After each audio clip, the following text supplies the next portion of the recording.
Hi, hello, welcome. I am Ruler 2K2K2. Welcome back again, because this is campaign 3 of XCOM 2 War of the Chosen.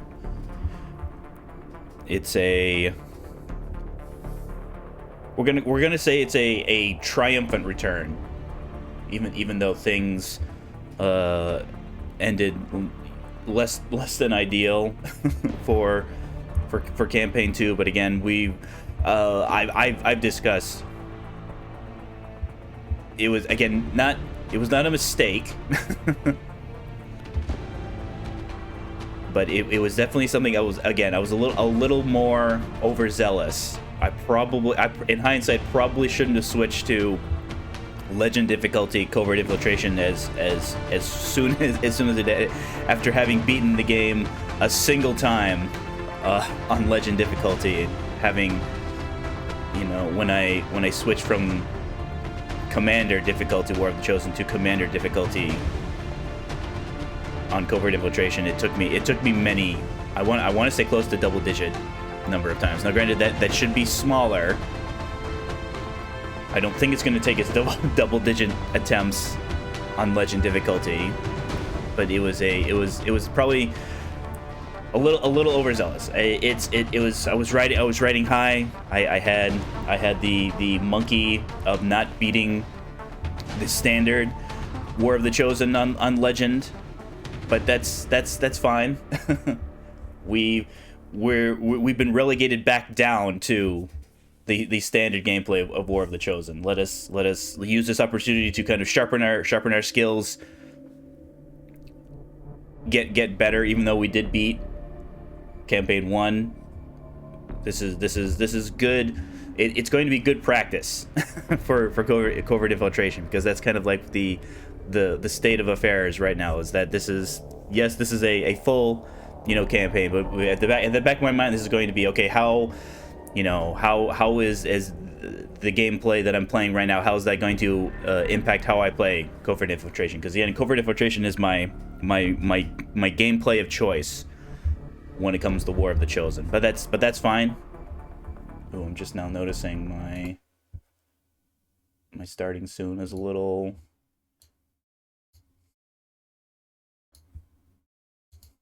There we go.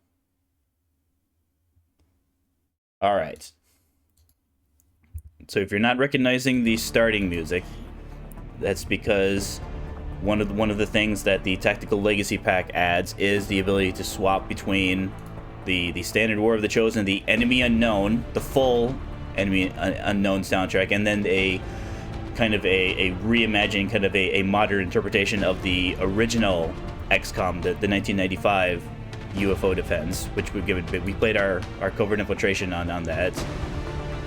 So I think I kind of decided, all right, as we rotate through campaigns, so shall we rotate through the game soundtrack. So just now remembering, let's double check.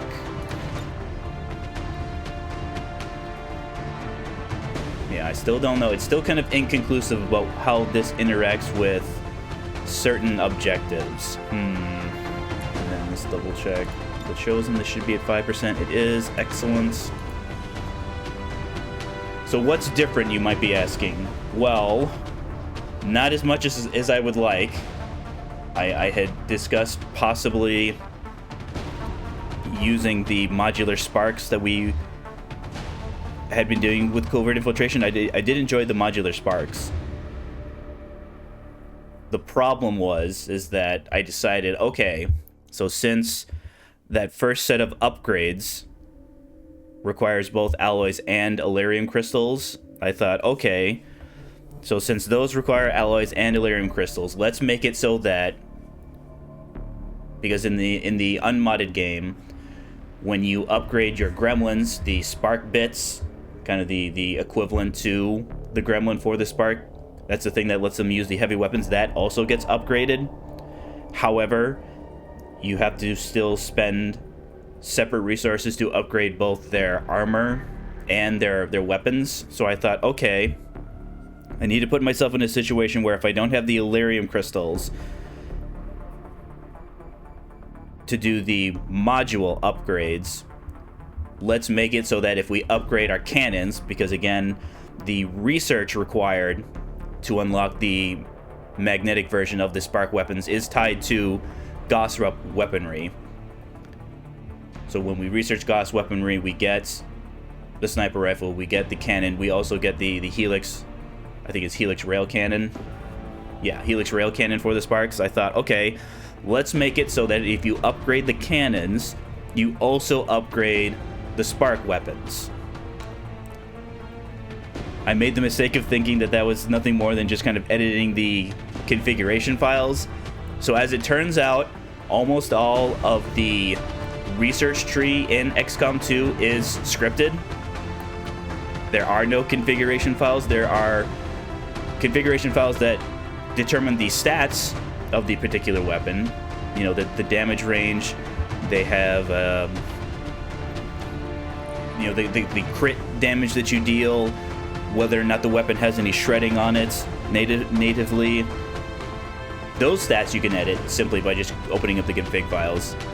What things are unlocked and how you unlock them is all done by scripts. Now, there is a mod that kind of helps kind of tie those two things together. You can use this mod, you can use the mod configuration to kind of affect things like that. Unfortunately, it was after like an hour and a half to about 2 hours of kind of like the various research. I'm confident that there is a way to do it. It's just that once I reached kind of that time threshold, I kind of realized, okay, there's still other stuff that I have to do. So, unfortunately, we're going to have to go with the Scorched Earth process of there will be no sparks in this campaign. I mean, again, the whole point of the modular sparks was to do the, hey, how can I make myself less reliant on sparks? Because sparks did a huge deal of heavy lifting for us in campaign 1. I'm not going to say that they carried us, but there were a number of times where they made missions winnable. 1, because they don't get tired. 2, they can be partially injured and you can send them out, no problem. Both of those things, soldiers definitely can't go out. Now, technically, there is a faction card that lets lightly wounded ones go out. But again, they have the same problem as the Sparks do, where they won't be at full health. Same thing with our tired units. Yes, the game doesn't tell you, hey, you're not allowed to bring that unit out there tired, but you shouldn't be bringing tired units out, because if things go wrong, things kind of will quickly spiral if you have even just a single tired soldier. So that's, yeah, I mean, I apologize. I apologize to all the Tesseract fans. Please accept my most humblest and sincerest of apologies that there will be no sparks this campaign.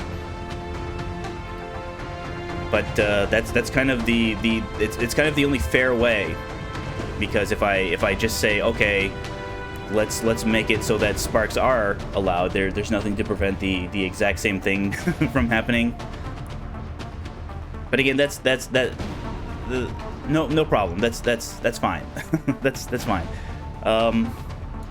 So it will be on legend difficulty. Now, for campaign 1, we did choose to start with a skirmisher ally. We will not be picking. We will still get one of these given to us at random, but we are not going to pick. We are not going to pick what our starting faction is. We're just, whatever we get, that's what we get.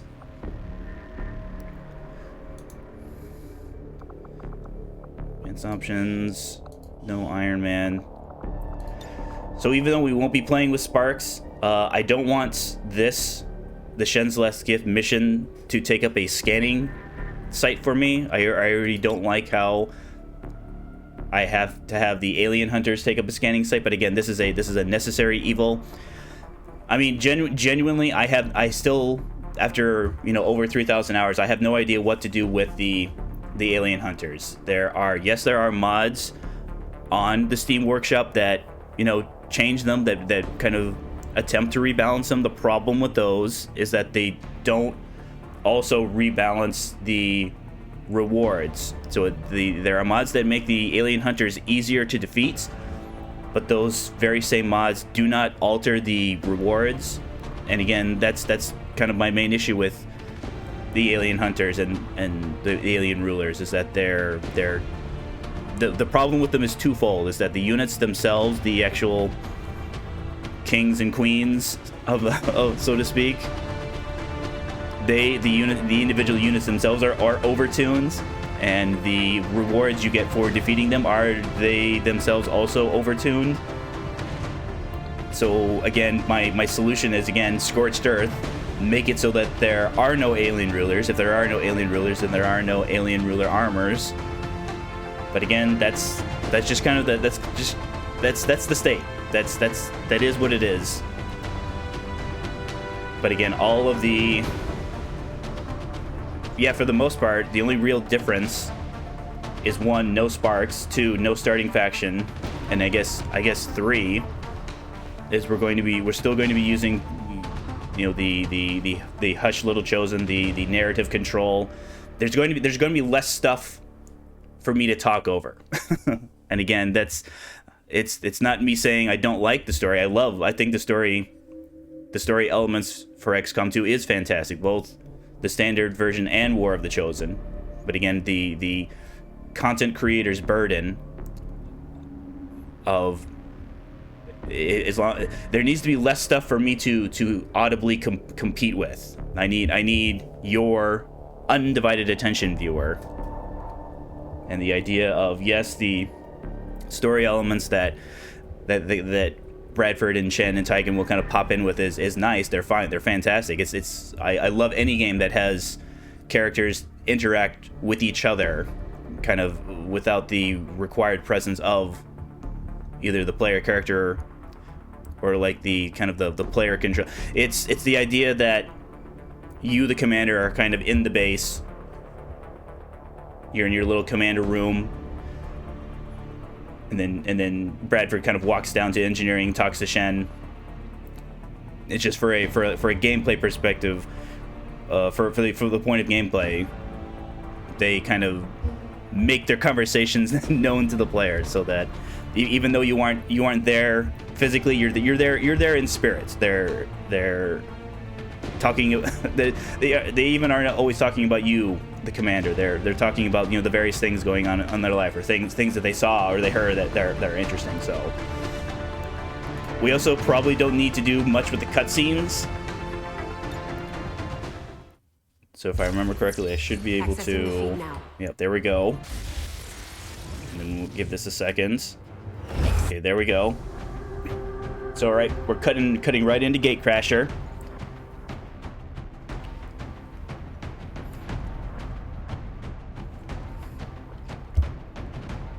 Also, I think we won't be doing what we did for Campaign 2, where, yes, our kind of our returning favorites. A big target.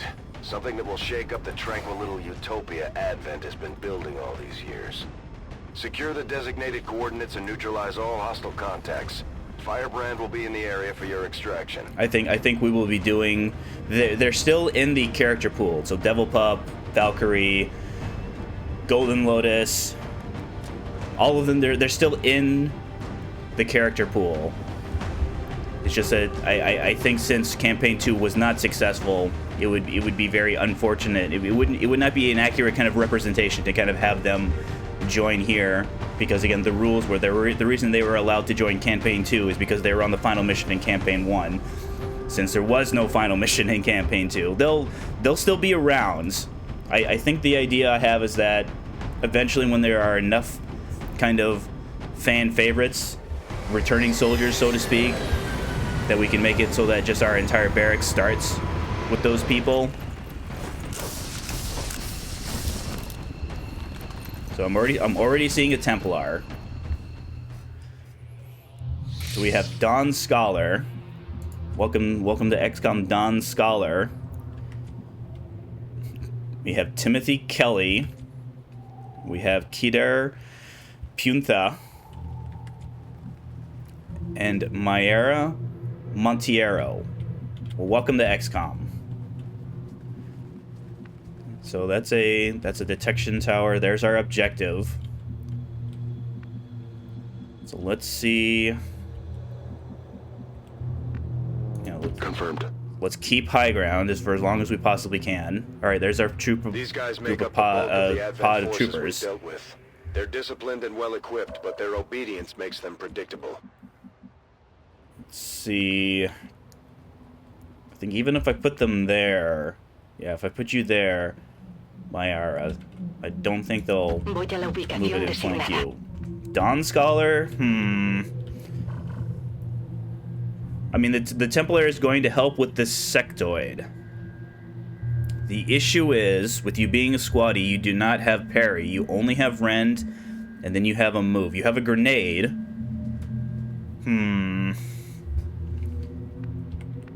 Because this is like one of the main reasons. We march toward enlightenment. One of the main reasons why I don't. Again, Templars are fine. I just don't like starting with them. Because there's one, you don't start with parry. I have to get you killed. I have to get you 7 experience before you can get parry. Guide my hand. The other problem is that that's, you know, melee attacks this early in the game is basically a surefire way to attract more pods. And that was, you know, one of our big issues we had. Overwatch. With Campaign 2, we were pretty consistently activating multiple pods. Okay, they're moving away. Unfortunate. I would have preferred they moved up. Well, Dawn Scholar, you don't need the high ground, so let's put you kind of like on scouting detail. The path is clear. All right, so they clearly moved around there. Okay, that's the you have sight of the objective sounder. So who knows? Maybe the 1 officer 2 trooper pod is usually behind your objective somewhere, and then the sectoid and trooper pod just meanders, just kind of wanders around. Yeah, that's a little farther up than I would like. Can I get better cover for people? Okay, you can take that spot. Mayara. Yeah, that's a little further back than I would like. But again, you're not getting cover from this side. Whereas then again, if I put you here, because again, theoretically, they move up to this area. Yeah, that's probably a flank on you, Mayara. And if they do decide to move up, we could just move you back as well. Okay. No one got it covered. Eyes on the prize. Okay, they're kind of move. Okay, that's. Can anybody see anything? Okay, Kedar. Yeah, obviously Dawn Scholar can see everything. I mean, the issue is that if I move towards the objective, they will definitely be moving in. I mean, I see all 3 of them now. So maybe I could do like a poke over, see if I see that trooper officer pod. As you order. Yep, the I do. Advent officers seem more capable than the grunts. We're not sure whether to chalk it up to training or stricter mind control. So let's see, can we pull you... Let's pull you back here. Yeah, that doesn't see that other group. For the cause. Roger that. Overwatch is here. Yep, this is them intercepting XCOM's attempts to move closer to our objective. That's fine. The issue is just going to be we need to move them like way way further up. Oh dear. I mean, Dawn Scholar, if you I mean, you throwing a grenade isn't terrible. So I think if you can throw it from there, you should be able to throw it from here, right? Alright, no problem. Okay, so that can be our open. If they don't move, Don Scholar uses his grenade. Let's position our troops. Ooh, you only see one, even from there? Okay, you see two. Okay, you don't see any, so you're gonna have to move there. Don't see anything from there, don't from there. It's just gonna be really awkward because all the two of the three just see the one trooper. If the troopers that they don't see move back, Affirmative. Covering now. I've got my eyes on. Oh, they're moving. Is that closer? Well, they've ruined my grenade plan now because they've spread out enough. Yeah, I can get two of them. Okay, we see everybody though. So let's see here. If you move back here, Don Scholar. Yeah, unfortunately, you're kind of at your max range, so moving back isn't an option. Plus, with you being in half cover, well, actually, everybody's in half cover. So I see everyone from there. Yes, Commander.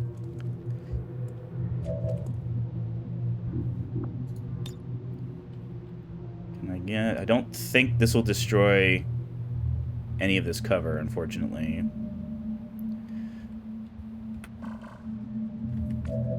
So theoretically, grenade, Overwatch, Overwatch, Overwatch. Yeah, these are all 85s. Yeah. And since it's us breaking our concealment, we won't have the Overwatch penalty, so when we see 85, we actually get 85. I mean, the issue is going to be is if we partially damage everybody, it's going to be 3 shots. All right, let's see. I'll keep it under eyes on the prize. Let's see if they keep moving. Okay, they are still moving.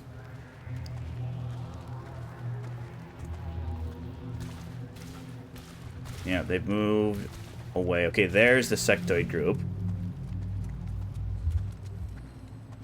Although they bear some resemblance to the sectoids first encountered during the invasion, their genetic structure now includes human DNA.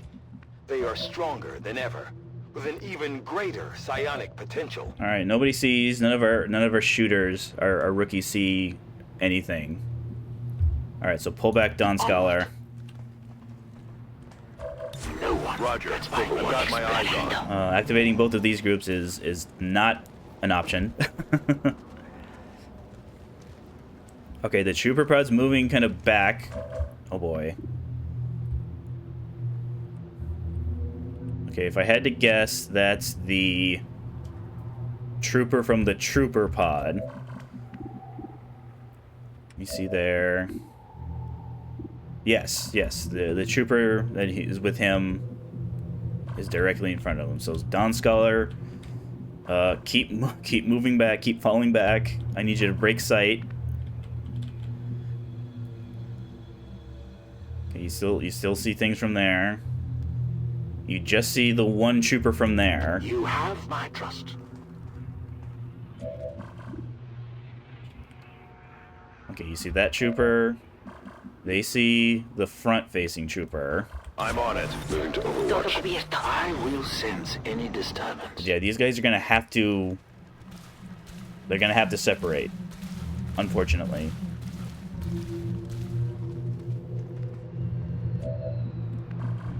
Alright, so it looks like they didn't move. Unfortunate again. Okay. Don Scholar.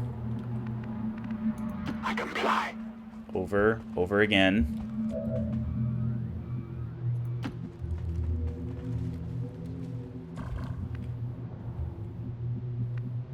Trying to think.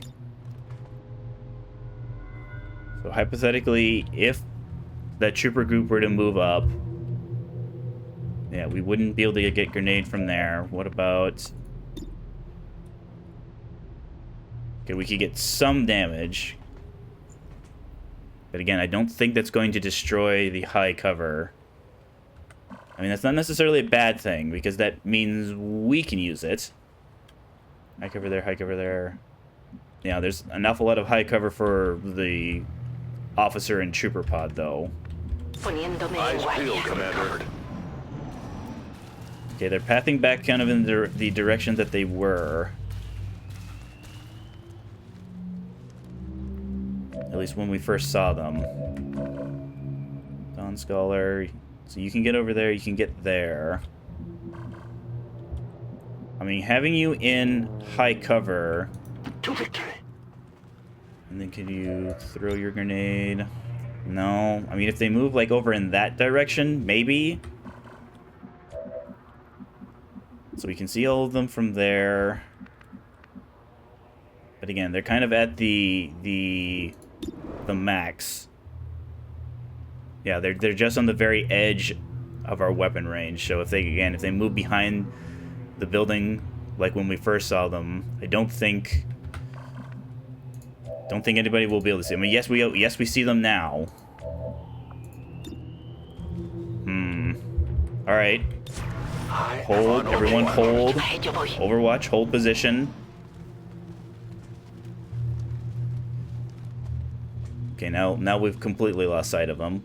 Marvelous. I mean, that's what we were thinking. We were thinking that we'd lose sight of them.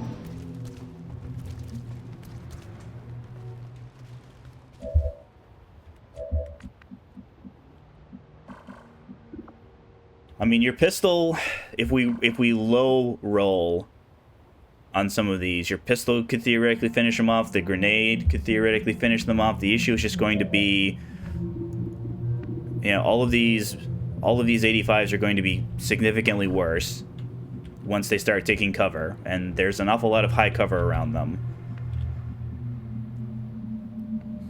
But again, on Scholar, I don't...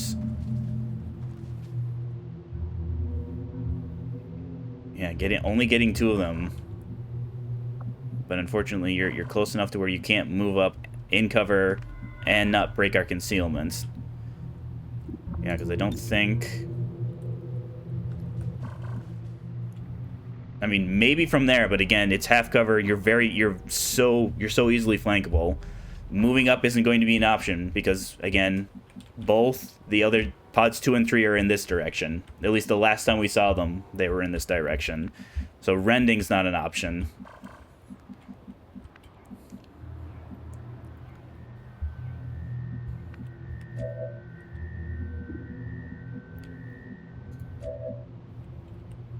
So yeah, I don't see, because they'd be flanked, I don't see a situation where they take this direction. So maybe they move in here, maybe they move. Again, there's so much high cover. Ah, geez. Oh man. Because I'm thinking I can overwatch these 2, fire with Timothy.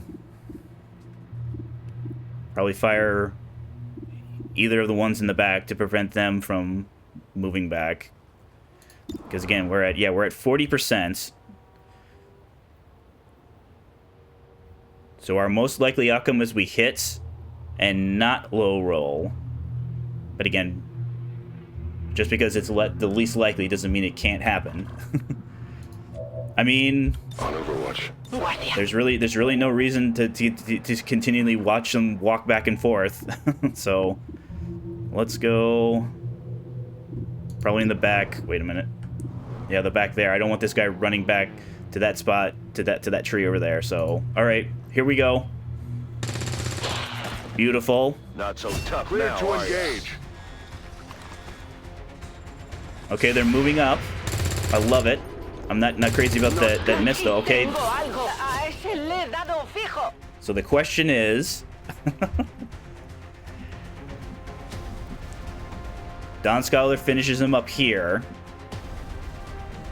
I think maybe I move even further back there and then probably take that high cover there. And just kind of cross our fingers that we don't activate more enemies. Because getting Don Sculler focus is going to make the sectoid a lot more manageable. Okay. Didn't trigger anything new. Does this trigger anything new? Excellent. I mean, I don't think I'm going to be able to get that loot, though. Ready to rock. Cargada y lista. As much as I want to. Rack tap bang.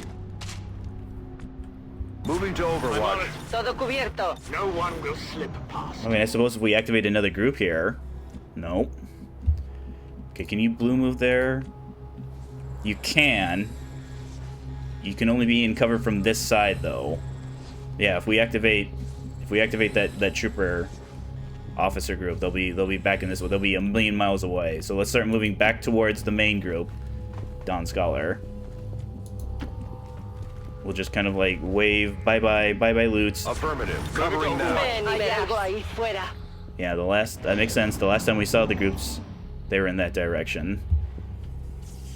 Let's maybe spread out, kind of like a little more. Yeah, Timothy. Aye, aye. Take position there. Don Scholar. Maybe kind of go behind here.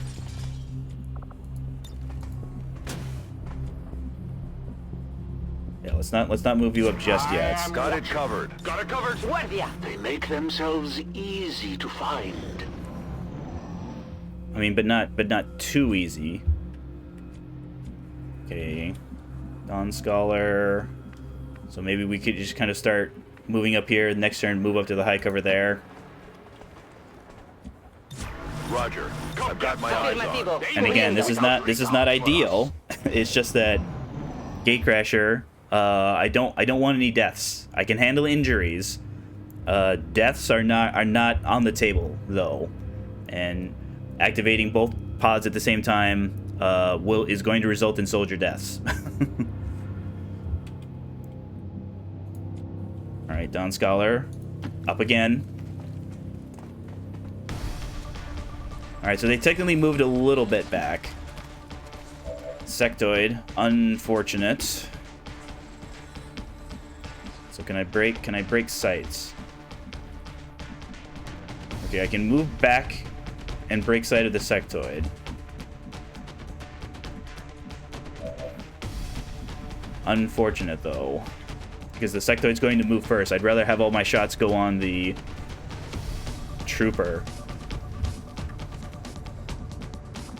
How far back can I move? Not as far back as I would like. I'd like to maybe get around the corner here, but there's also nothing to prevent the trooper from just simply shooting at you, Don Scholar. Which again, you can't stay here. I mean, I'd like to think with your high cover, you won't get shot at. All right, we can move back, but again, that's only half cover. But again, it's just a trooper shooting at us. Theoretically, in theory. So you could move there.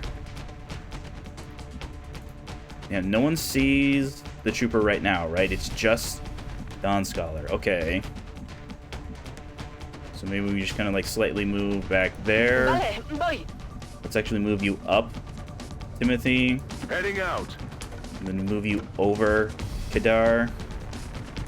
Let's move already. See what kind of damage we can get on the sectoid. Maybe we get enough damage that I'd have no problem. Uh-oh. Nope, no one saw him. Oh, dear. Okay. Okay, panic. That's actually the best outcome. Oh, wait a minute, never mind. He moved up. Oh, dear. Okay, he didn't trigger any new enemies. La próxima vez le doy. That one hurt a little. Yeah, it did. Okay, Kadar, move back. Tired of waiting around. Okay, you see the sectoid. Yeah, that's high cover for everybody. Okay, keep moving back, guys. We're just gonna have them move Headed up. there now. Roger, holding. Supongo que está bien. I mean, Explorando. Roger that. Scanning. very flankable because he can't move. Okay, there we go. There we go. Good shooting. Yeah. All right, injury number 2 now. Neat. Uh-oh. Médico. Okay, so we can get the sectoid. The issue is, can we get the trooper? Okay, my air's got 65.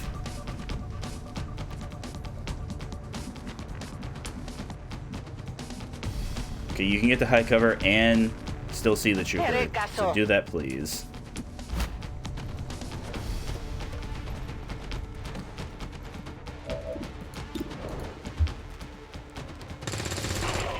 Okay, good shooting, but... So theoretically, Kadar moves up. Probably to here, throws his grenade. Let's see. Let's see if this activates more enemies, though. Dawn Scholar.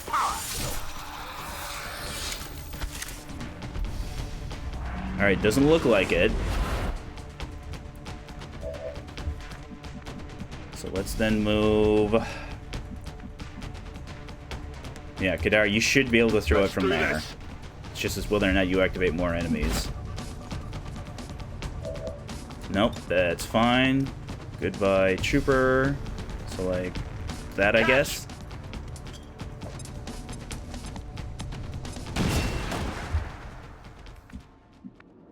It's killing time. We will not be moving Eyes on the Dawn prize. Scholar. Yeah, Dawn Scholar, you're gonna have to do some heavy lifting here, because you're the only one at full health. All right, so the last time we saw them, they were in that direction. So let's start moving back over this way. Got it covered. Can you get back up in blue? Yes, you can. Finally. Empieza la fiesta. My senses are keen. On Overwatch. Good. Affirmative, covering noise. Poniéndome en Overwatch. guardia. Anyone else need to reload? Let's just double check. Nope, we're good. So blue move. Probably Heading there. there now. Timothy. Kadar Here I there. come. Si tú lo dices. Hold your position, Dawn Scholar. This Eyes area. peeled, Commander. Their crowing shows their arrogance. All right, so they might be behind the monument now. That might be a problem. Yeah, I don't know if we'll be able to make it in that direction. Well, let's start moving Dawn Scholar somewhere in that direction. Okay. I'll maintain my watch. Come get On some. Overwatch. Move you back over ¿Qué hay here. ahí? Mayara. Todo cubierto. The aliens move nearby.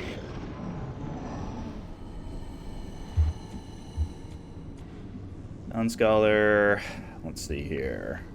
Probably there. I'll keep I'm on it. Let's keep them covered.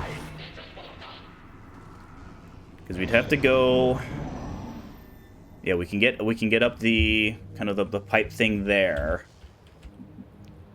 There's not much in the way of cover though.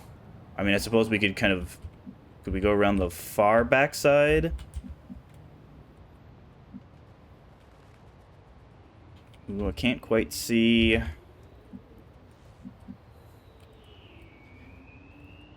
I mean, it's possible. Is there a way up inside? No, there's not. There's no stairs inside.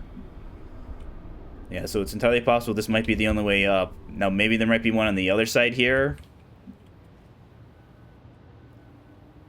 I don't think we'd be able to get here without being spotted. All right, Dawn Scholar. Keep shifting over. My watch. Roger that. Come get Scanning. Guardia. I can hear them clearly. So let's have Dawn Scholar take one more. Probably like this position. Alright, let's start. Let's see here. So if they're that direction, On it. So we'll start Let's shifting do this. in that manner. Yeah, sure, back there, Myra. Afirmativo. Cubriendo. On Overwatch. Affirmative. Covering noise. Something disturbs the flow. Yeah, I'd say 1 officer, 2 troopers would definitely mess up my flow as well, Don Scholar. Okay, so moving Timothy up should be safe. Aye, aye, Commander. Because we're not moving him further. Yeah, there we go. We're not moving him further than Don Scholar. Let's move already. Myra, this should be far Supongo que está bien. back enough that if they move up, they'll see you, obviously. But again, not with they're not going to shoot. The invaders. They're going to are scamper here. first.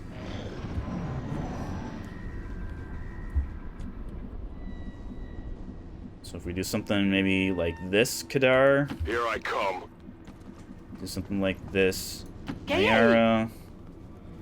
A ello voy. I will Got it send covered. any disturbance. The invaders are not far off. I mean, the question is going to be, can Timothy... Nope, give me Timothy. Alright, Timothy is just... So Timothy is going to have to get here. But again, I'm thinking because we have sight here, you should be safe. You should be safe, Timothy. I'm on the move. Okay. So let's get everybody else in that area. Finally. Si tú lo dices. I mean, it's going to be a little awkward if we activate, you know, now on the advent turn. But again, we can fall back here. There's Poniéndome en marcha. Hiding this area. plenty of high cover. Shut up. Listen. All right, Timothy. So yeah, this spot probably is not going to work because of how flankable. So just these 2 spots, huh? All right, Tim.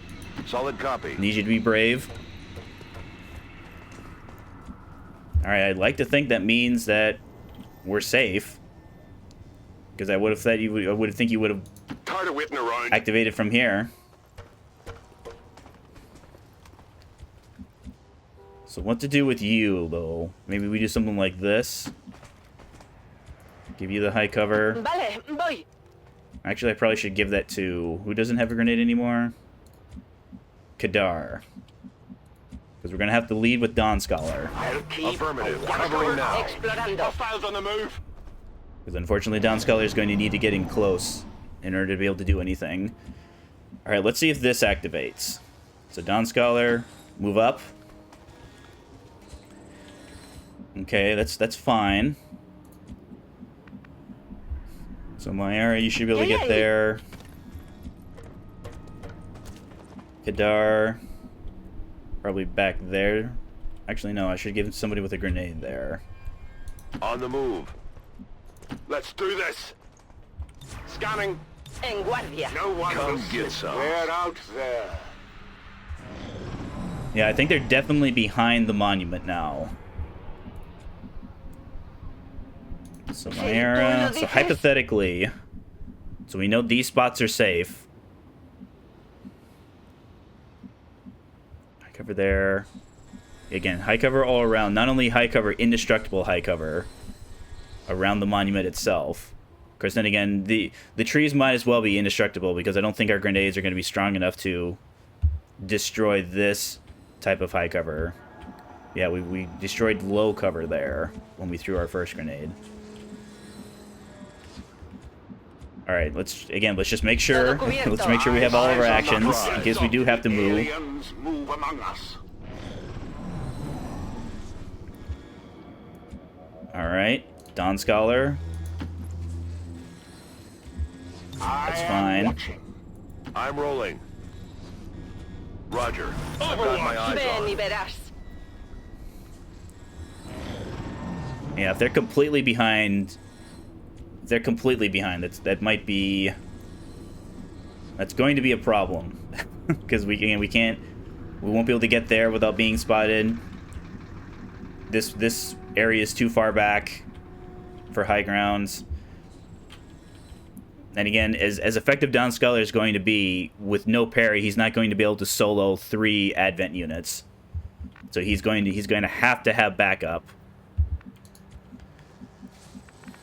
All right, there's high cover there. So I think we're just going to have to accept that we're not going to have high grounds for this last pod engagement. Supongo que está bien. I mean, we've got 3 grenades. Afirmativo. Are 3 grenades going to be enough, though? I see our enemy.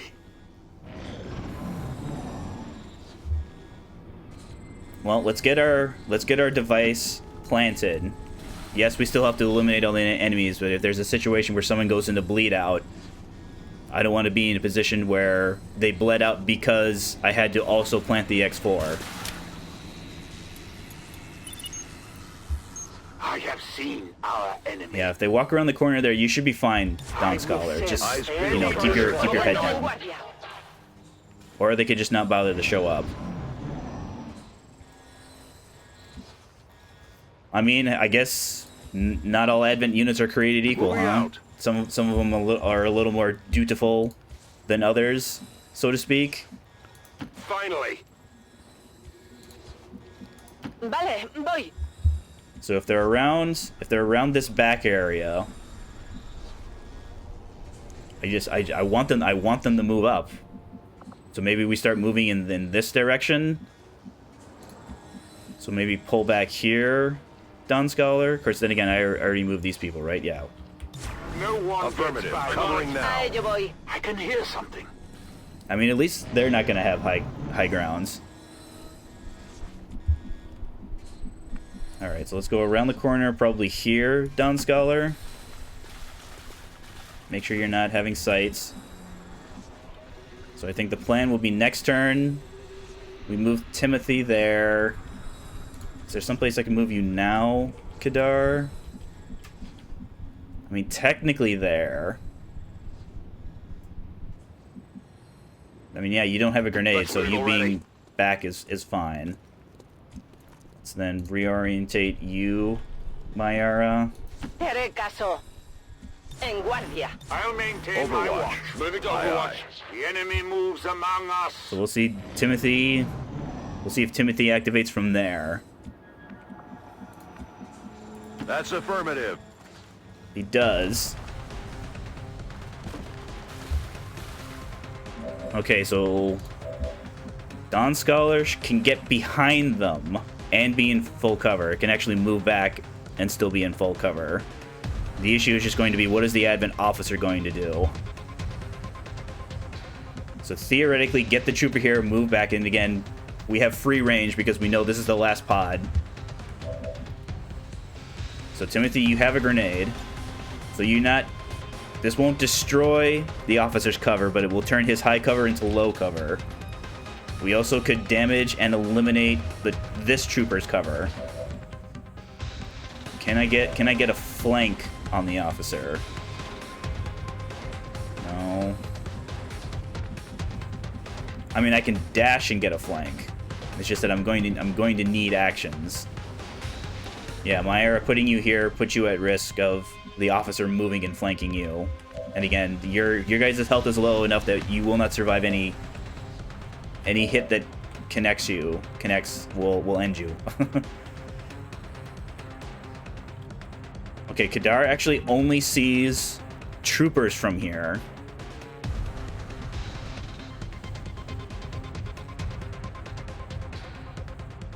But again, we have to protect Timothy. Because then again, Timothy, with only having one action left. Because yeah, officer moves there, has a flank on him. So what would my damage be? 6 to 7. I mean, I could finish him off with a grenade then. I could then move. Let's see here.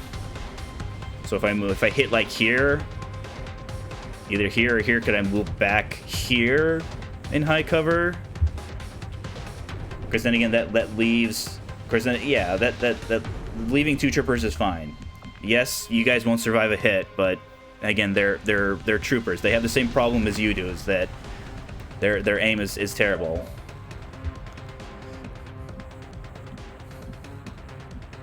But yeah, Timothy, oh dear. So we could move up. But again, Advent Officer has a grenade. We move up. What would Timothy do then? I mean, Timothy could actually break sight here.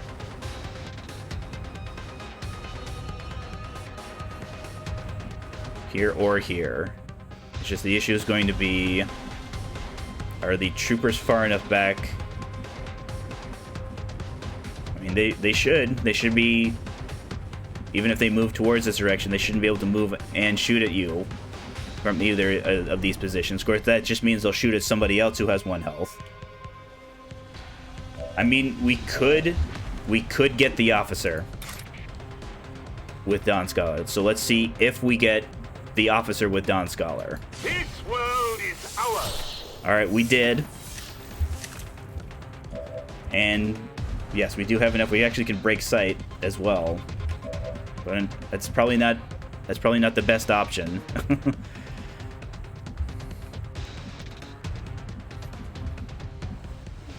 You see both troopers from there. Yeah, I don't see a world, because we chose to get the officer, I don't see a world where we're getting that trooper back there. Do I have the actions to break sight on everyone though?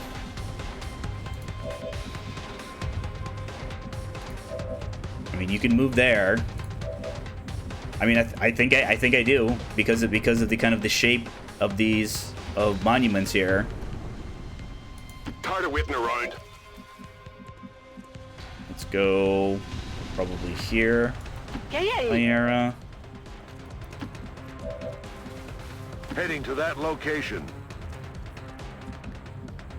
Scanning. Guardia. All right, they move up. Okay, they do see. But again, thank you, high cover. Close, but wrong, jerk off. Whoa, whoa, Timothy. Yeesh. Yeah, yikes. Okay, so Dawn Scholar. Get the trooper here. Okay, there's the other trooper. My brilliant plan worked, because now I have multiple flanks on. Let's see here.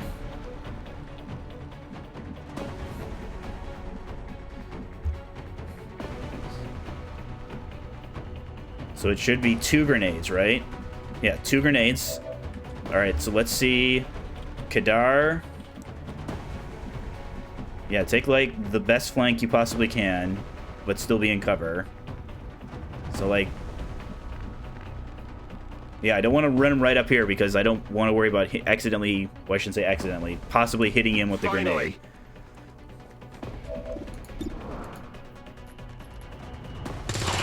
Okay, good. Thank you, Kadar. That had to hit. Your life depended on it. The life of our soldiers depended on it. So if we do something like this, then Timothy, yeah, go like here. Yes, it's not in cover, but that's okay. There we go. Hostile neutralized. So the question is, how long are my 3 1 HP rookies out for?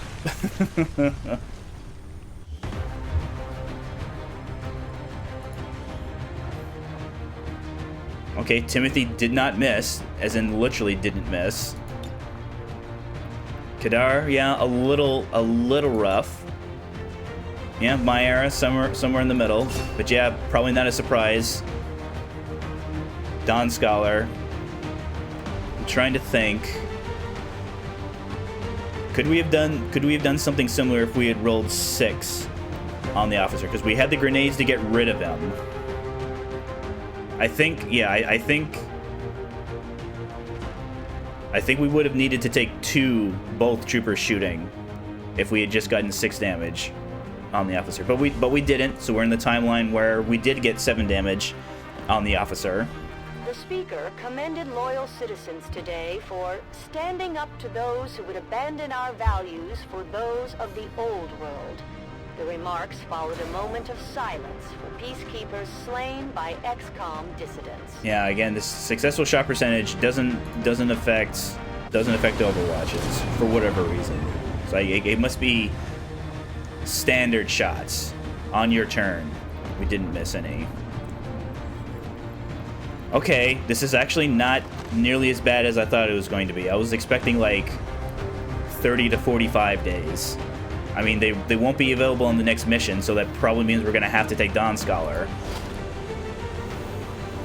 Yeah, no loot either. Commander, to the research labs. I mean, I don't think that changes what I research first, though. I think we still go modular weapons to make it so that, one, we get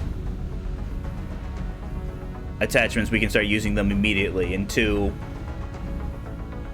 starting, magnetic weapons is a million years away, but again, having it available when we do want it. I do find that area of research. Let's actually go to engineering first. Let me build, whoops, I want to build facilities. So we have debris. So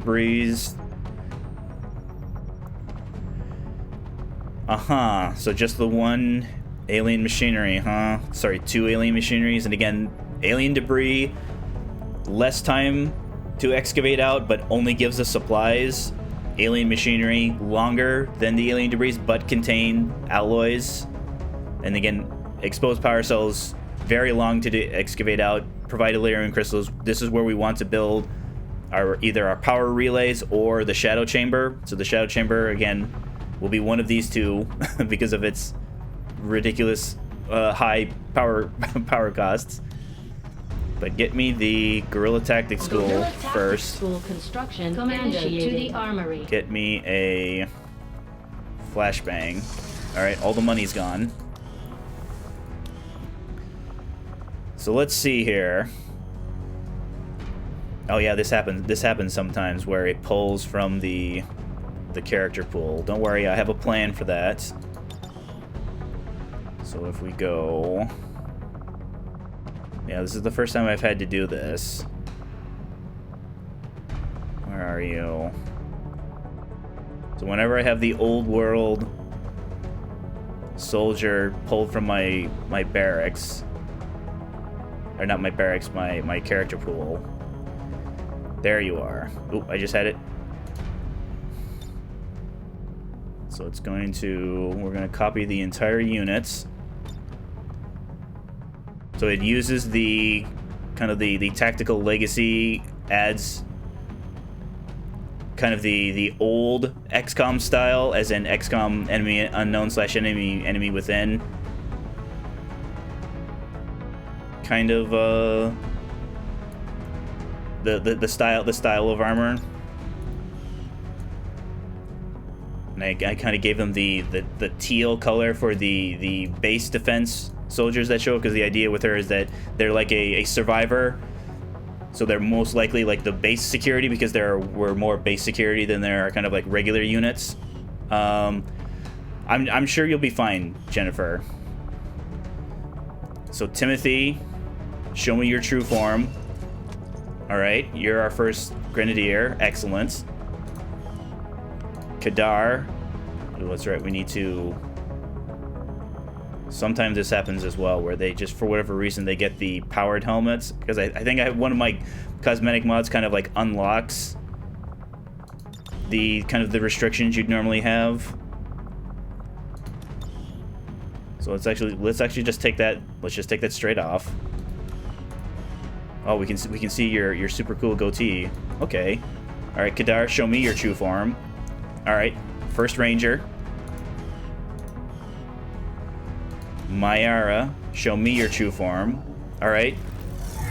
So that means our next rookie promotion will be a sharpshooter, because the game likes to kind of promote things evenly. So who would be... Oh yeah, you have the...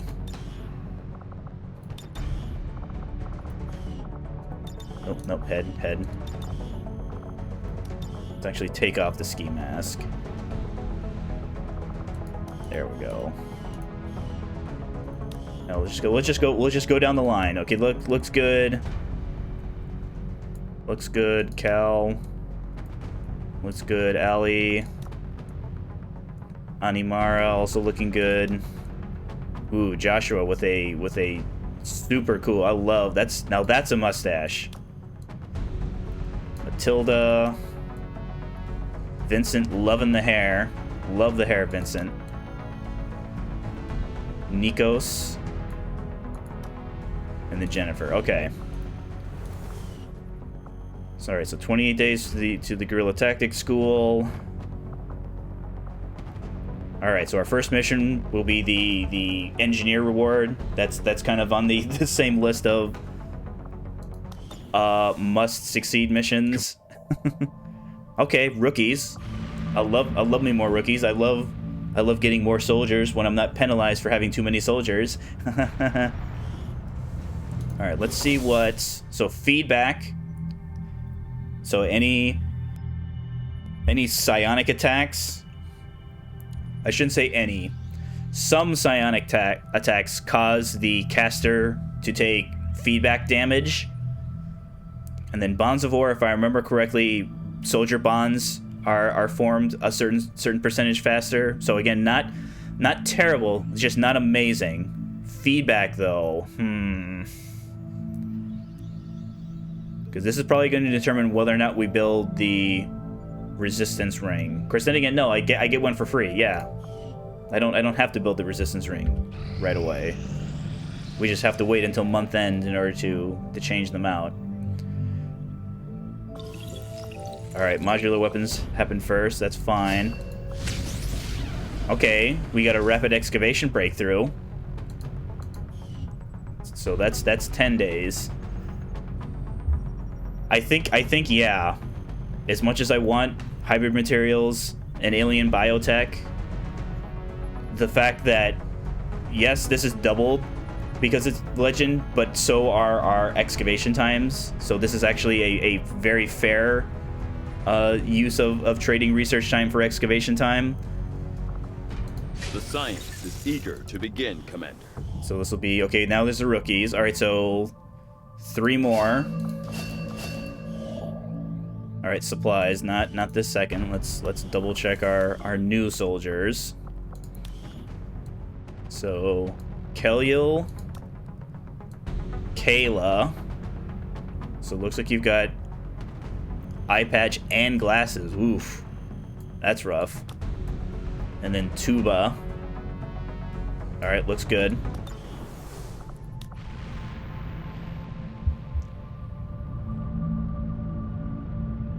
So the question is going to be, will any of our squaddies be back? Probably not.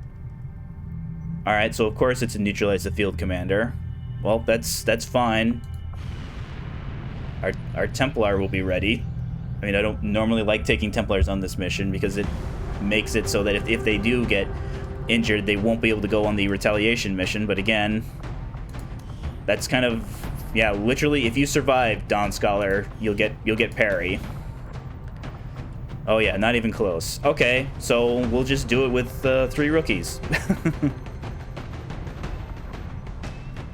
So let's go. Again, I don't think it matters.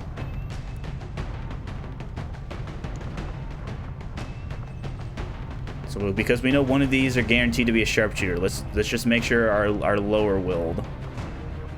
Because again, it's going to be difficult for our sharpshooters to get action early on. Is there anything else that's lower than 35?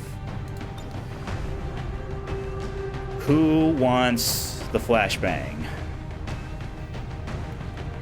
I don't think it matters, so we'll just remember that Asmara has the flashbang. So Asmara, you're going to want to hang back. Doesn't matter who we give the old world assault rifle to. All right, we'll just remember that Nikos has the assault rifle that we only have one of, and not only do we have one of it, we have to have it in order for it to get upgraded to the magnetic tier. Well, it's in the slums, so I mean, at least we got that going for us, right? We don't have to worry about the indestructible high cover in the sewers or the subway.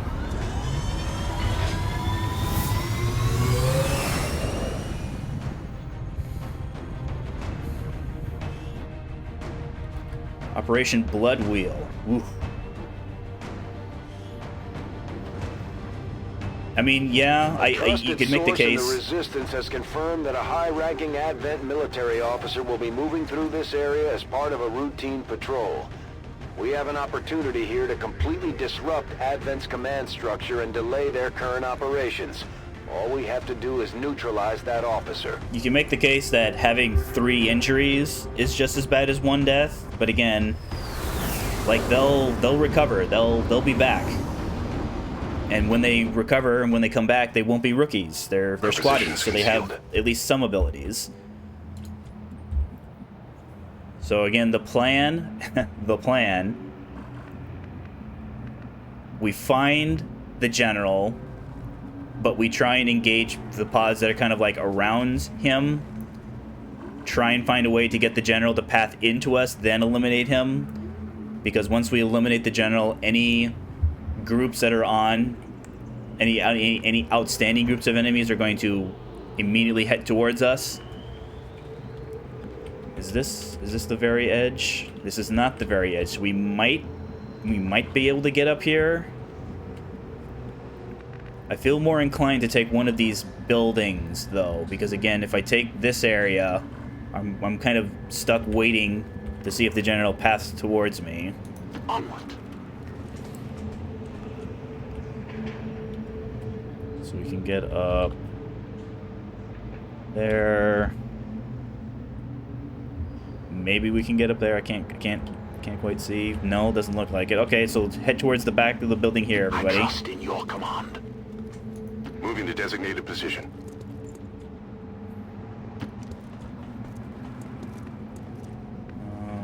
Good copy. Moving on target. There, and then there. Up. And then maybe up again. Esmera. Okay, no sound indicators. So Dawn Scholar. I comply. Okay, some high cover, but again, that's going to probably kind of make it so that we're not going to be able to engage in this area. So this high cover is probably only going to be effective if we're fighting on the roof. Path is clear. As in, the enemies are also on the roof. All those confirmed. Moving out.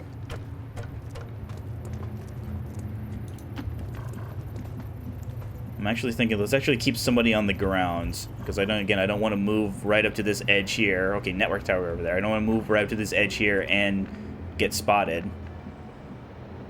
So, yeah, Esmeralda, let's put you on site there. Move up. Okay, nothing around the back just yet. Position confirmed.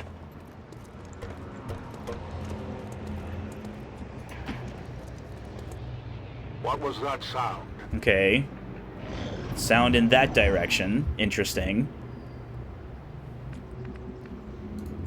Okay, take probably that angle, Esmera. Okay, looks safe here, but I'm now just realizing this is the edge of the map. So we're not gonna have to worry. Yeah, we're not gonna have to worry about back here. All right, so Esmera, actually get back up. Dawn Scholar. Maybe move up. Maybe get... Okay, there we go. The elders have a patrol here. So I see one trooper, one sectoid, huh? On the move. Position confirmed. We'll have high cover. This signpost. We'll be able to use the corners here for high cover and be able to shoot. Roger, I've got my eyes on begin. On Overwatch. So if I had to guess, based on our starting location, I would think somewhere maybe back in here, maybe back over in this corner would be the exfil for the general. Okay, you don't see from there. You see from there. But we have network tower there. We have network tower there to contend. Ooh, excuse me.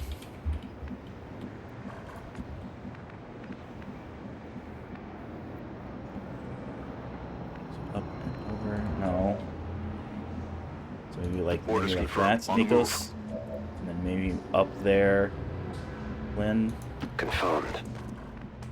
And we'll move once, then move again, Esmera. What to do with you, though, Don Scholar? I mean, you can get there. Yeah, you're gonna have to be on the ground in order to do anything. I mean, obviously you'll be able to shoot from up here. You have a grenade. I've got my eyes on. But if we can get you your 2 focus before we start engaging the general. Okay, pull back, Nikos. Orders confirmed. Moving out.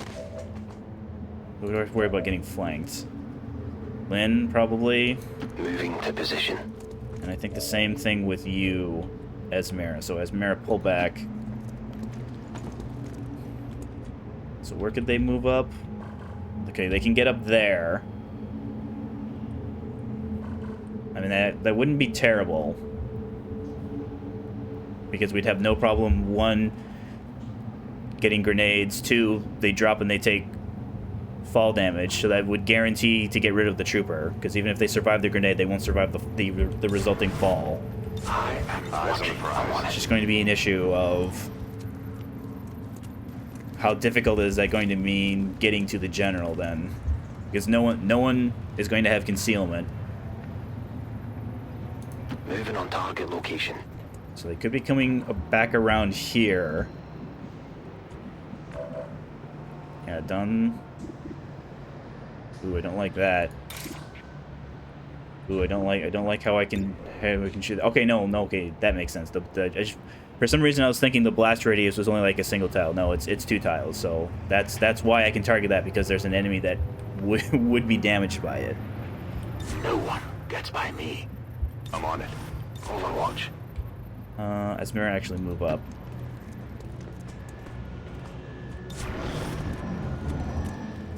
Okay, they actually could walk up in that direction then. So let's get you on the ground, Don Scholar. So you can get, that's the network tower. So probably there. We march toward enlightenment.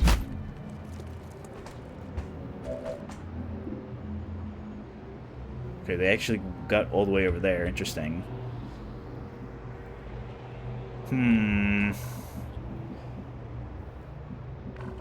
Yeah, we don't want to move up because we don't actually see where the sectoid is. It's actually you, Esmera.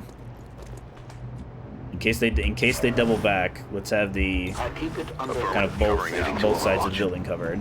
Okay, no, they're walking away.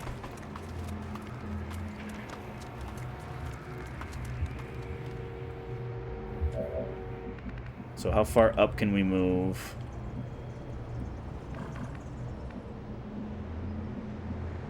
Okay, so the network tower kind of starts there. So yeah, it looks like... Yeah, it looks like we should be able to kind of move up here. Heading out. Move up there. Heading there now. Smara there.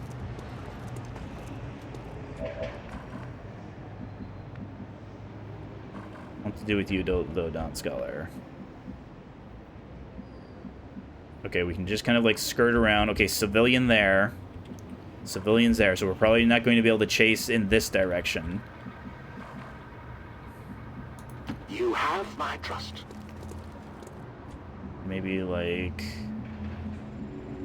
I don't know, there, Don Scholar?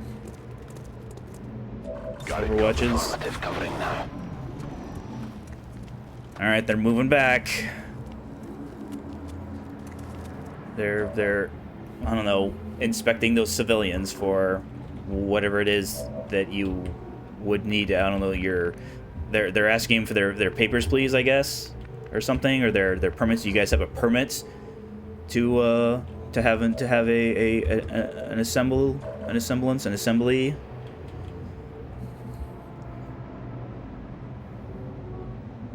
So if they move towards us again,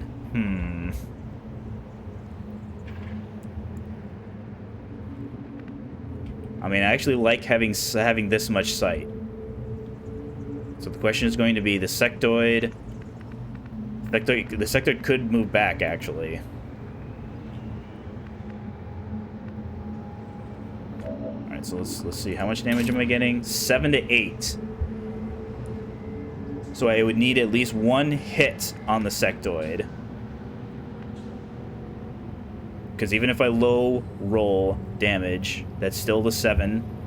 So we can get 7 to 8 there. Problem is no one sees the sectoid. Oh, wait a minute. Esmera does. You have a pretty good shot.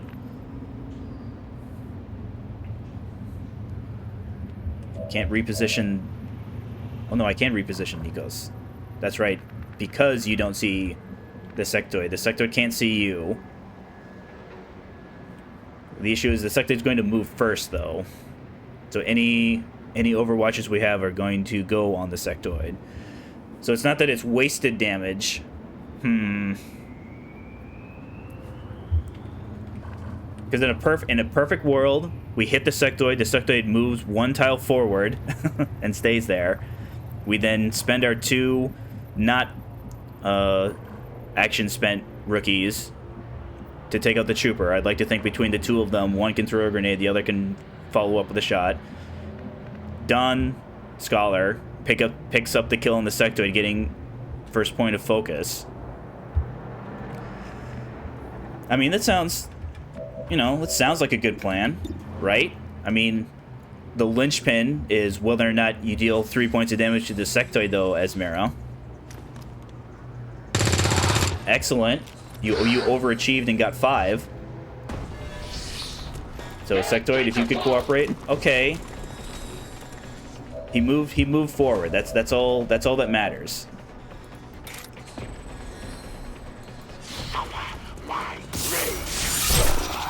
So thank you for your cooperation, sectoid. Ooh, and our first Delirium core, and no enemies.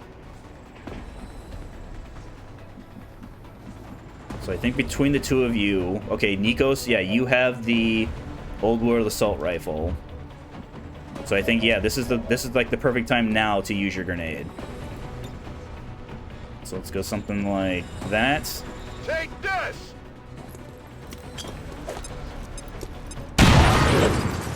Alright, high cover, no cover. 96. 96, Lynn. 96. Thank you. What did you expect? I expected you to hit him and kill him. Oh, only 4 turns? Okay. A little further back than I would like. Now, granted, that's kind of the area that I pointed at. All right, everybody in behind Moving out. Scholar. We don't even have time for reloading. We actually can't get behind you. Sure, like that. Twice. And then sure, like that. I mean, if we trigger more enemies with no overwatches, that's fine. We need to move.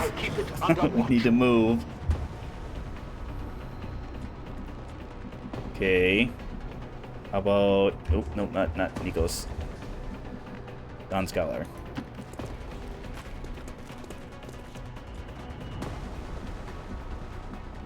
Alright, everybody in behind Don Scholar. Alright, I'll go. Sure thing. No time to reload. I'll maintain my watch. Got it covered. If I could get sound indicators, please. No. Alright. Okay, another group. So-called peacekeepers. Okay, Officer Trooper. So Don Scholar can get kind of Trooper there, maybe move in here.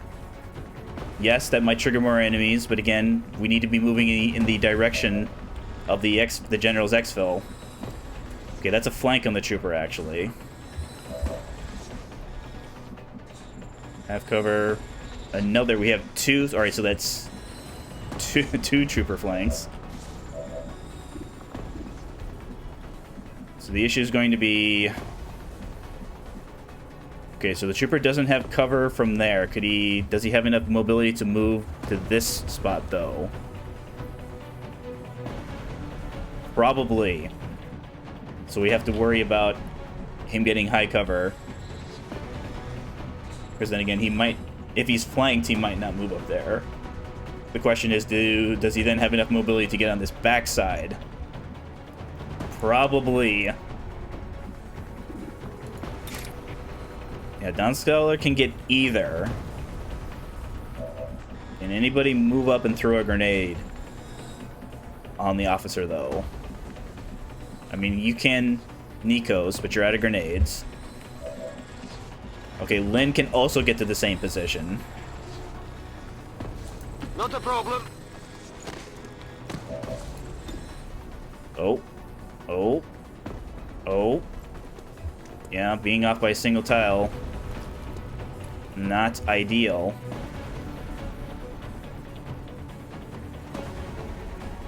So let's see here. So Dawn Scholar could get there.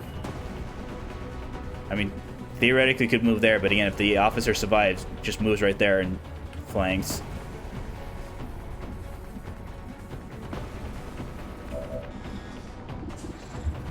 You just see the trooper. You just see the trooper. You could move there and just see the trooper. Because it might be we move in. We just kind of have to accept that.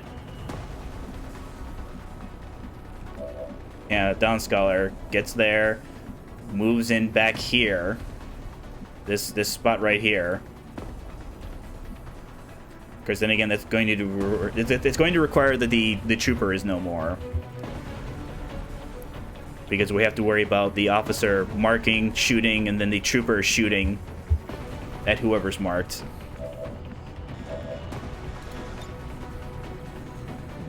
Ooh. Yeah, we can get the cover. But again, I already didn't like having to use a grenade to kill a trooper. All right, let's see what this gets, Lynn. Okay. 46. So Nikos moves in, shoots the trooper. Esmera, what do you do? I mean, you've got the flashbang.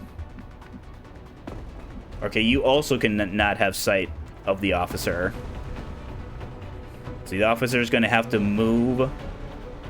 It's not going to have to move.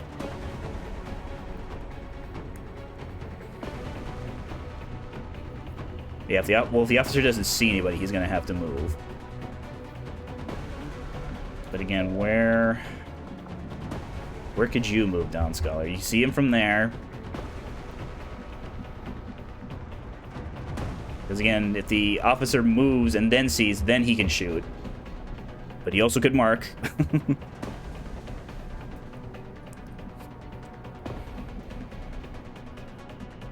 There's also the possibility of we get the trooper here and then move behinds for Dawn Scholar. Because this should be a kind of a 3. Yeah, it's 3 wide, so we get in like the middle tile.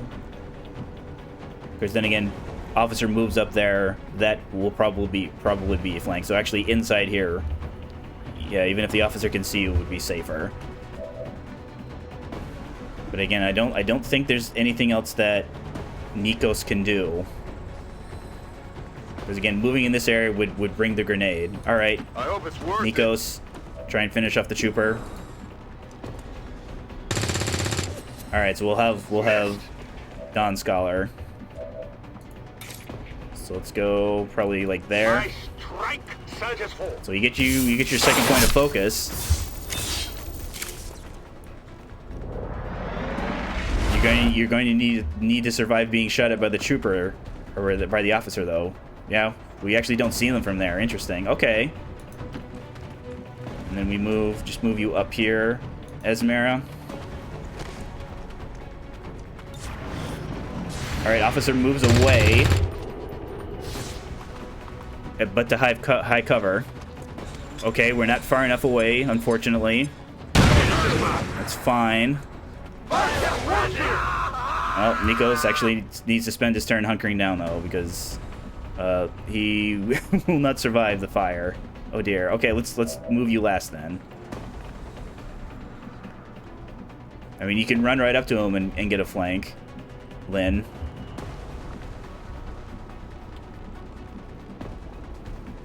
Not on this vehicle, though, because it might... Oh, dear. It might be on fire. I can't really tell, though. Oh, dear. Yeah, that's high cover.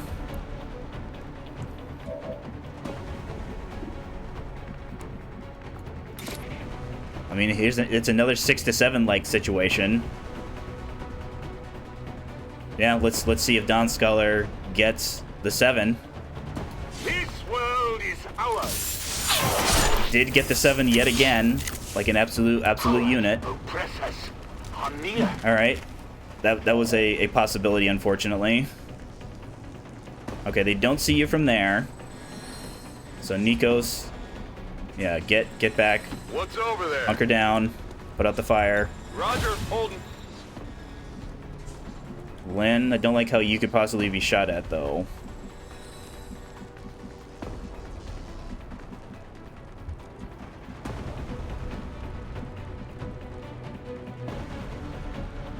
Okay, you see the sectoid. It means the sectoid can see you.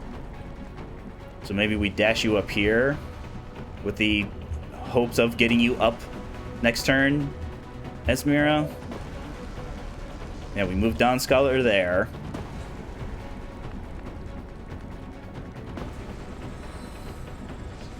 Yeah, we can't. As much as I want to leave you there, Lynn, there's no guarantee that your cover will survive. That's half cover. That's full. That's also full. But again, I need Lynn. I need you. I need your grenade. That's all bad. Oh boy. Okay. I mean, maybe, yeah. We just dash you up here as Mira. Move you here, Don Scholar. Don Scholar, please. Absolutely. Don't allow yourself to be mind controlled. Roger. You resisted mind control once. Could you resist mind control again? So again, we don't fail. It's just that now the general can evacuate. All right, sectoid moves. Didn't do anything. Interesting. All right, that's fine. I am the focus of their attack. Oh boy, there he is. 14 health. Oh boy. Oh boy. Okay. Okay. Okay, there's a flank on the trooper. That's height advantage, but not a flank. That's a flank on the sectoid. Don Scholar, do you need help or can you get him? Yeah, you're gonna need help. Okay, so he's there. Can I get to him? I mean, I can. 6 to 7, so I'm gonna have to roll. I'm gonna have to roll 7 at least once, because I could go like in here. Probably go tuck myself like in here. Because then again, no, probably there. Maybe even like there. But then again, if the general decides to stay and fight, and again, there's literally no way of knowing whether or not he's going to stay and fight.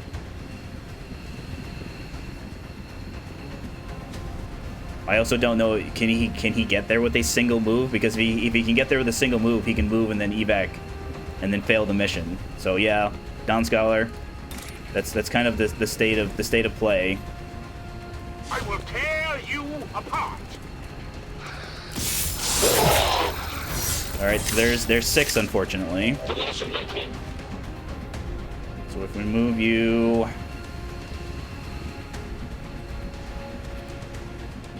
yeah, your trooper escort is all the way back there. I mean, moving you here is far enough back, but again, there's no way of knowing if the general is just going to move and then evac.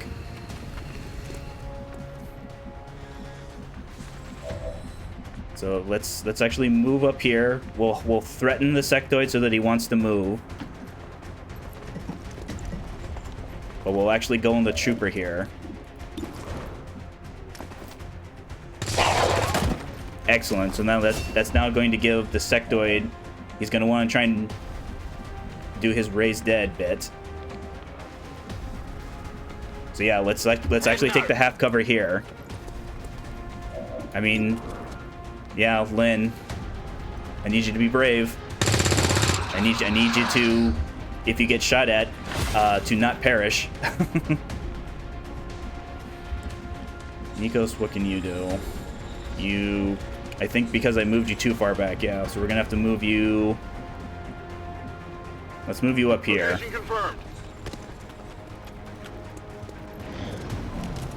Alright, moves. Yep, does his reanimation.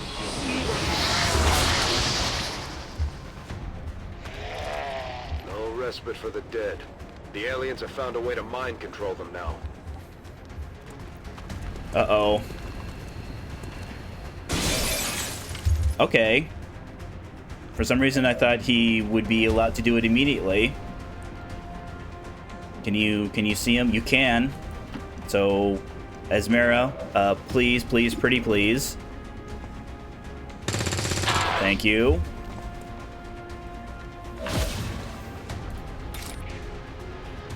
For the Templar! Alright. So let's see here. Where's the... Okay, there's the sectoid. Yeah, let's move as close up as we can. Dawn Scholar. Nikos.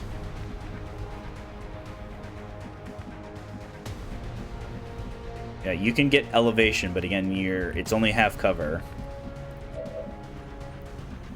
You can get a flank.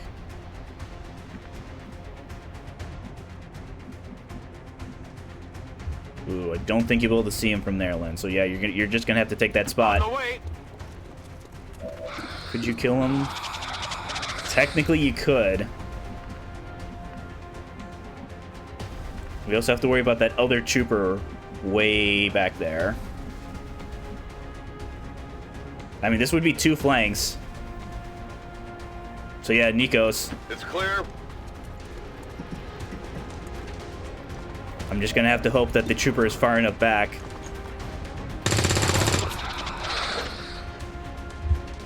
I think, yes, this is an appropriate use of a grenade. As much as I would like any potential loot. Heads down! Because again, they got rid of the zombie. Okay, trooper. Only so much! Unfortunate. So we're not going to be able to have Dawn Scholar on our retaliation mission. Oh, you also don't have enough mobility. Oh dear. Okay, you can run and hide in that direction. I can make it! Nikos, you're not going to stay there. Same thing with you. So let's pull you back. Lynn. Sure thing. Overwatch Esmera. Same story with you, Nikos. Get in the high cover there. Moving Overwatch. I'm on it. Ooh, good shooting. Oof. Alright, so we've done 2 missions and have had 6 wounded soldiers. But again, that's kind of that's how important the engineer is. Because if we didn't get the engineer here, who knows how long it would have been till we have the opportunity to get another one. All right, a little rough, Nikos. Now, granted, we didn't have you take that many shots, but I suppose that's fine. Lynn, on the other hand, of course, then again, I think you had multiple shots. Most of those shots were with height advantage. Yeah, Esmera. I think you also had a number of high ground. And Dawn Scholar, keep continuing to rack up MVPs. Two missions, 2 MVPs. How often we have counseled you, our loyal citizens, to harbor no sympathy for the dissident factions that hide within our 87.5. walls.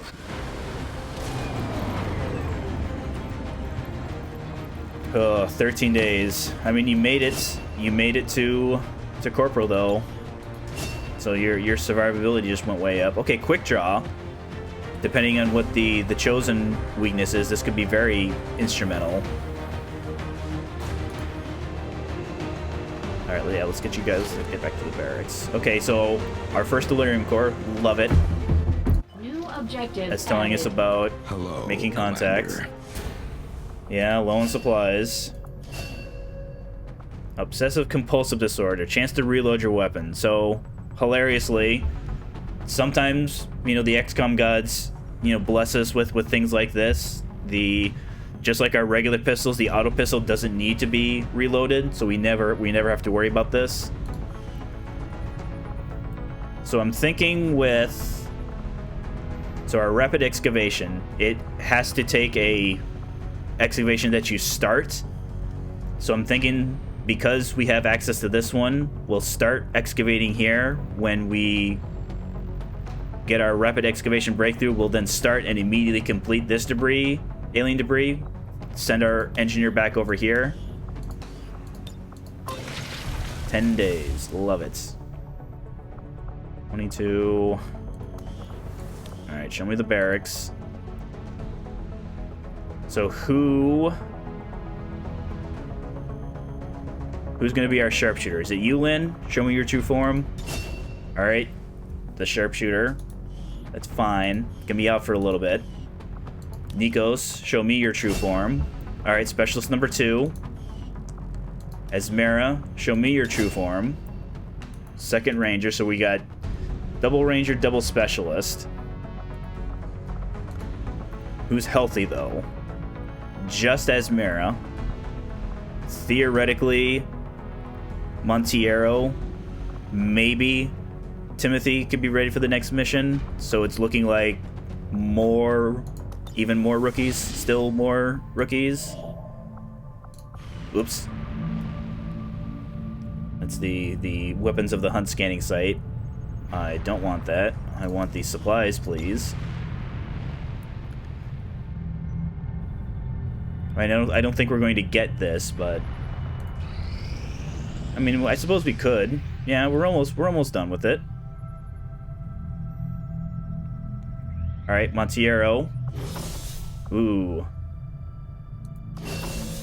So this will be our first lost mission. Okay, it's just the Horde. That's fine. So this will get us a scientist, enough intel to make contact with our first region, because we only start with 60, and we need 80 to make contact with a base of 80. 80 times the number of regions away from a radio relay. Okay. I mean, we're going to have to take some amount of rookies.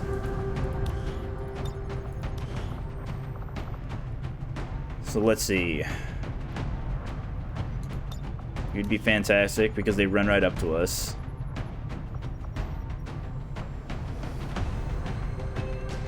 Yeah, as much as I want to bring the Grenadiers, the stocks aren't really going to help us that much with their 1 point of damage.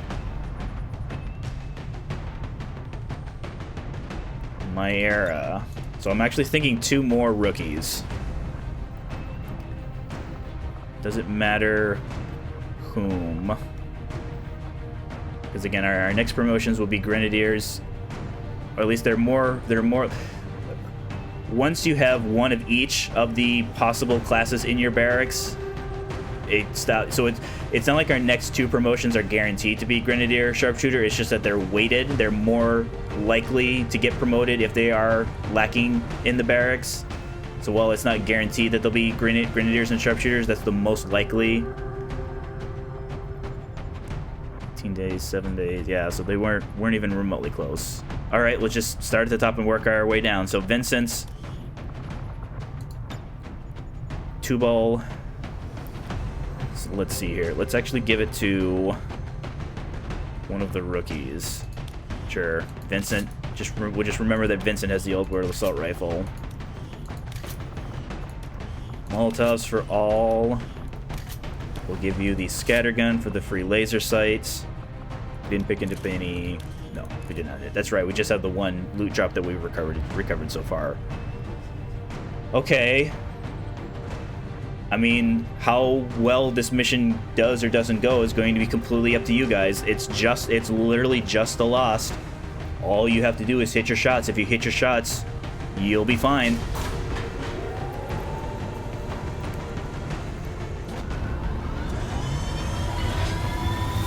So I think we'll put the rookie that doesn't have the assault rifle on carry detail. Because our soldier reward is going to be, he's going to start the mission unconscious, and it's going to have to be carried out. We've got a request from the Resistance to aid in the rescue of an important VIP who went on a scouting expedition into territory thick with the Lost. They've gotten themselves stranded. From what we hear, they're barely hanging on. We'll need to move in and attempt an extraction. Just don't get bogged down by the Lost. Yeah, this is going to be our first scientist, and our first scientist is very important because, one, it reduces all of our research times by the kind of like the most impactful, and two, we actually can't attempt the sectoid autopsy until you have at least one scientist. So no sectoid autopsy means no mine shields. Now granted, that's not essential. It's just that if the Warlock is our first chosen, and we don't have the ability to research mine shields, we're going to have a bad time. Let's actually move you again, Esmera. Yeah, like as far up as you can. There we go. I was hoping to trigger the Lost. Are Or those trigger the Lost, I mean. humans? It appears the alien devices dropped during the first invasion had a degenerative think they effect on these moved. citizens, causing their physical Okay, you and see mental health one from to there, rapidly decay, while maintaining Montiero. primitive organic functions. Approach with caution, Commander. They are certainly dangerous. Okay, the other one's over there. Oh, but it's being blocked by the high cover. Okay, that's fine. We'll just move in Overwatch. Don't waste my time. All right, so yeah, Tubal, you're on Overwatch. you're on asset recovery, and by asset I mean personnel. You're on personnel recovery. That's for a second there, I thought that was going to be damage on our poor ranger. Okay, so in this direction.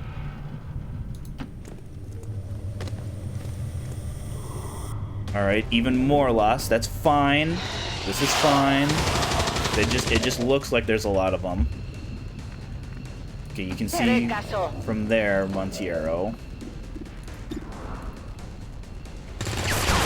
Excellent. Try not to set the vehicle on fire, though, please.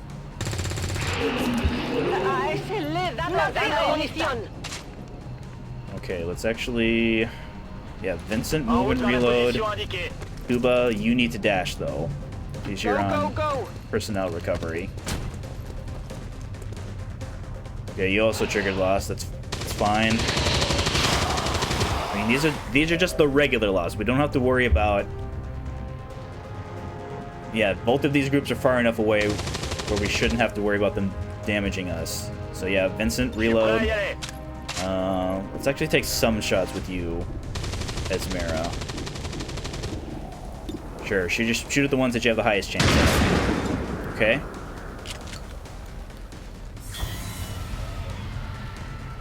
Because ideally we want to get to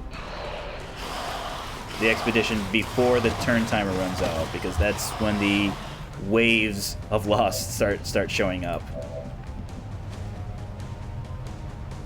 Okay, Tubal, we're just gonna have to dash you in there. On the move. Alright, no new enemies, that's fine.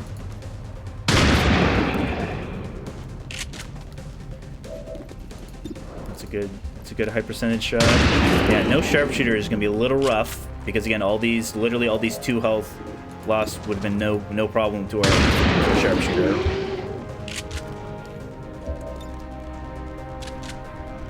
Keep firing, Esmera.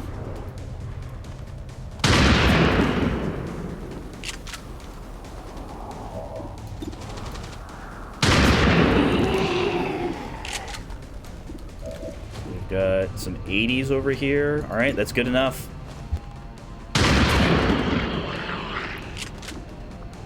Keep firing. If you make this one, that'll be a pretty clean sweep. Hey, look at that. Let's see here. We've got one more over there. Okay. Tira, you have to be in cover to see him.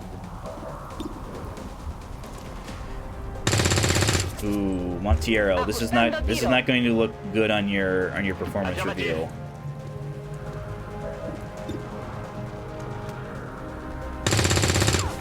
Guys, just like the thing I told you, right on top of you. If we're hitting our shots, we don't have to worry about injuries. The sounds of combat are likely to draw even more of them.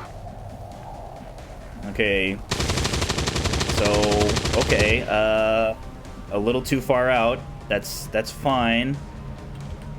So it looks like maybe there. Just trying to figure out where it is I'd be able to pick up the soldier. 10-4.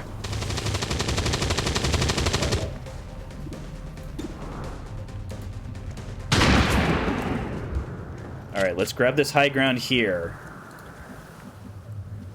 Is what I would say if we could actually get there. Okay, we can get around the corner there. Because the idea is that we set up. We have our height advantage. We kind of provide cover for Luba. Grab the soldier, run the scientist, and the soldier kind of back in this direction. Is at least that's what I'm gonna try and do. Oh, that's gonna trigger more enemies. Oh dear, that's fine. That's fine. They're just lost. They're just the lost guys. Okay, Vincent, you can see from there. Can you hit them though? All right, you hit that one. Can you hit that other one? All right, that's fine. That one's far enough back. Okay, Admira, same problem. Can't get high ground until next turn. That's fine though. Okay.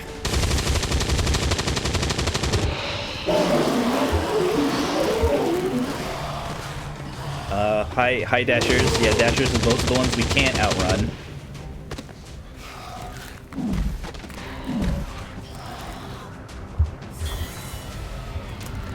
All right, there's the brute that we didn't see until just now. That's also fun. That's what the Molotovs are for. Yeah, so these guys are gonna allowed to move in. Okay, he's not blocking the ladder. So Kylie, we need you as close as we can to the action because of your shotgun.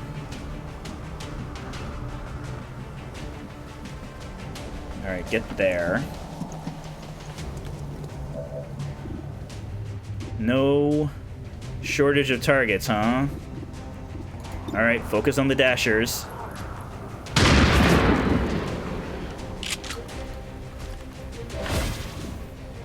That's a dasher.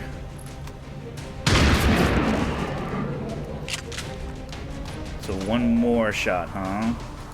That's a dasher. Was there like a better? Yes, I thought there was a higher health one.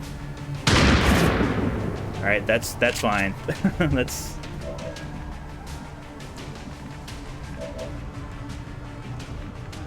Okay, Vincent, you're probably gonna have to free up the lost here. J'y vais. Oh yeah, that's the one behind us. Okay, that's fine. Ennemi à terre. Mon arme est vide. So Maera, let's actually. I'm actually okay with them kind of running towards us now, because if we block up the ladders, they might not run towards our position here. They might go for our poor rookie. Oh, you don't actually see anything from there. Whoop. That's fine. All right, so it looks like here. It's just that the issue is going to be when we move in, there's going to be yet another lost group that's called in. Of course, they're going to be called in every single turn. Of course, then again, can I get these? I can get these guys. Yeah, Tuba. This is fine. This is fine, Tuba. Targets eliminated. Yep, he panics. That's fine. I want him spreading fire all over the place. En guardia. Let's actually reload you because you'll be able to blue move up there next turn. All right, here's another brute. This is fine. Hey, we hit it. Good shooting.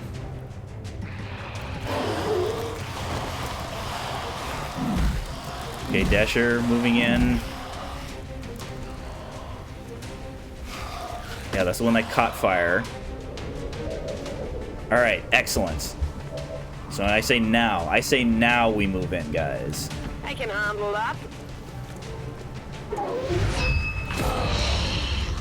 All right, yet another group of enemies.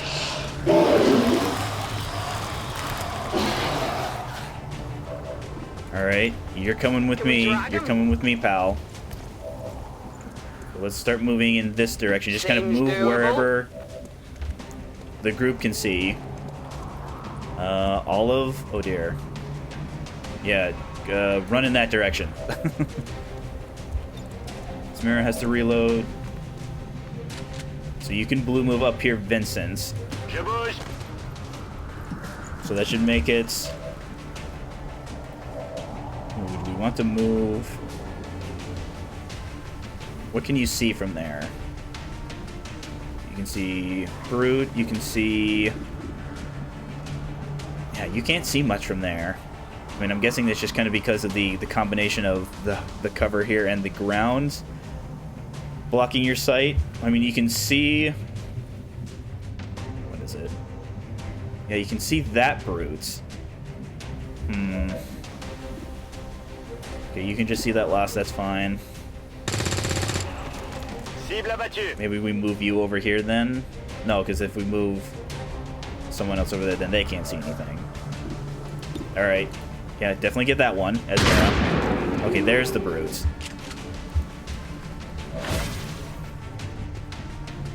So he's behind, yeah, he's behind the high cover there. So let's actually get him now. So we don't have to worry about him moving into the group here.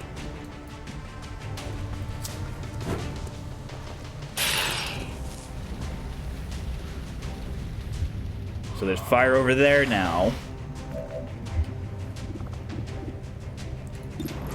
Alright, Montiero, start blasting. Eso es. Necesito un poco de munición. Alright, that Brute's far enough away. That's a regular loss. That's a regular loss. Okay. Ooh. Let's actually reload first. Then shoot at that 4 health Dasher. Alright, good shooting. Not that one. I mean, maybe that one? Okay. Alright, if you hit that one, you can eliminate him. Excellent. Reload. It's an Overwatch.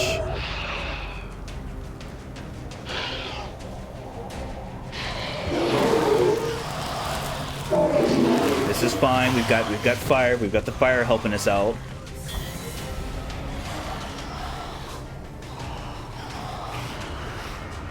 Brute moving away.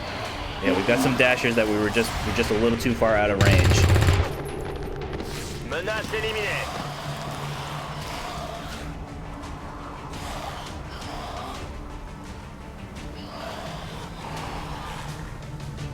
Oh, no. I need some help. Oh dear. Alright, definitely get that one. Any other dashers? Lost. Well, there are dashers, we just can't see them.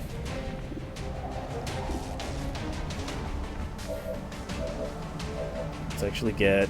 There we go. Esmera. Alright, let's move. Yeah, keep moving in this direction, guys. Same with you, Two-Ball. I'm all over it. Moving you back there. Moving you there. You don't see... Oh, dear. Yeah, having them kind of run around back and then run up actually isn't terrible. Isn't a terrible idea.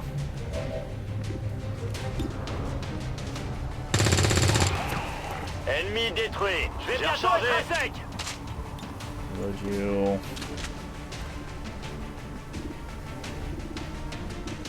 Yeah, you don't see any dashers either. Yeah. Esmera, we need to protect our soldiers there. Supongo que está bien. You just see the brute, that's fine. Reload. Je passe en vigilance. Alright, more fire. Yes, please.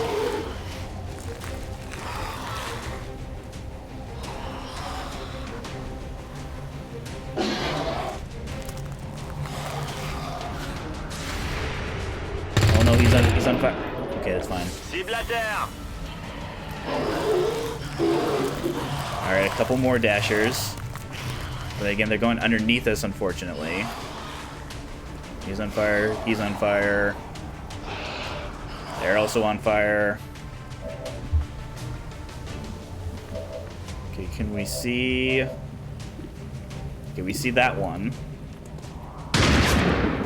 And we missed that one. Alright, that's fine. Just keep providing...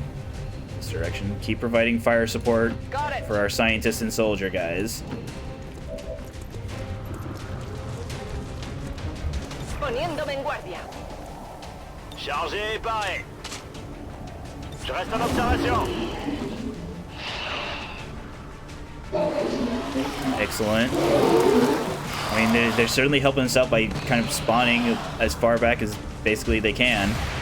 Ooh, this is going to take up our overwatches, though. Oh, dear. I was hoping to get overwatches for the dashers underneath us.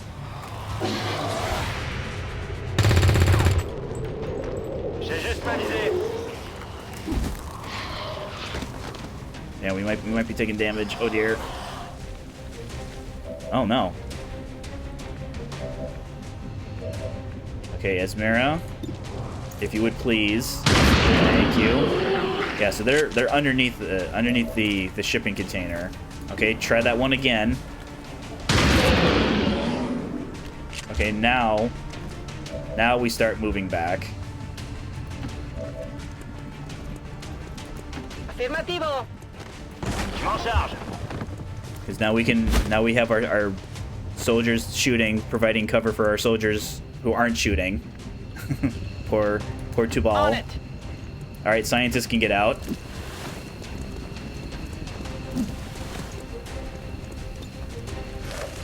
Two-Ball can get out next turn. Yeah, fire, the environmental fire doesn't normally do this much. Like, it does sometimes.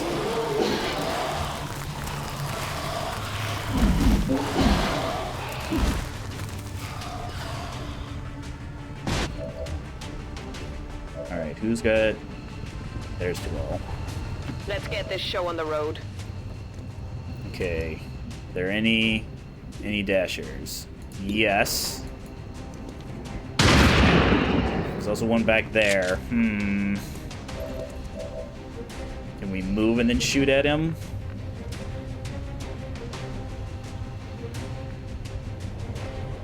Oh dear. Not from there. Alright. I know we can't outrun them, but if we run, we can get out next turn.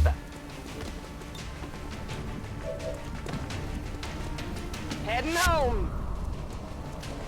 Just keep moving. Just keep moving. Keep moving towards the evac point. Because one of the other things that happens sometimes is that the new lost that spawn in kind of make it difficult for the already there lost to path to us. Nope, looks like the oh dear, those dashers aren't having any problems. Oh no. Okay, okay. Saul. Okay, this is fine. Yeah, roast them. One last final barbecue. Montiero. Blancos eliminados.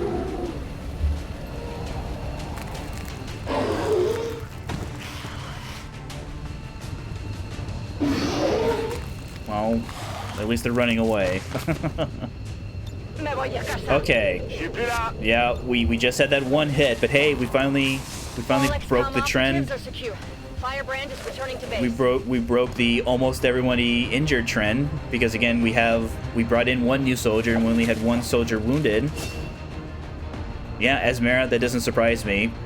Hit most of your shots. Montiero, okay. I mean, I think those two misses were a little rough, but again, that's fine. There's a lot of shots. Yeah, Vincent, solid performance. Yeah, sorry about that 2-ball. Sorry about that. And then welcome to XCOM. Oh boy. Ergalim. I'm gonna call you Jonathan. Welcome to XCOM, Jonathan. All Advent gene therapy clinics will be closed tomorrow for equipment upgrades. Initial reports that the suspension of services were the result of dissident activity. 81%. Cool. You could have fooled me. But... beyond all expectations. I'm continually impressed, Commander. All right. I see a specialist. I see combat protocol. I take combat protocol. So Esmera, our first Phantom Ranger. We'll get you guys promoted in the barracks. We are stronger by far when working together. Your skill is unquestionable, Commander. Thank you, guys. So you're a corporal. You should be... It's actually, yeah, there we go. So you'll be Phantom Ranger number 2. So Vincent, show me your true form. Grenadier, solid. 2-ball, show me your true form. Alright, Sharpshooter. So it looks like both of our Sharpshooters out for multiple days. Yep, 18 and 13 days.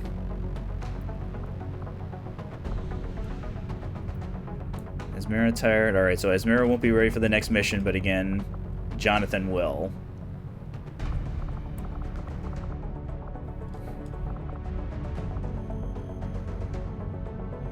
Montiero will be good to go.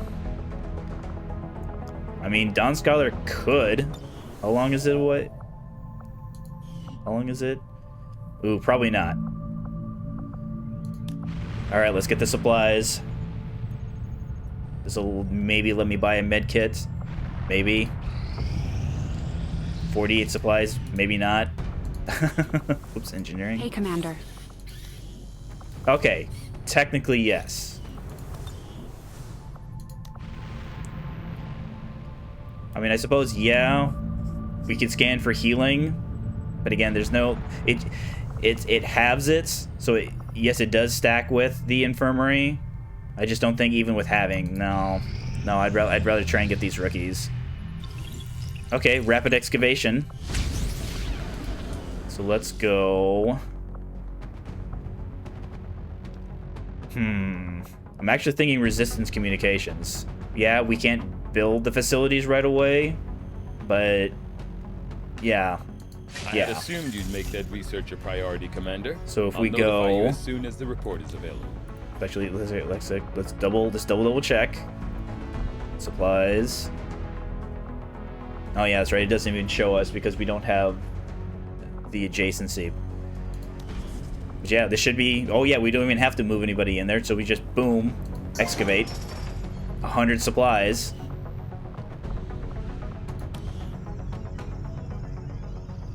Oh yeah, that's right. I have to do... Just remember, I have to do... Okay. Hello, Commander. Work is well underway. I have to but do it alien will be biotech sometime before I can yet before build my research is complete. before I can build the Commander, infirmary. We've already dedicated considerable That's fine. resources toward the current research project. However, we can move on to something else if you'd prefer. I'll direct our efforts Okay. towards the new research project immediately, Commander. Once we've made progress, I'll send word. Because I'm thinking my build order... Infirmary proving grounds. So yeah, we are kind of losing out on construction efficiency here, unfortunately.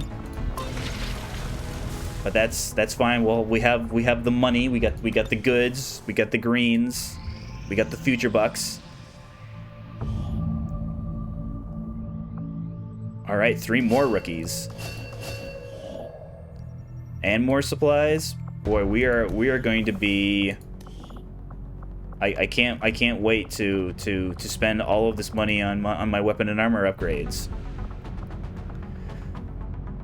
Sorry, it'd be HQ order. There we go. So, all right, that looks fine. That looks fine. That looks fine. Okay. No strange hats clipping through. No technology. No headwear that you shouldn't have access to because it doesn't exist yet. Alright, there we go. So that unlocks autopsies, well, after we do the officer autopsy. So now we don't need it. I will send word as soon as we have something. So let's go. I don't think it matters. So here, I guess, infirmary. 42 days, eh? Alright, here we go. So it's to stop the Advent retaliation, so it's the find civilians, run up to them, rescue them.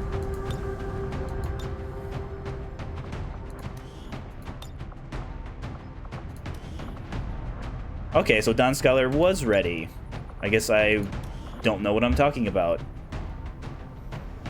So our weaknesses we can expect are things like close, increased damage from close range, increased damage from multiple hits. So each hit beyond the third deals increased damage. Obviously increased damage from Templars, increased damage from explosions. Easier to target from high ground, so definitely a Grenadier. Definitely... I mean, it's just going to be 2... Yeah, it should be just 2 pods and then the Chosen. So as much as I want scouting, I don't think I need scouting for this. But I also don't want to bring... I don't want to bring any rookies. So, Nikos, let's try and get you combat protocol. Do I do double Grenadier? Because it will be...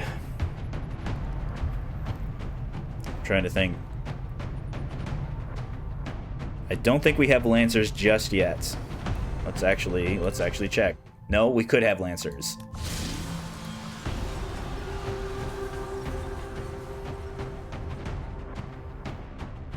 I mean, Don Scholar with Perry, I'm less terrified. Like, obviously Lancers are still scary. I'm just less terrified than I would be if I had like a Reaper. I mean, and again, it's not that Reapers are bad. It's just that they're off. You're trading offensive output for their high level scouting.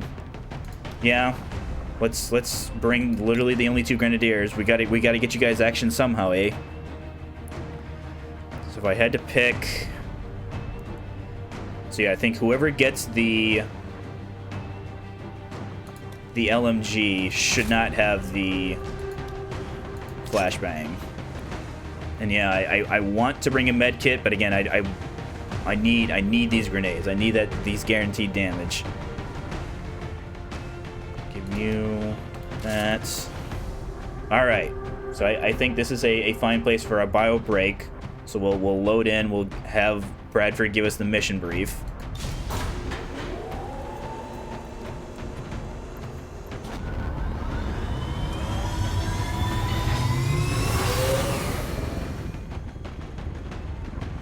He'll tell us kind of the state of things. We just got word the aliens are attacking a resistance outpost in this region, and they're not taking any prisoners. These people need our help, and we're heading in to make sure the aliens regret coming after the resistance. Neutralize all hostile contacts in the area and secure the camp. Operation Massive Shriek, huh? We're not even trying to be subtle, are we, Bradford? All right, that's fine though. So I invite you, the audience, to get up, to stretch your legs, maybe get yourself a beverage and/or a snack, maybe use the restroom. I will use the restroom, and we will return in just a moment.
All right. Let's save the day, XCOM.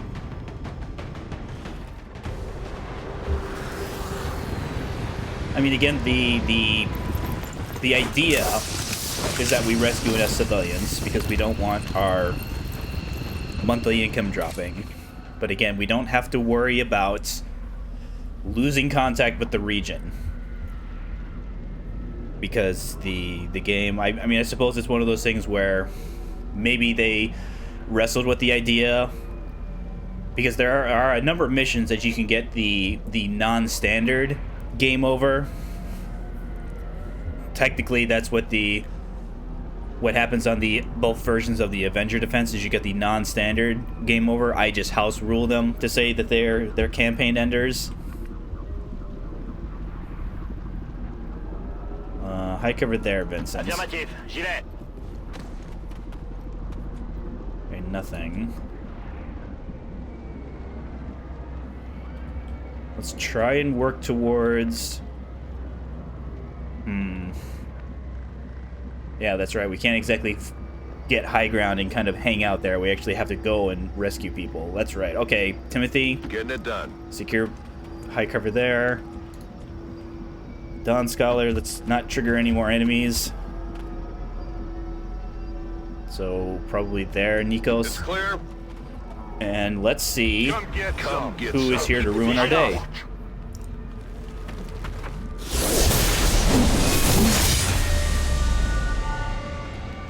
Alright. So one assassin, huh? Shadowstep and Watchful. But Bewildered. Okay. This is manageable.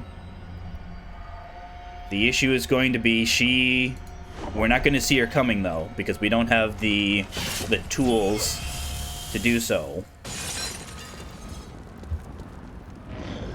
We also have to wonder kind of what because we don't want to engage Advent enemies and her at the same time. Alright, so 1 sectoid, 2 troopers. Is that the direction that we were already kind of facing? It kind of is. Half cover, half cover. You've got the flashbang, so you shouldn't be the one to move up, Timothy. Yeah, Vincent. You're the shooty. It would seem okay, Advent we has begun activated a deploying different their group. so-called That's priests into fine. combat. This is Their fine. implants provide significant enhancements to whatever latent psionic energy they may have once possessed. Okay, Dawn Scholar can get to the trooper. Does that activate more enemies, though? Is what my question would be. High cover there, but we can destroy it. Nikos might be able to see him from there, but again, it's only half cover. All right, let's see what Dawn Scholar does or doesn't do. This world is ours. Yep, activating more enemies. That's fine. This is fine. The forces of the occupation. Just nobody tell the civilians that they're the ones that are probably going to get shot at. So let's actually... Okay, why do you see that trooper? Well, you'll probably see more stuff because, again, we're not getting any sight preview because it's assuming that the door is closed. The door, he's gonna kick down the door. I mean, actually, if I leave you here... Yeah, if I leave you here, I have to worry about mind control. I'm not worried about getting shot at. I'm worried about getting mind controlled with you, Dawn Scholar. Of course, then again, they could just move and mind control you, but oh well. So can we get... Alright, Vincent, you've already moved. Nikos can get to high cover. Can get to high cover there, but doesn't see anything. Timothy. I mean, the question is, do I preemptively? So that gets the 2 Psy wielders. The 1 trooper right there. So we have the trooper way in the back. Can we do anything with that trooper way in the back, guys? I mean, Vincent, you're probably going to have to hunker down. Because again, as much as I want to rescue these people, there's a possibility, because again, civilians have the I'm easier to hit perk. So even if they're disoriented, they're going to have a higher chance at the civilians. Again, sorry. I'm sorry, Resistance, that that I'm letting them shoot at you. Okay, this will threaten the sectoid. Can't see him from there. I mean, yeah, we're gonna need at least some damage on the sectoid in order to have I'm going. Don Scholar finish him off. I mean, you're gonna have to hit a 78 though, Nikos. Okay. We'll be able to pick that up. So yeah, let's definitely... So probably, yeah, flashbang the one that's the closest. Because I don't think we can get... Okay, technically we could get this side. But again, I'd rather not give any of these any of the mind controllers the chance to in which to mind control. So yeah, it looks like there. Catch. No, don't toss it to them. Put it someplace that they can't catch it. And then yeah, well, we're gonna hunker you down, Vincent. En position. I'm civilian. I'm so sorry, guys. Truly, I am. I go out like this. They go All right. without regret.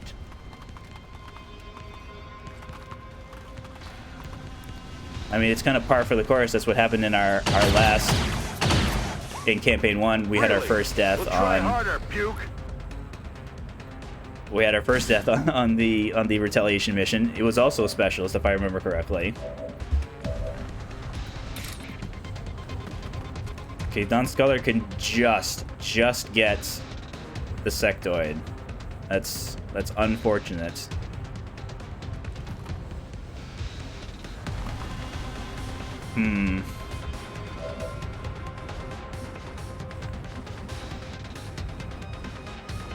Okay, now I can move you and do something. So yeah, we will be rescuing this guy, this person. But hey, Allez, on se dépêche. I'm a man down. So if you could actually finish off, I mean, one of these two. It's possible, not probable, but possible, guys. Mangez ça.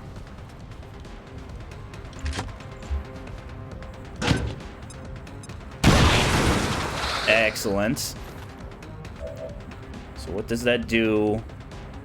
Okay, that makes you exposed.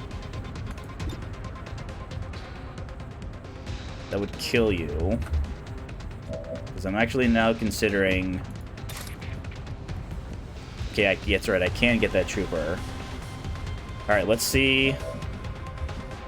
Let's see if we can finish off the sectoid, please, Timothy. Thank you. Target disabled. I mean, it's going to be a little awkward. Oh no, we can get 5 damage. For some reason I was thinking I wouldn't have enough damage. Yeah, let's just get him and then parry. I was going to say I get the trooper, but then I'd have the awkward situation of Don Scholar getting mind control, but I don't have to worry about that now. Okay, we have to worry about the faceless though. Oh dear.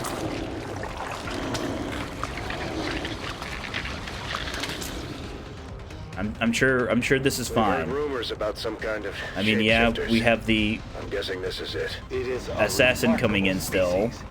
If only we had some means of containment. Don't even think about it. I'm sorry. I'm so sorry, civilian. Will you sacrifice all of them to save yourself? Ooh, assassin, you showed up. You should have showed up a turn sooner. All right, where'd she go?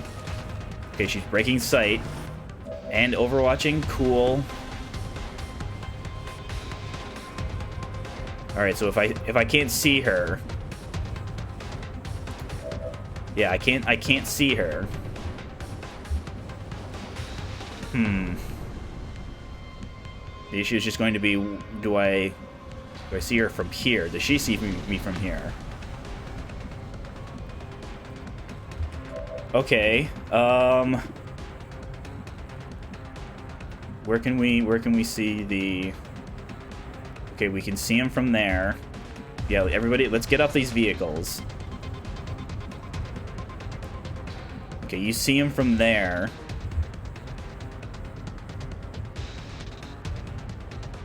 I think that means that Don Scholar's gonna have to take out the trooper, though. I mean, if you get hit, then you get hit. Don Scholar, so... We're gonna need multiple attacks. Multiple attacks on the faceless. Yeah, let's see what this does or doesn't do.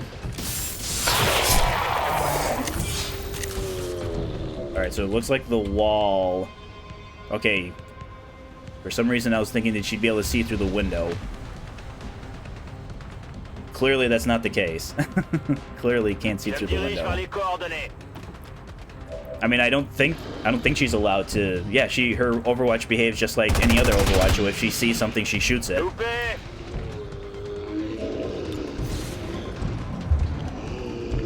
I mean, this might destroy Don Scholar's cover, though.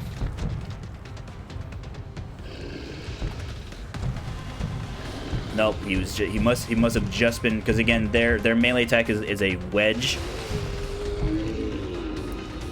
Ooh, that's not good. That's not good. I mean, if she maybe if we were at full strength. Maybe if we were at full strength, I'd have no problem. But again, if the assassin just extracts knowledge and then leaves, that's fine. This is fine. Yeah, especially since I'm not going to be able to move. Yeah. Sorry. I mean, I'm sure. You know, the assassin almost sunk our first campaign when she assaulted the Avenger. Hopefully that is not the case here, where she almost sinks it. Man, we're gonna oh dear, we're gonna have to hit this one, Timothy. So no pressure.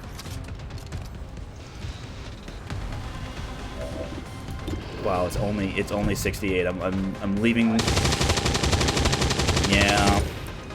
Oh crap. Yeah. Hey, good dodge, though, man. My position's been compromised.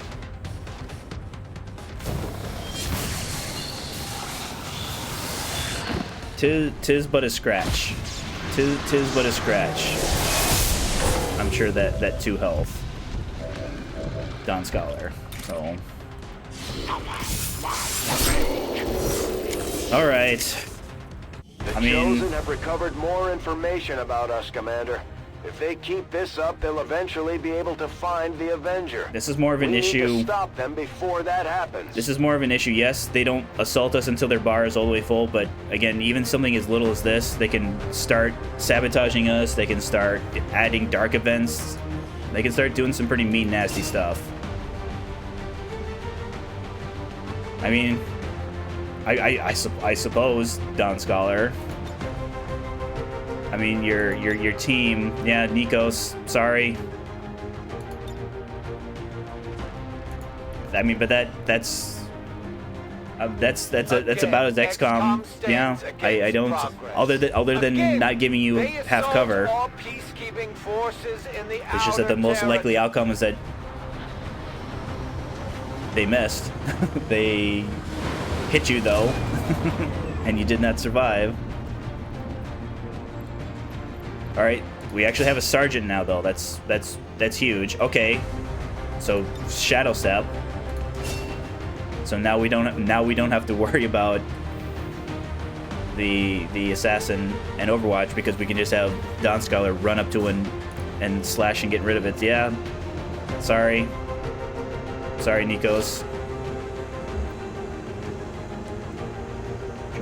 Okay. Yeah, faceless autopsy, plus 30 supplies. So, alright. I'm actually now, yeah. So because we have our first sergeant, so engineer. So in, yeah, 5 days, we're going to have our first squad site. Now, whether or not that's before the first mission of the month, that I'm not certain about. Ooh, engineer, okay. I mean, we still have our monthly, our payday. But that's fine. That's fine. Alright, still just doing retribution, that's fine. Okay. So because we only have the one region contacted, we're only going to be able to counter one of these. Both of these are yikes. Now, fortunately, Wild Hunt in Standard War of the Chosen, it basically means every other mission. So we just had a mission in the Assassin's Territory.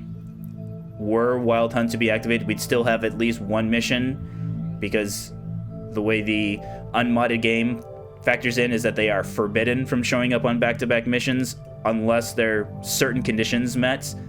Those usually involve our Golden Path missions, though, so we'll know to expect her on those missions. And then Made Whole, yeah. But again, it's not permanent. And neither of these dark events are permanent. There's just, it's going to make the assassin a lot harder to deal with when she doesn't have any weaknesses and only has strengths. Yeah, 25% faster. So feedback. So anytime a sectoid tries to mind spin us, anytime a priest tries to mind control us, the psionic bubble from the codex actually also affects this. I don't remember. I also believe this does affect the warlock as well. I think it's not a whole lot of damage though. So we can definitely find the skirmishers. Yeah, we're gonna need a sergeant to find the Reapers. Need a sergeant for that. All right. There should be some rookies. Yeah, let's get one of these low-willed rookies. So who's like the lowest? Anna Maria. Who could we bond? Is there someone we could potentially bond you with? Ailu. 14 days. All right, so new skirmisher in 14 days. That'll also get us access to skirmisher HQ.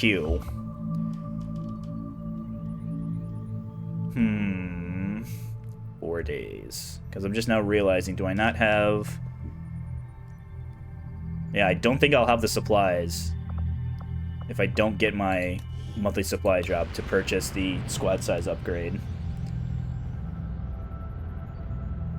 Because again, that's because of how long it takes to get magnetic weapons. The Guerrilla Tactics School is basically the fastest we can get a offensive output and offensive output by increasing our squad size. All right, so 246. Guerrilla Tactics School, beautiful. Let's immediately purchase 100. Yeah, we did not have enough. So infirmary in 38 days. Debris in 8. Resistance comms in 4. That'll let us start making contacts.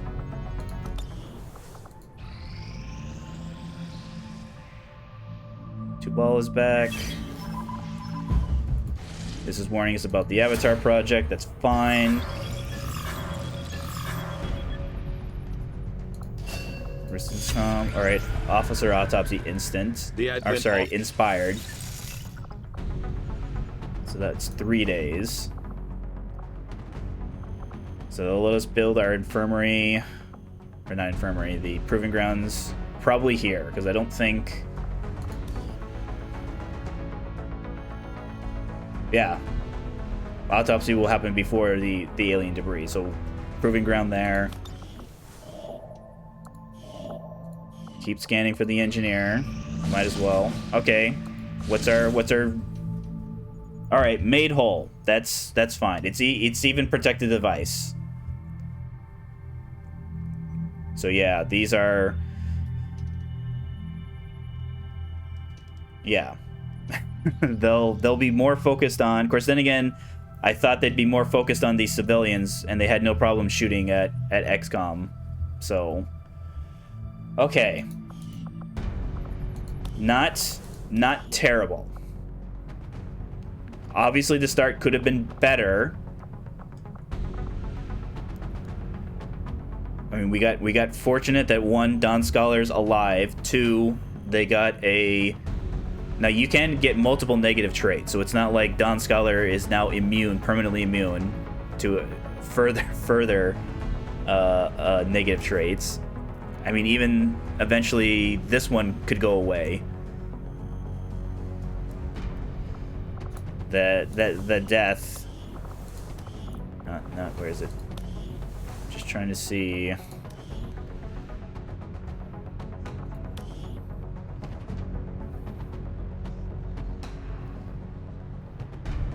Yeah, so it had to have been a crit, because you would have had 5 health. You should have had 5 health, Nikos. It's actually, if I bring up, this should be one of my other mods. Yeah, so if we click on a soldier, if we do lifetime stats, this should now let me select dead ones. It's Vincent, Jennifer, Esmera, Tubal. There we are. Well, it's not giving me your stats. Yeah, if I had to guess, well, we can literally just look at your other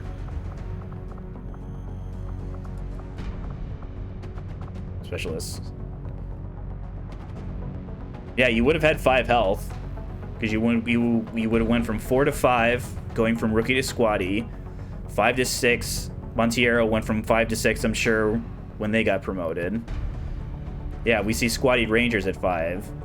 So it had to be... Now, granted, that's because of the quirk, kind of how hits are calculated in XCOM. Hypothetically, if that hit was like a 20% chance, and the sectoid had a 10% chance to crit. So I'm trying to think. I know troopers don't have crit, but I believe the officers do have a flat. So XCOM units need flanks in order to have crit chances. The exception being, I think the sharpshooters, their guerrilla tactics school upgrade just gives them a free 10% to crit. So that, I suppose that makes it then possible for any hit to crit. In theory, I think it has to be inside their normal view range, though, because you get aim penalties with squad sight. You also get the crit penalties. So I think it does subtract like 10% or so on squad sight. Now, if you're flanking at squad sight, it gives you a chance to crit as well. So yeah, yeah, the sequence of events was I need to prevent, because either the priest or the sectoid could have moved and been able to see Golden Lotus, because again, if one Advent unit can see one XCOM units, then all Advent units know where all XCOM units are. So yeah, they would have known where Golden Lotus was. They could have moved to see him. Now, it would have been a mind spin chance with the sectoid, because the sectoid, again, for what I think it's because they're such an early game unit, they don't get guaranteed mind control the way the priest gets guaranteed mind control attempts. So yeah, as much as I would want Nikos to be alive, there would have been more soldier deaths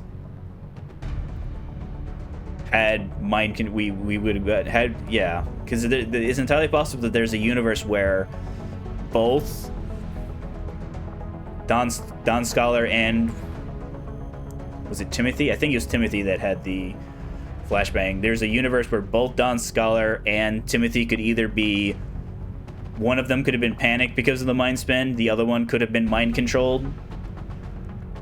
And if, hypothetically, if Timothy were the one that was panicked, the one with the flashbang would not have been able to flashbang the mind controlling unit, freeing Don Scholar.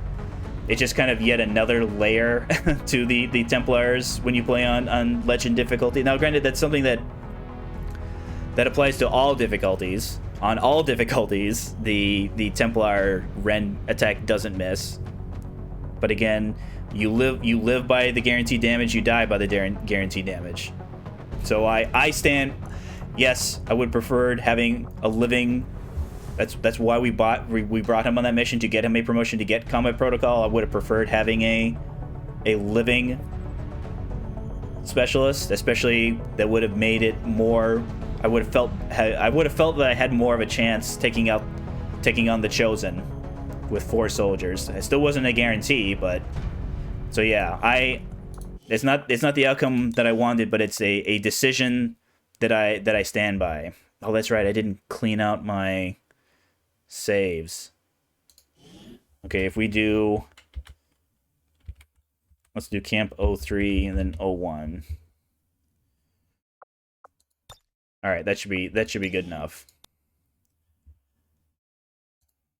So let us change the game, because we've been playing. It was what, Friday when we started Subnautica? Change the game. Change the category.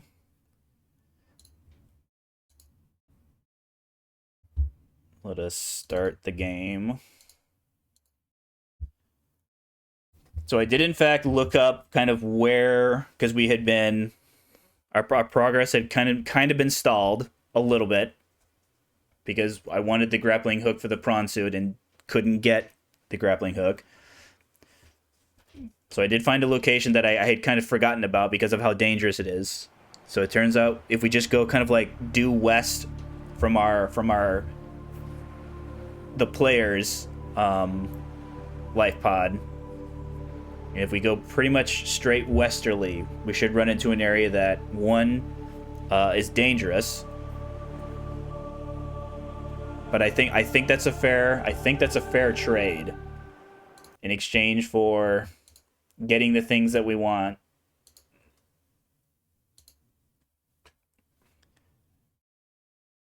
Because it's going to be an issue of risk versus reward. The risk, you know, we need the grappling hook. At least I need the grappling hook in order for me to feel like I have a chance. Because again, the thrusters on the prawn suit has thrusters. I would not insinuate that it does not have thrusters. It does. It's just that the thrusters are kind of very lousy. And I don't want to put myself in a situation where, because again, just like with our sea moth, if anything happens to the prawn suit at that depth, it's game over, man. I mean, the possibility exists. Meters. Oxygen efficiency decreased. I technically I haven't like an idea. It involves bringing the habitat builder and probably some titanium, some quartz. I don't know if that's guaranteed though. I don't know how good of an idea that is though. All right, that's right. We pinned all the stuff that we need. Okay, we have all this cure food. We have some. Let's eat.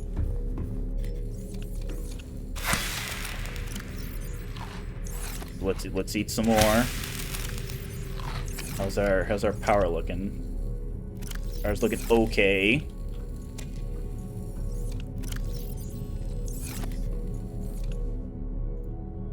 Alright, that's alright. Bed and modification station down here. Titanium. Okay. Salt. Good. Alright. Let us go. Let's actually make sure. What's your state of power, Seamoth?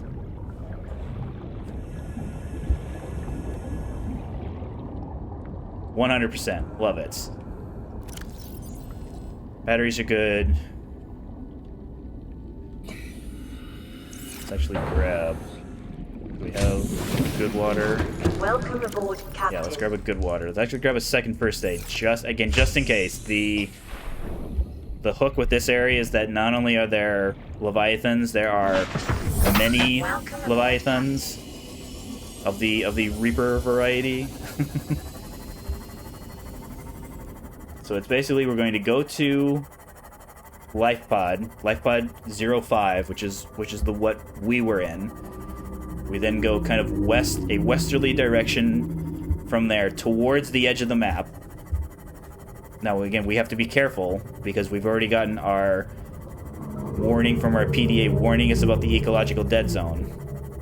And it's literally just that's your only warning. Even on standard survival difficulty, you still just get the one you're in the ecological dead zone warning. Because there are no invisible walls. There are just walls of ghost leviathans that will spawn continuously around you.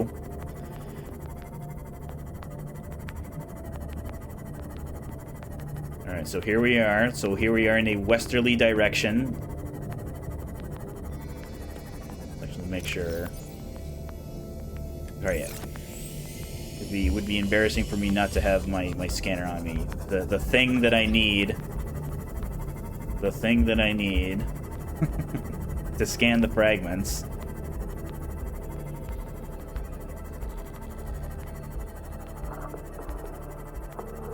Now, fortunately, the Reaper Leviathans will kind of make their presence known to us. And I did look back on the video. It was... I want to say it was like 15 health. I didn't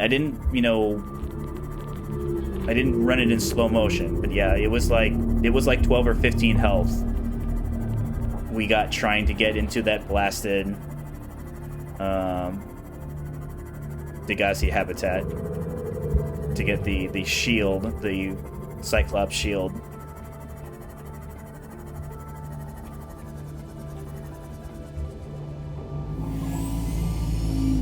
Yeah, I'm still not entirely sure what it is. Like, was I hitting like the side? Was I like, you know, headbutting the exact wrong part of the tube, the door? I don't know. All right, I hear him.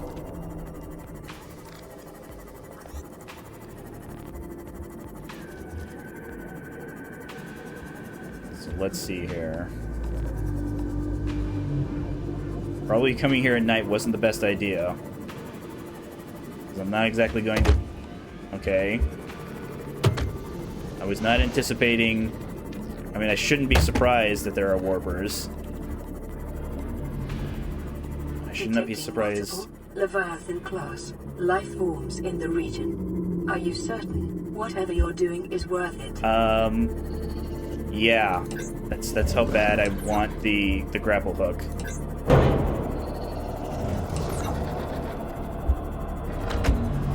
Ooh, I don't like how they're continuously following me.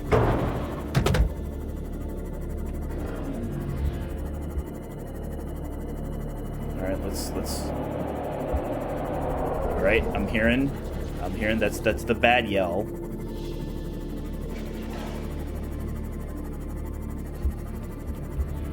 Let's just head in this direction. Nope, still behind me.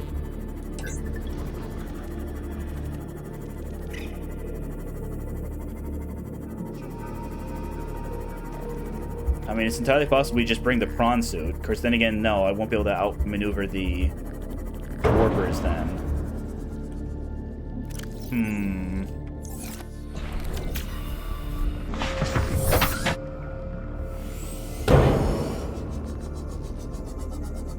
I guess there's another mushroom forest. Fortunately, we don't need to wander around the mushroom forest because we built the Cyclops.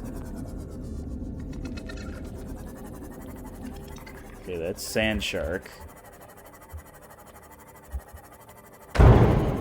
Sorry about that.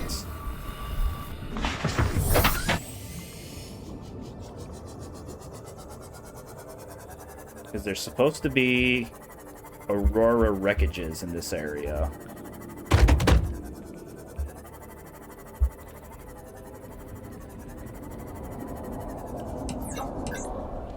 Alright.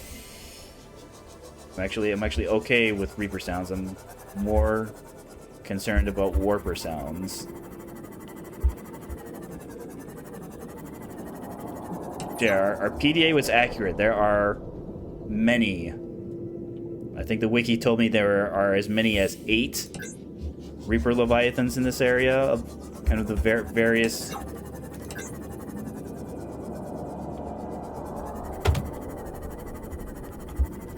So it's just going to be a matter of can we get what we need and can we get out. All right, more sand sharks. That's fine.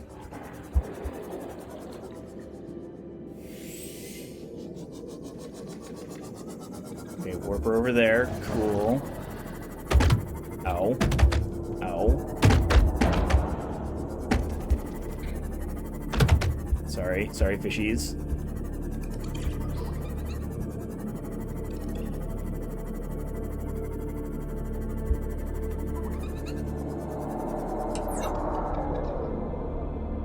Alright, I hear them.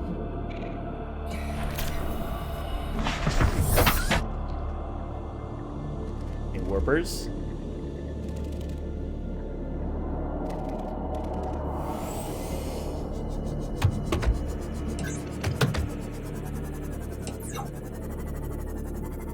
Yeah, I'm thinking we're definitely going to have to go deeper. I would just prefer to see the Leviathans before they see me.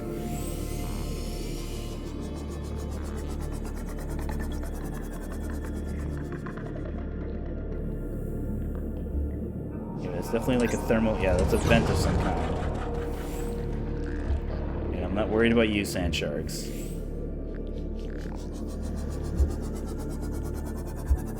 And again, if I'm being overly cautious about the warpers could very easily warp me out of my vehicle, warp me into right in front of a Reaper Leviathan. Even with the reinforced diving suits, that might be too much. That might be too much damage to withstand even with the... Ooh. Alright, one... Yep, Warper. Let's hide down here. Yeah, this is warmer. But again, it shouldn't be so warm that... Our reinforced diving suit. Yeah, 63C. Oops. Yeah, I don't think there's any...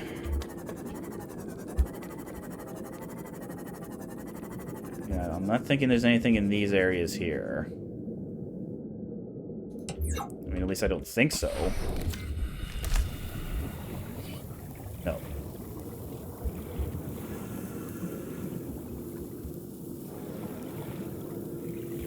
Yeah, this might all be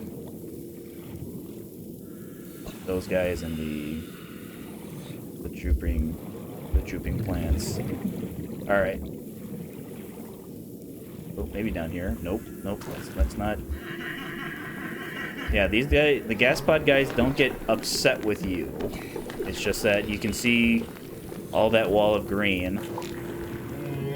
If we get too close to it. I've had a number of times where I've had, like, the entire pods explode around me, killing me almost instantly. Yeah, let's just... I don't even think there's anything down there, so...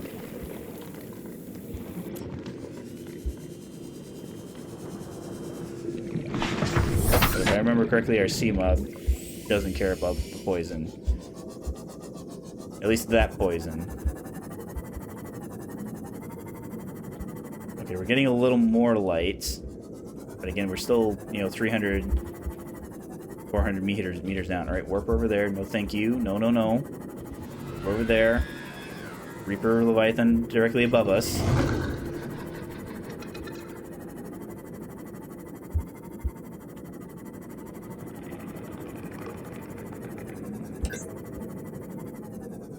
Okay, that might be ecological dead zone.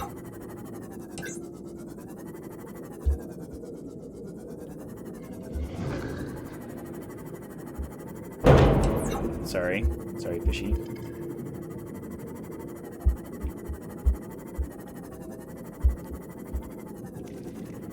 let's try... Sorry, guys. Let's try the kind of the very edge here.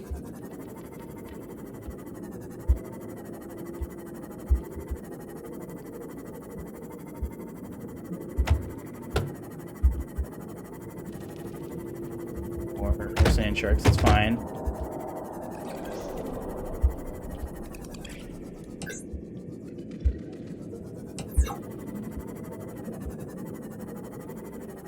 Okay, lots of debris. I'm not looking for debris, I'm looking for bronze suit pieces.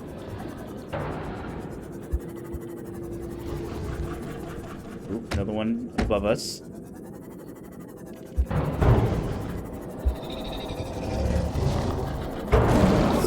Sorry, sand sharks.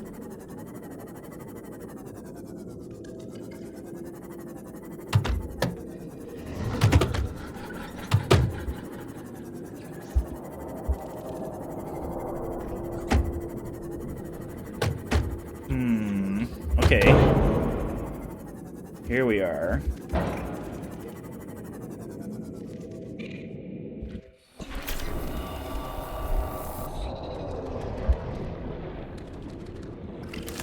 Alright, I need an actual door, please. Nope. Is it above? There we go.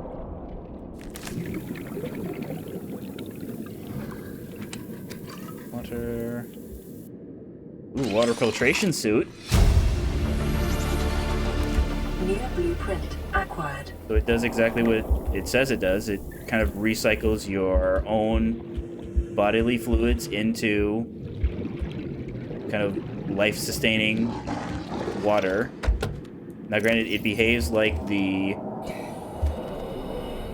There you are. It behaves similar to the vending machine where it decreases your... Aboard, Captain. It increases one step. Okay. I was rudely interrupted while I was monologuing. So yeah, it'll increase your thirst. Sorry, it sates your thirst by a little bit, but increases your hunger by a little bit. So it's not that it isn't worth it. It's just that our reinforced diving suit, much better. Okay, he must have lost interest, like, immediately. Because I was expecting him to chase me. Did have the... Okay, yeah, we do have the laser cutter. Let's actually put that on 5. Because I need my repair tool. Because again, with our reinforced hull, it should take a couple... He does like a grabbing animation where he... like grabs you and then turns you in the direction that he's facing and goes, "Rah, I'm scary." I mean, he is scary, but...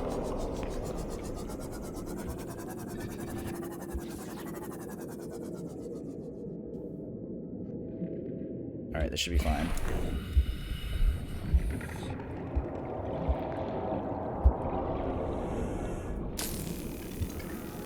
Like, it'd be super cool if it's in here right away, game. So I can get out of here.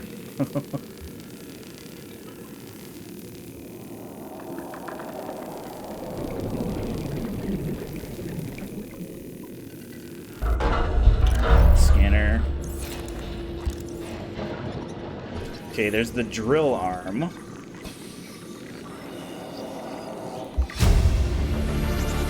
Grappling suit. There we go. Acquired.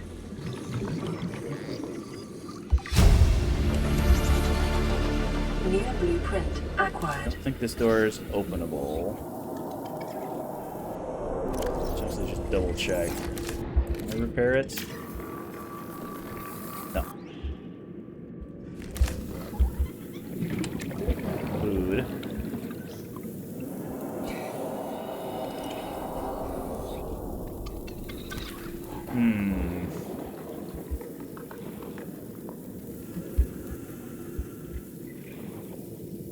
Looks like another water filtration if we didn't already have that water filtration scan.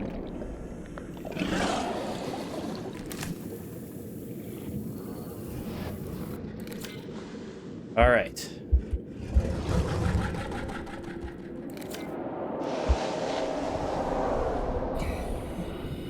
You're looking good. You're looking good, Seamoth.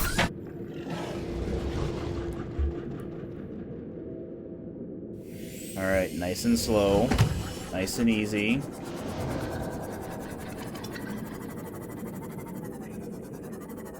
Shouldn't have any problems, right? Right, Reaper Leviathans.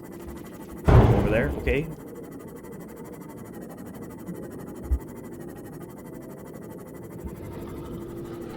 Alright, excellent. Got exactly what we needed. Only needed the one try. Or the other one area, I mean.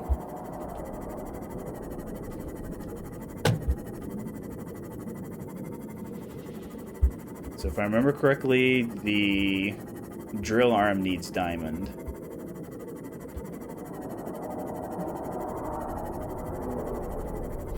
Ooh, another one. That's fine.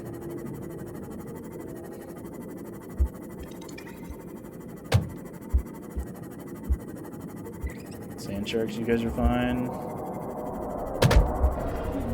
Oh, warpers, not fine. Not cool, warpers.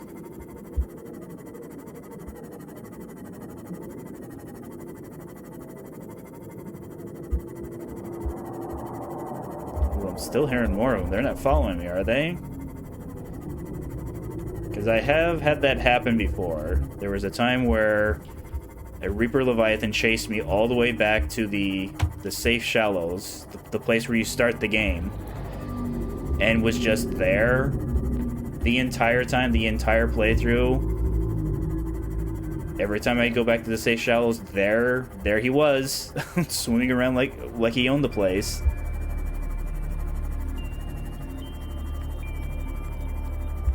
I don't think I've had that. Was a very long time ago. I don't think I've had that happen in quite some time though. So it just might have been one of those, you know, what kind of video game doesn't have its odd little quirks? Like, you know, one of the scary can potentially actually kill you enemies just, you know, just hanging around your life pod, just kind of waiting for you to slip up.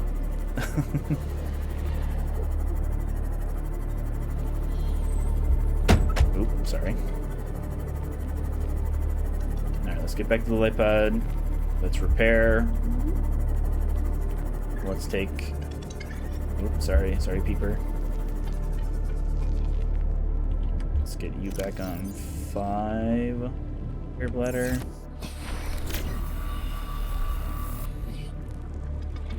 Alright, we're safe indoors. So let's see here.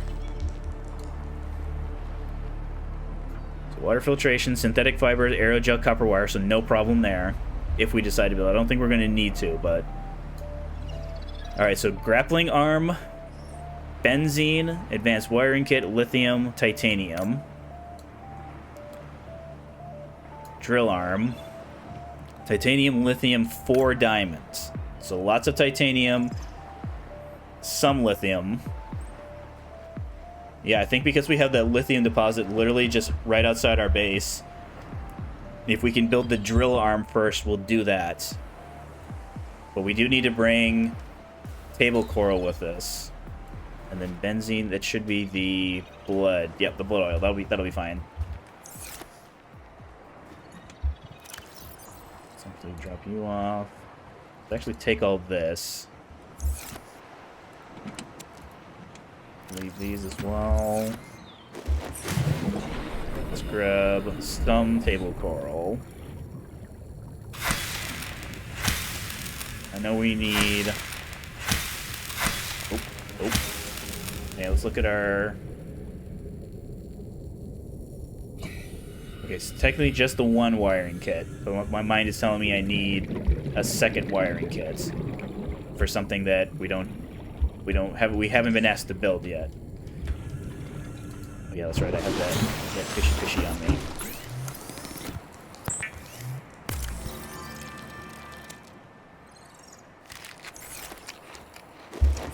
Do I have more filtered water? I do. Sorry, disinfected water.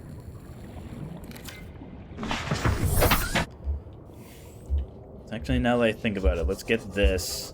I don't think there's anything here, but let's just get it off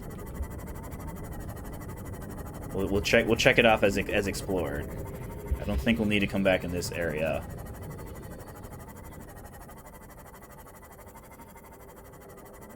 So if we're keeping score, let's see here. 1, 2, 3, 4, 5 lithium.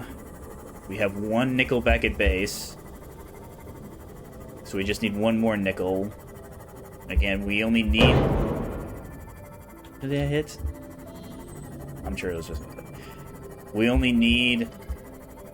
As of right now, we only need the 7 crystallized sulfur. But again, my mind is telling me we need a little bit more for something else. So we'll grab, like, maybe 10 or 11. Fortunately, the areas that have the crystalline sulfur, it's relatively plentiful. So I don't think getting that much will be an issue.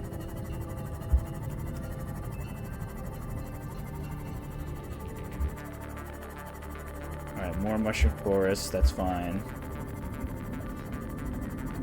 Maybe that's what the purpose of this life pod is, to show you, hey, here's a mushroom forest. You need mushroom forest for Cyclops pieces.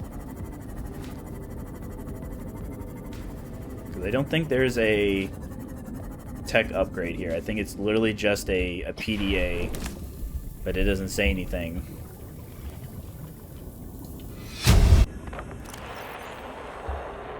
Oh yeah, he's yeah, you get to listen to him crash. Yeah, it's looking like it's just mushroom forest. Mushroom forest. Okay, that's fine.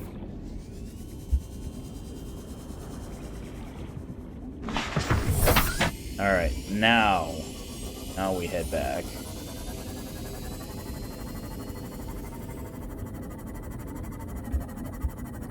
Yeah, it's the same story with the kynites, the kind of the blue gem thing there. We only need 7, but I know for a fact I need 2 more beyond that. Again, for something that we haven't seen yet.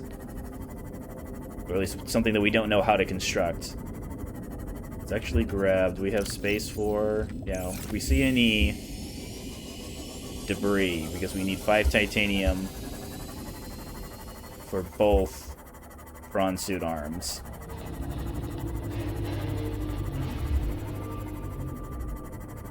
So if it just happens, if it works out, that we see debris, we see ship debris. No, not you, Sand Shark. All right, here's some.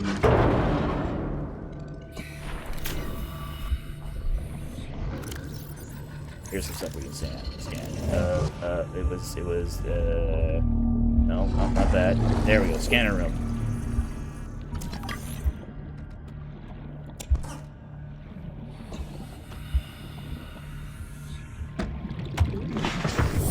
Welcome aboard, Captain. Okay, this direction. So finally we can dive deeper. We have to go back to kind of that heavily fossilized area called the Lost River. We need to head back there. We need to head back to that super glowy tree that we saw, because that's kind of like that's one of the ways into the inactive lava zone. At least it's the way that I like taking, because of how I just have to remember, okay, find the glowy tree. Once you found the glowy tree, then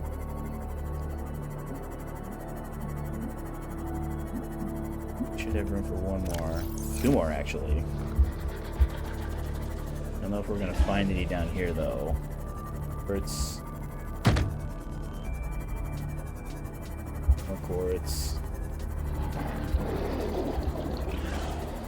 Okay, is there any ship debris around here? Oop, I see some.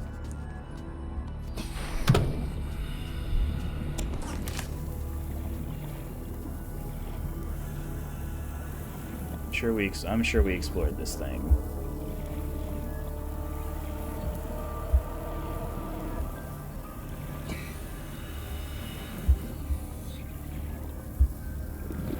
Yes. So yeah, this the one that had that all the various kind of plant pots, planter pots. All right, there we go.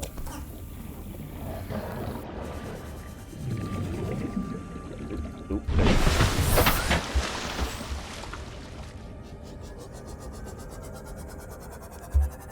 So we'll probably have to empty. Yeah, that's right. I won't be able to take out the storage module on the Seamoth until I empty it out. But we can unplug the energy efficiency module. We can unplug the hull reinforcements. Welcome aboard, Captain.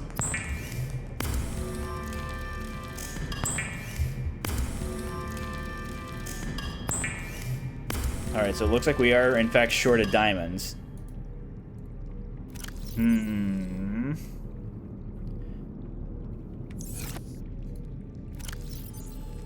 Quartz.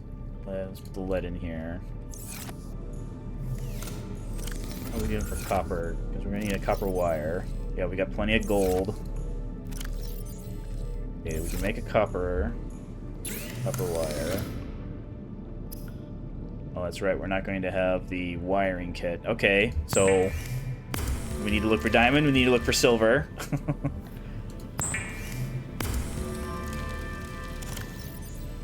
Is that in there? Let's toss any gold in here as well.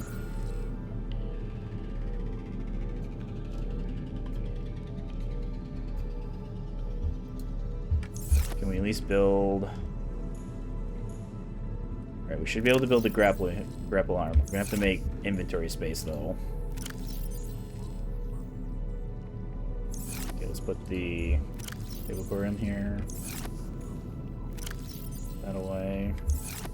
Take care of our needs. Oop. Oop. Oop.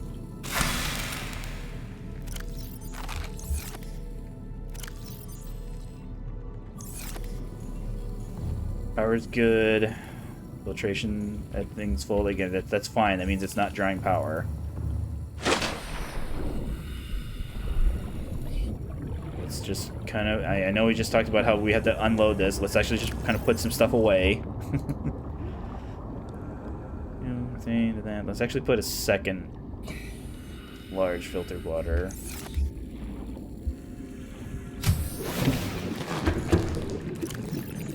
Yeah, I thought we had an extra one in here.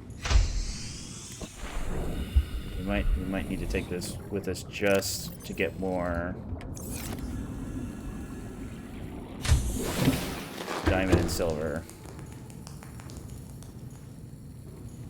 Yeah, we got the lithium. All right, what are we doing for benzene? All right, do we have enough? 1, 2. No, we need one more thing we have to put away.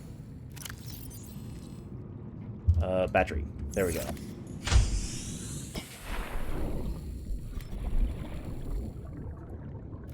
Oops, no.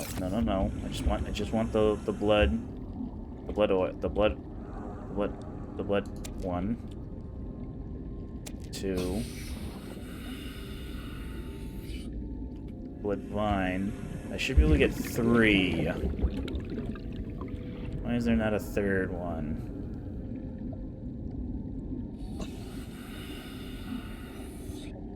Come on. Oh, I see. I think I see it. There we go. Blood oil. There we go. So there's our benzene.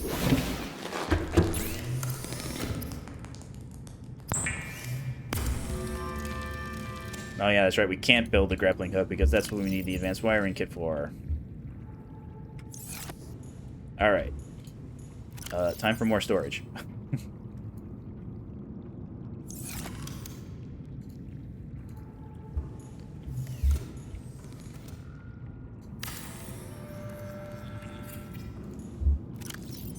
Toss everything that isn't...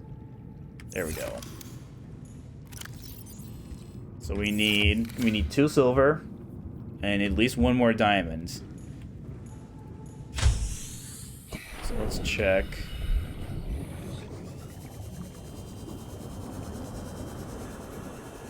Let's check the cliff facings in this direction. At least I think it's in this direction. There should also be shale kind of spread out through the mushroom forest. I don't remember how much sandstone there is, though.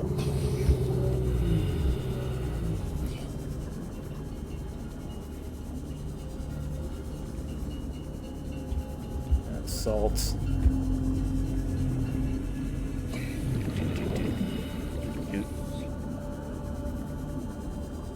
Okay, there we go. Shale. Okay, gold.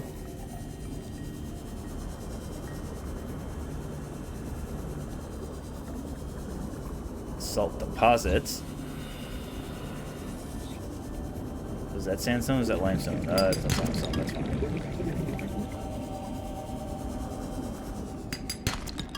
More lead, cool. Oh, we're getting into the one guarding the Aurora, his territory.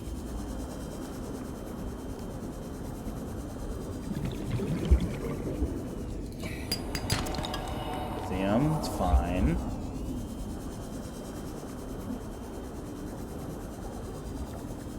Oop, there he is. You're not gonna see me from down here, are you?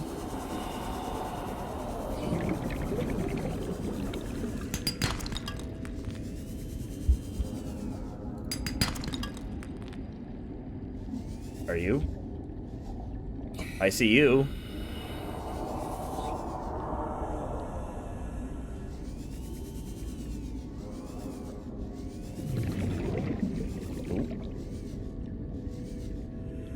Alright, maybe back in this direction.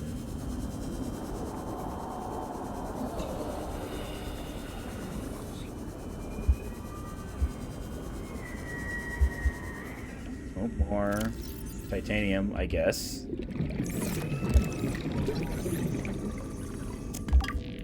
Is that yet more titanium? Yes, it is. And a shale chunk. And a diamond. Oh, yeah. We just need... I'm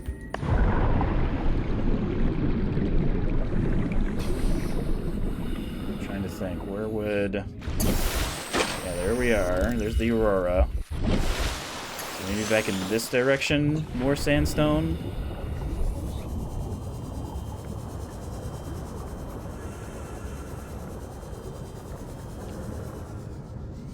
I mean, I think we can just get back to the red kelp zone, the red kind of grassy area. I don't think exactly... It's not that the nodes respawn, but there is some sort of, like, redistribution that happens periodically. I just don't remember how often that is. Or I could be making that up. I guess I don't remember exactly. Alright. I think this direction. I see some red kelp. There we go. Silver. Cliff facings here. No. Yes. Yeah, if we need another advanced wiring kit, we definitely should try and get as much silver as we can possibly get. I mean, again, easier said than done. Just trying to remember, did I... Okay, yeah, it does automatically fill. It has to refill from an oxygen source the way our oxygen tank does. So it would be embarrassing for me to go, oh no, I have to use my floaty thing, only for the floaty thing to be depleted of oxygen.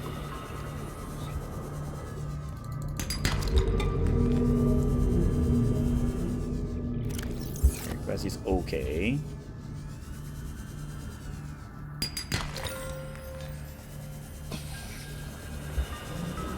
Yeah, unfortunately, no gold problems. Gold and lead are kind of in the same boat, where we have more than what we need, so every time we find it, it's not that we don't want it.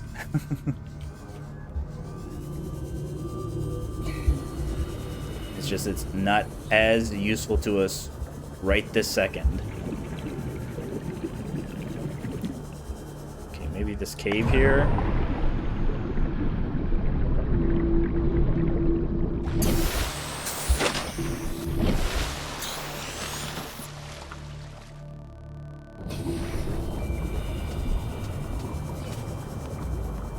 Doesn't look like a very big cave, though. I mean, this could be maybe okay.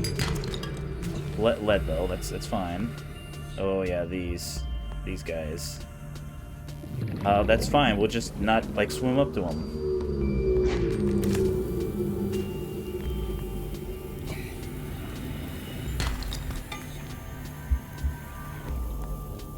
Lots of creature eggs. Okay, here's limestone. Oh yeah, this goes way down. Okay. That's fine. We'll just have to be careful because our flotation device won't help us here with it being a cave.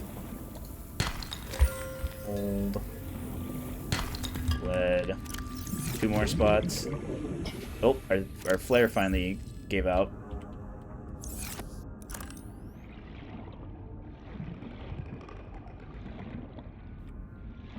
So that should give us, yes, 1 more. Haha. Okay, good source of quartz in here.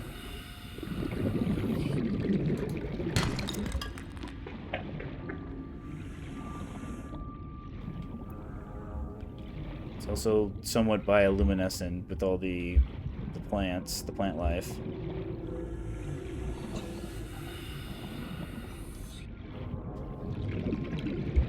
Quartz.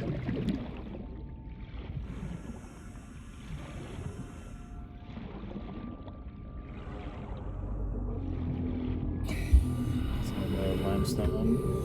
Yeah. I don't think we went over this way. No, I think this is where we came in. Okay. Those poor tiger plants. Tirelessly, effortlessly firing their little spiny things at us, huh? More silver. 1 more. Alright, who's the lucky outcrop? Who's the lucky node? Salt? No. Something literally other than salt. I have more salt than I could possibly use right now.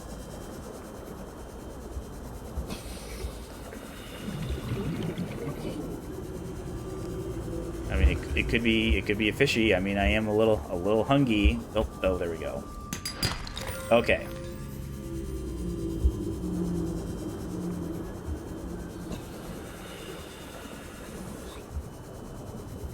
So that'll be both the grappling suit and the grappling hook and the mining arm. I generally don't keep the mining arm plugged in all the time because one of the trade-offs with the various hands is that it replaces the grabber, and when you have no grabber, you cannot grab. No surprise, I guess. So I generally keep the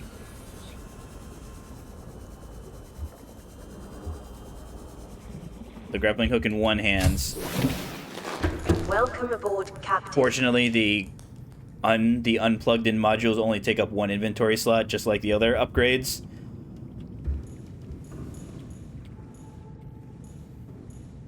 Do I fabricate here? I do not fabricate it here. It'll be the vehicle upgrade station. So give me the drill suit arm, please.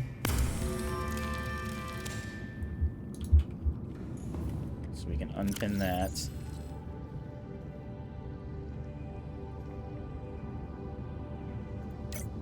Need the wiring kit for the advanced wiring kit. Oops. Wiring kits into advanced wiring kit. Oh, fortunately we grabbed enough silver. Yes.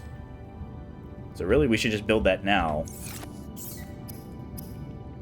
to save on space. So 1 copper wire, One wiring kit. One computer chip.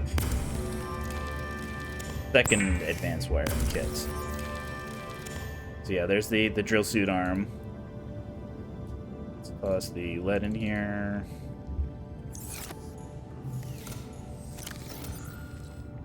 Okay, we spent all the gold. There's there. Let's actually pull out some titanium. Gotta leave the titanium that's in our inventory first. Oh yeah, it's just telling me I have the water filtration suit. Okay.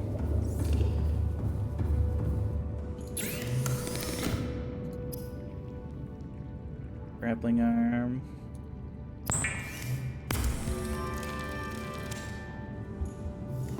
Plug that in right now.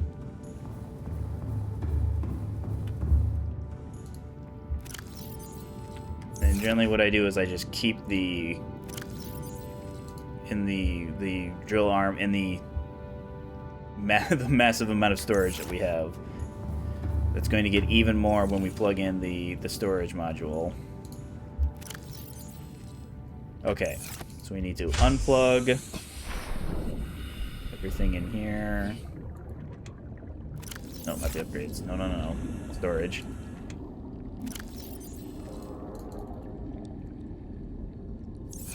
Unplug all the universal. Welcome aboard, Unplug all the Captain. universal modules. So the energy efficiency, the hull, the storage, leave the depth module. I mean, I think one of these is going to have to come out when we make room for the jump jet upgrade, but that's fine.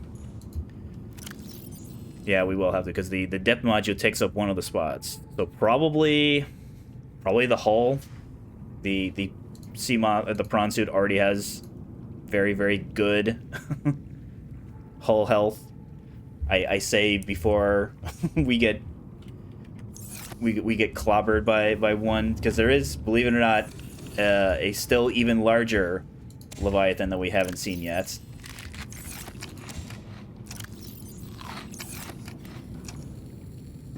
Oop.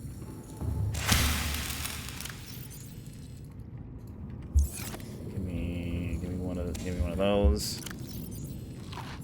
Give me that one.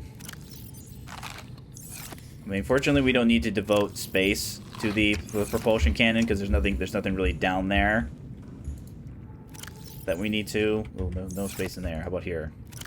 Okay, there we go. Yeah, we need the tablets. Let's actually bring all of this food though. Yeah, all this food. I don't want to have to worry about any of that.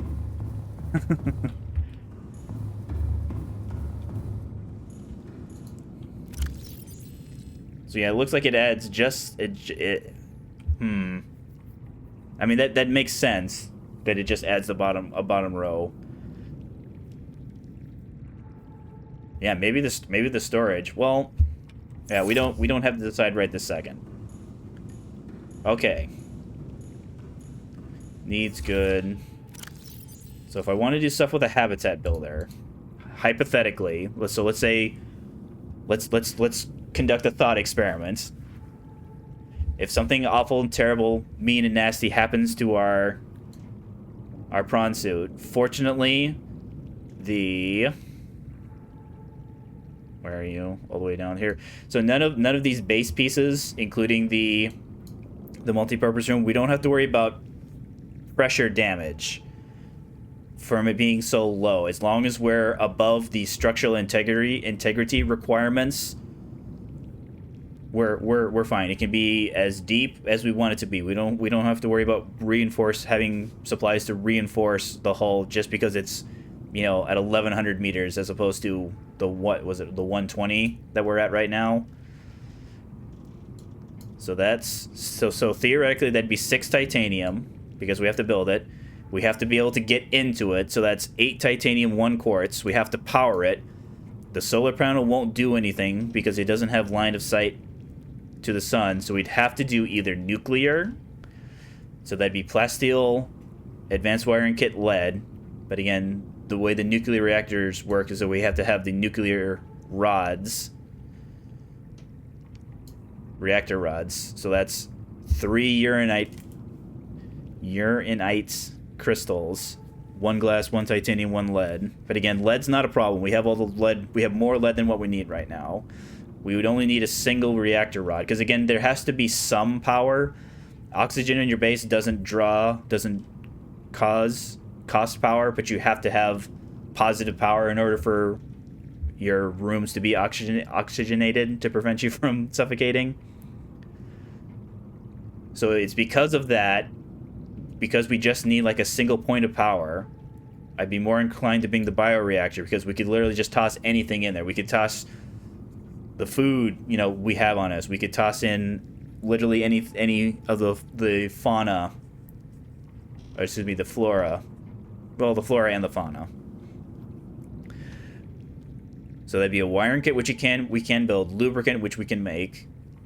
So theoretically, we're looking at 6 plus 2 plus 3. So that's 9 titanium, a quartz, a wiring kit, a lubricant.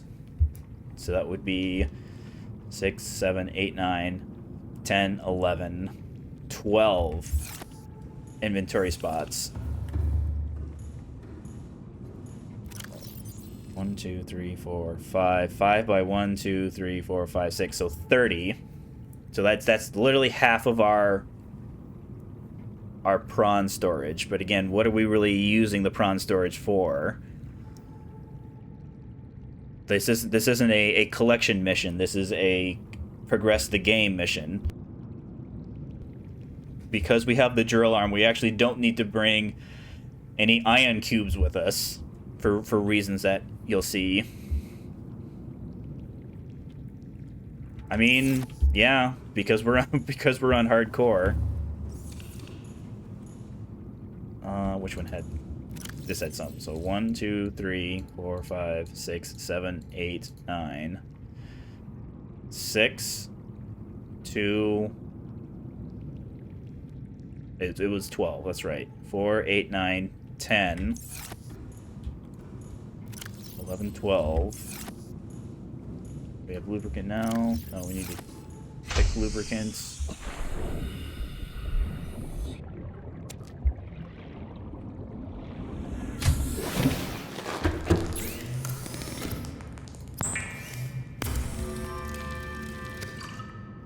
I think because we made the advanced wiring kit, we do not have room. We do not have the silver that we need, though.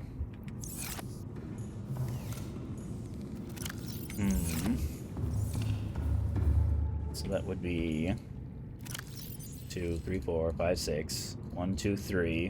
1, 2. I count wrong again. 3. 6 and 3. Plus 2. 11. I did miscount. 2, 3, 4, 5, 6, 7, 8, 9, 10, 11. So that's good. There's the lubricants. We need the quartz, which we should have. We should have raw quartz. We do. Titanium, you can go back in here.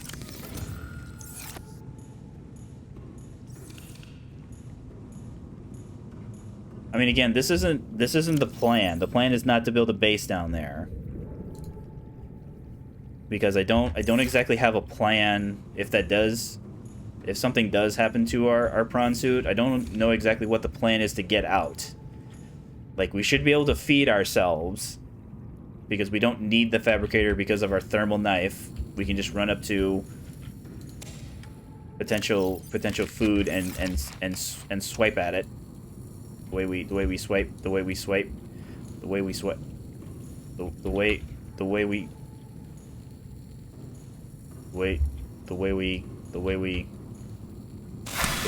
it are marble melon seeds. I mean, I suppose we could bring... Is it 4? For the internal grow bed? It is 4. that would involve having to bring probably at least 2 seeds. One to plant, one...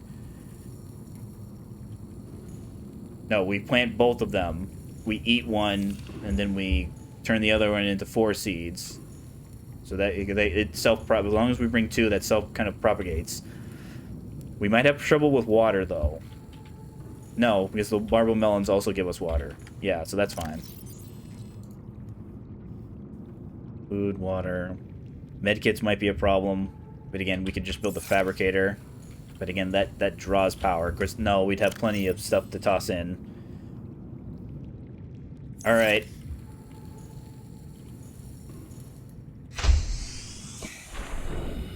Let's see here. Maybe we go back to... Can we find that cave again? Oh, for power. Good for power. Okay.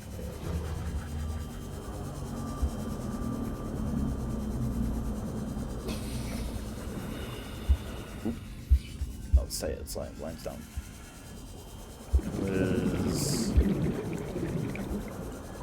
By one of these wrecks, I think.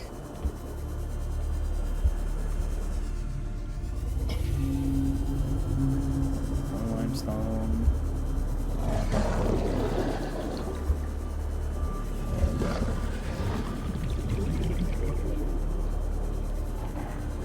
Maybe the face here. Oh no. Nope, limestone. It's an example where the topography map might actually help us. Nope, silver there. Lead there. Yeah, I'm not seeing a drop down in this direction. But it wasn't by the forest.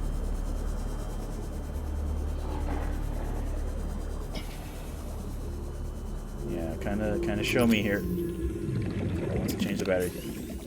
Show me. So maybe in this direction it looks like it dips down a little bit.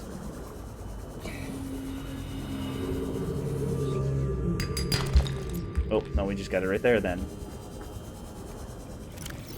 Yeah, it's 2 silver.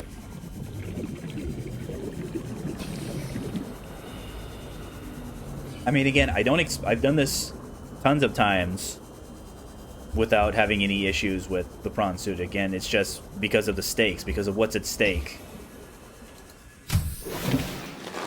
Death is a finale, permanence.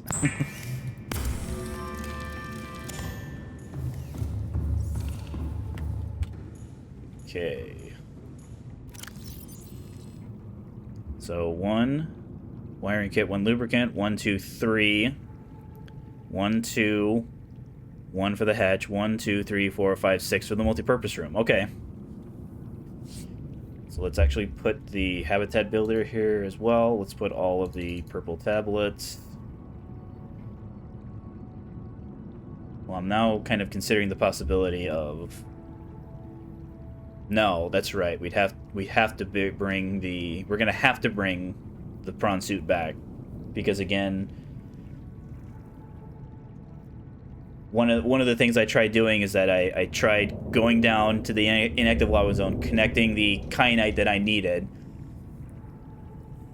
building a fabricator, or not a fabricator, the modification station, building the Mark II depth module, but then forgetting that if I pull the Mark I depth module out, the prawn suit takes crush damage because you're at such a deep depth.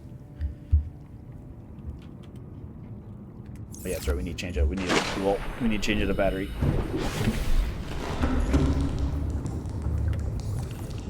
Oh.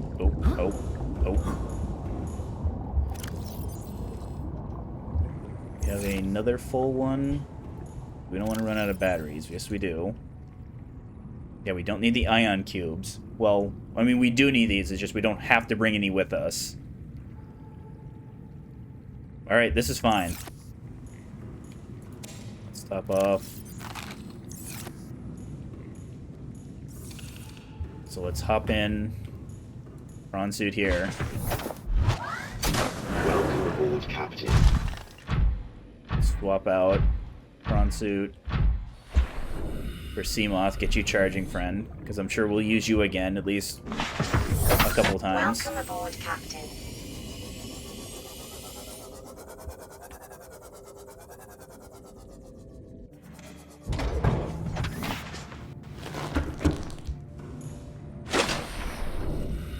Alright, so I'm thinking the CTO's pod would be a good, kind of nice, easy place to get to. So CTO use life pod. So that means... That means... Why not? That means... Did I turn it off? Nope, there it is. Do I make it red? Is that gonna make it easier for me to see it? There we go. So, northwest.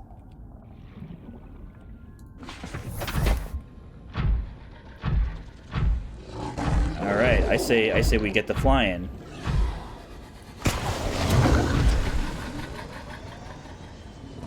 So what it does is it launches out, latches onto something. It then starts giving you forward momentum by pulling. And what you can do, if I can angle it just kind of correctly here. So we do something like that. It starts pulling us. Okay, that wasn't a very good example. Yeah, we kind of do like the Spider-Man swing. All right, again, not the best. All right, or maybe this. Okay, that's a little bit. You can, if you time it so that you start pulling, you get pulled forward. You then kind of like grapple out and start your boost jet. You can get as fast, if not faster, than the Seamoth. But again, it's like for a shorter period of time. It's like a shorter burst. Okay, yeah, that was a good one. That was a good one. So again, the Seamoth is a more kind of consistent, evened out traveling experience. But again, we don't have that as an option right now because we don't have the depth. Okay, this is the islands. We're gonna have to go around the island. That's fine now. Oh yeah, that's right. I still didn't pick up the underwater tab. I don't think we're going to need it. I think that's why I haven't been remembering about it, because I don't think we need more than 3. And if we do, I'll just feel like really, really silly. Yeah, I think red might not be the best color for this. Yellow? Okay, yellow's a little bit better.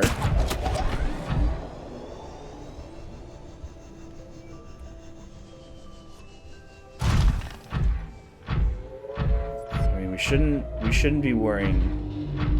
Yeah, this is fine. I don't think we have to worry about the Reaper Leviathan. I mean, again, we're not invincible, but there are certain things that we have to worry about in our Seamoth that we don't have to worry about when we're in our prawn suits.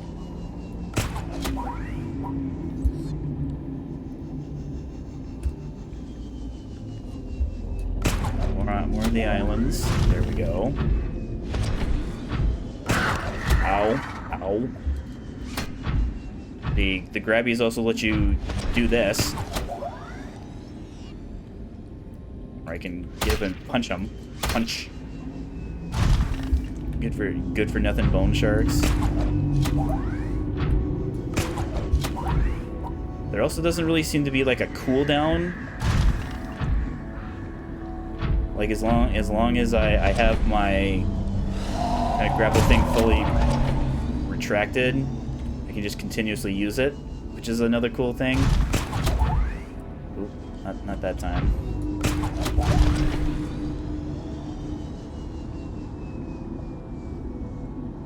into the depths, into the dark depths.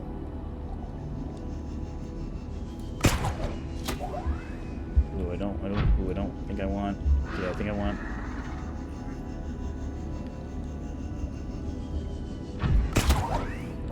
Nope. Another thing that we'll kind of have happen where we'll just kind of like hook onto something, wait for our jet boost to kind of like refill.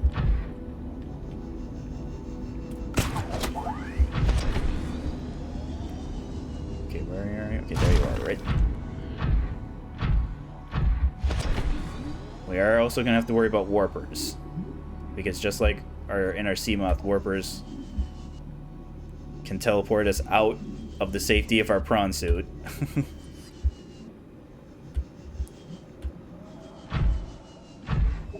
Okay, there's the life pod, so I want to say it's in one of these directions. Here we go. The directions of kind of like all the bioluminescent stuff.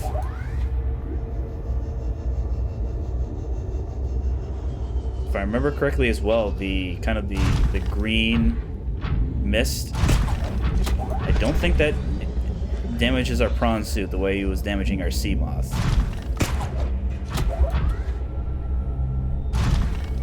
I could just be misremembering though. Alright, Lost River. Found. So yeah, let's just kind of like walk around in here for a little bit. Oop. Sorry, Ghost Leviathan. Sorry. Let's make sure. Let's get repair tool on 2. Accidentally brought the laser cutter with me. That's fine though.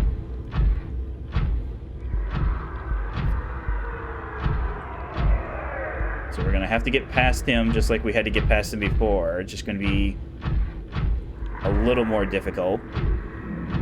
But again, we should be able to withstand. We should be able to take at least a couple of hits from the Ghost Leviathan in our prawn suit, no problem. Especially with the reinforcement that we have, the hull reinforcements.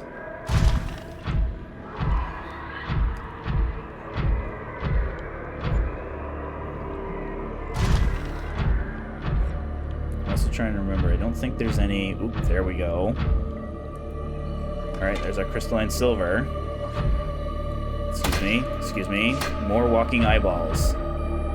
What is this? What is with this game and giving eyeballs legs?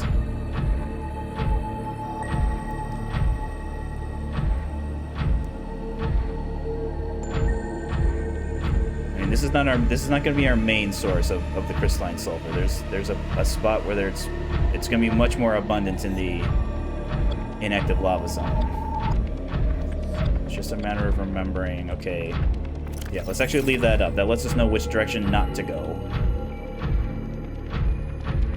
But we are on the lookout for nickel. We need at least. We cannot leave without one more nickel. This is all titanium. That's titanium. All right, I see down. We want to go down.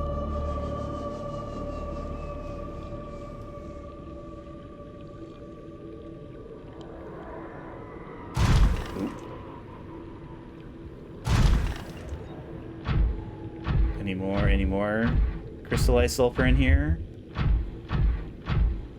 Any nickel mayhaps? Quartz. Shale outcrops. I guess we didn't need to bring quartz with us. We could have just... Oop, there we go. Sorry. Alright, so there's at least one nickel that we needed, but again, I'm thinking... Oh no, that's right, we already used the nickel in our escape rocket construction. So maybe this is all the nickel, because I know you don't need that much nickel. It's just that it's one of those things where you can't really beat the game unless you get some amount of nickel.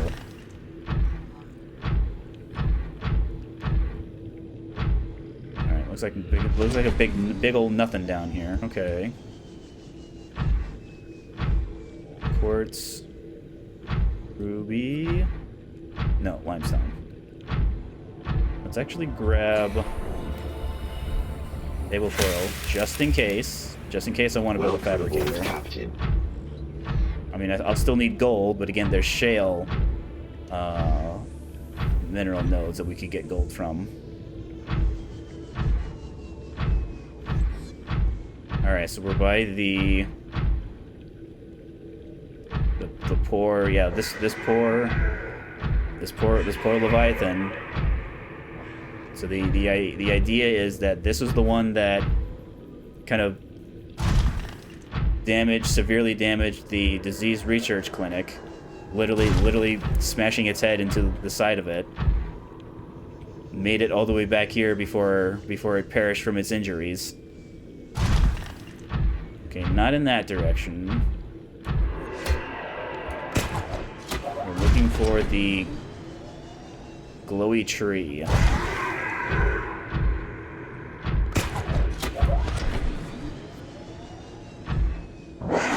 Oops, excuse me. Sorry about that. So let's see here. Yeah, definitely not that direction. So yeah, I'm thinking it's this away.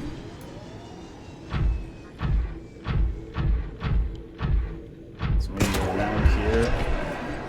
I think that's where we just were, though.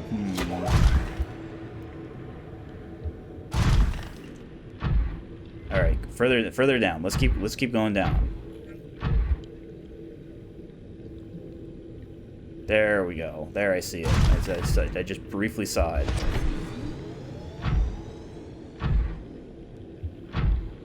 That looked like a gold deposit as well. I mean, yeah, I know there are uranite crystals down here, but I don't think there's any lead. On that, I shouldn't say no lead. There might only be just like the deposits of lead. So if I remember correctly, it should be back over in this corner. Is our entrance to the inactive lava zone. Oops, excuse me. Sorry. Excuse me.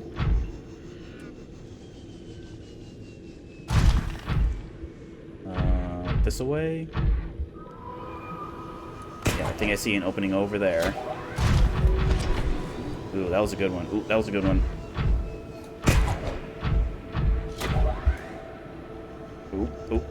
Oof. Okay, I'm just now noticing. Yeah, we need to make sure we're tip-top shape. There we go.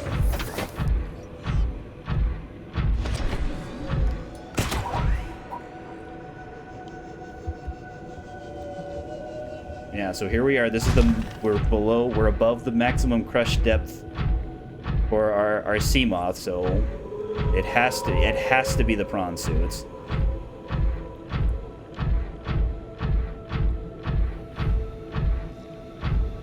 So there should be like one kind of like drop down here. There we go. We go past this brine pool.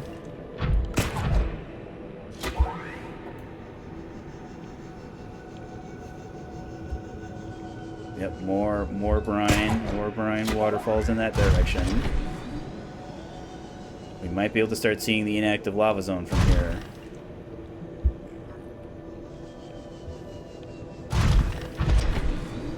Alright, brine pool there. Oh, here we go. 1,000 meters. We should be... Yep, we can start seeing glowy bits. So let's drop down probably here. Yep, we already see warpers. Cool. Let's go there. Let's go that. So yeah, we have to worry about these little slug things kind of hopping onto our suit, sucking our energy. But again, fortunately, they come right off. Once you boop them, they fall right off.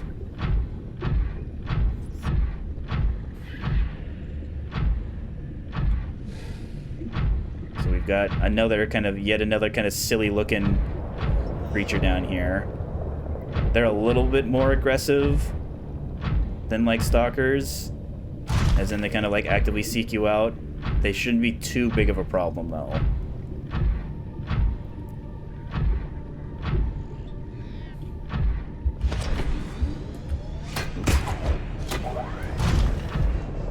So the thing we have to be careful about when we're down here. So the actual temperature, so yeah, you can see we're at, yeah, around 50 degrees C. As long as we're not on the kind of the clearly I'm lava bits, our prawn suit's fine. The problem with that is that I've had a number of times where I'll be like flying or hopping over the lava bits, get teleported out by the warpers, and the prawn suit kind of keeps going. So it's the type of thing where if it does, now fortunately it doesn't destroy it like immediately. Here, let's kind of get like over here. So it doesn't destroy it immediately, but it does go down fairly quickly. So it's something that if we can't locate where our prawn suit is immediately,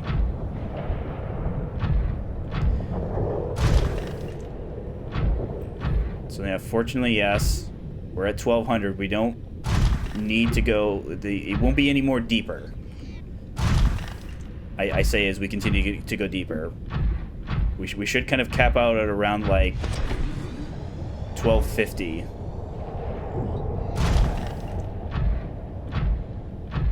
It's just a matter of making sure. Okay, we do go up a little bit, it looks like. Yeah, plenty of deep mushrooms. So fortunately, uh-oh, I hear them. Where are you? Where are you, you clowns? You absolute buffoons. Where are you? There you are. Alright, there's at least a couple of you. Are you guys ignoring me, or is that...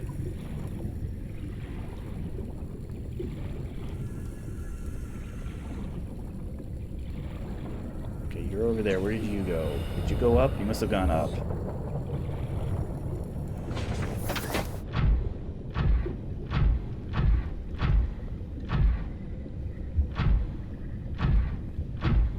Sure.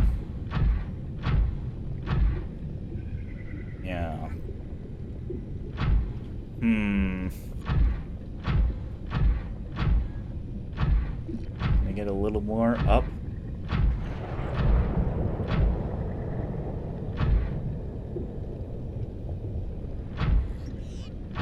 All right, let's keep moving.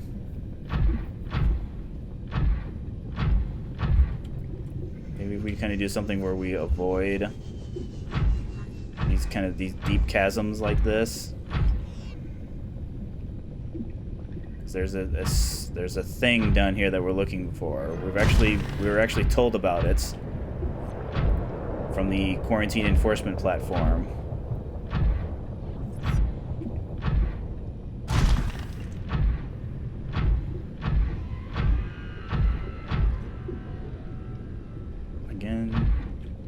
Are those cries of indifference, or are they cries of... Ooh. Are you moving in? I think you are moving in. Ow.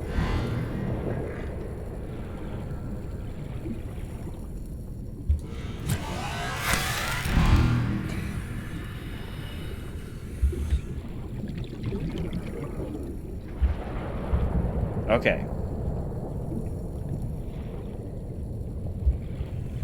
Make sure I'm not getting turned around here. So we want... I'm thinking this direction. Northeaster. Or easterly. Oh boy. No. Get me in. Oh boy. Get me in. Thank you.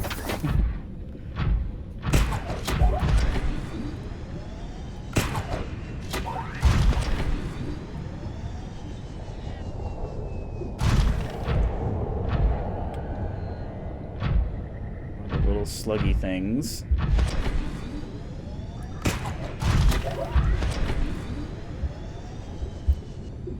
No, no, we said no to the big chasm things. Okay, okay. There we go.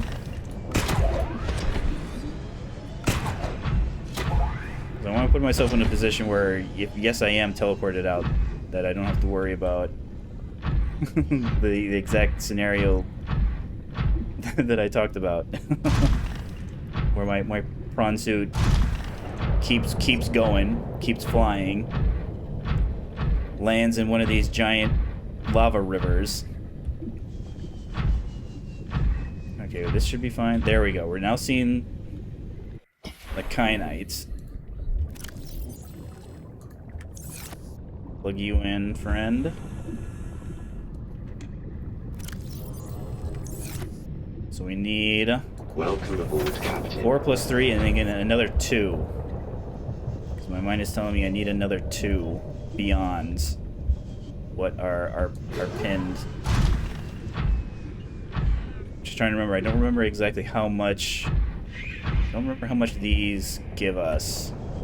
And again, we don't. There's loose kyanite, just like there's loose lithium, just like there's loose quartz. You don't have to get kyanite by drilling. It's just that you get almost. We'll probably get. Yeah, we're already almost halfway there. 6. Yeah, so if this gets us 2 more. 7.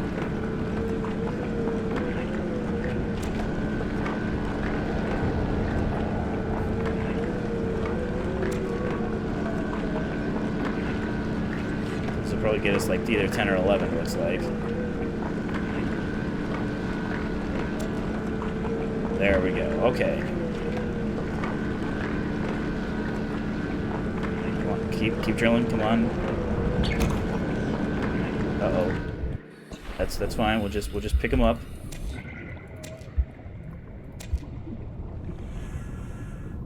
Let's pick a couple. Let's pick a couple more because we got space. So definitely, you.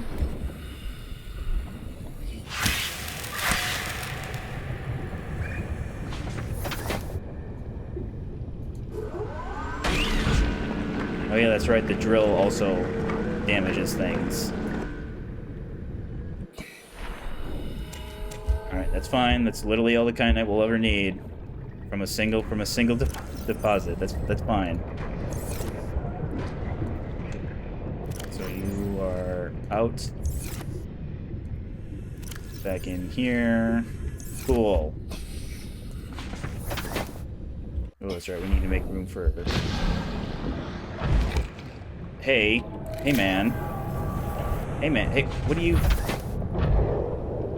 hey, cut that out, stop that,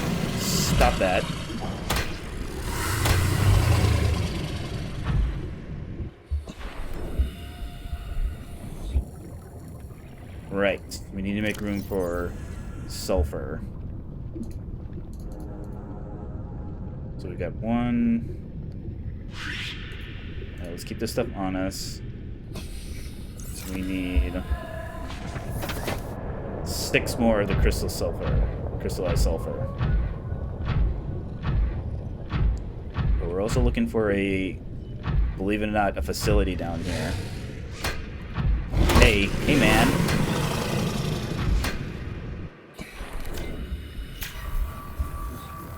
This is fine. They're just, I don't know, territorial or something. So we're looking for, well, 1, we're looking for that other Leviathan that I was talking about. Secondly, we're looking for like a kind of like a mini lava waterfall type thing, like a river, like a waterfall into a river.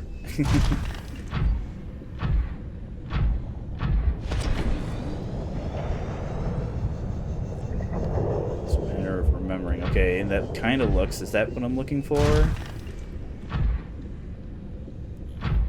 Or is that the way, I think that might have been the way we came. Yeah, that's the way we came in. So we need to be moving northeasterly wards.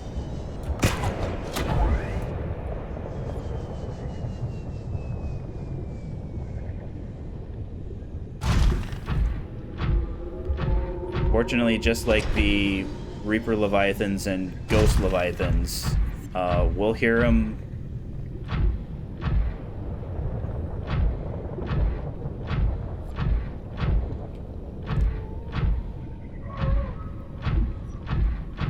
At least I think so. I think we'll hear them.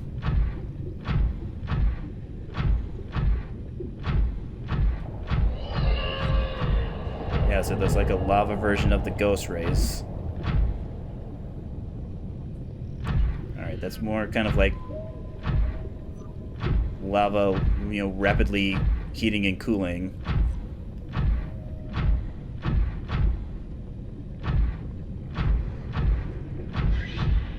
I'm listening for him. I'm not hearing him. Okay, another warper, because of course, more warpers.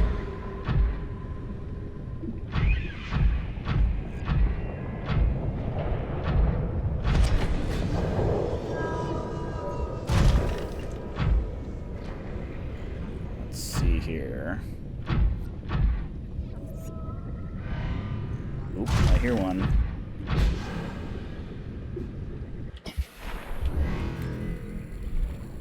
Come on, man. Come on, guys. Be cool. I'm trying to help out here. I'm trying to save the day. Yes, I know I'll put you guys out of a job. But again, wouldn't you prefer living in a world that you don't have to, you know, kill everything?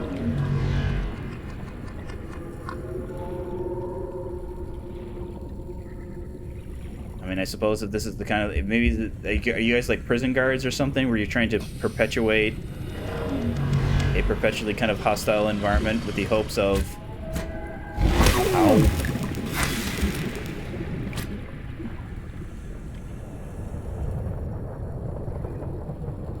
Alright, I wasn't expecting issues with you guys. Oh, no, no, no, no.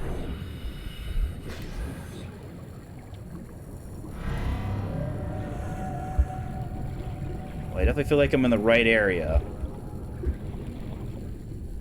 Which is kind of with how many there are.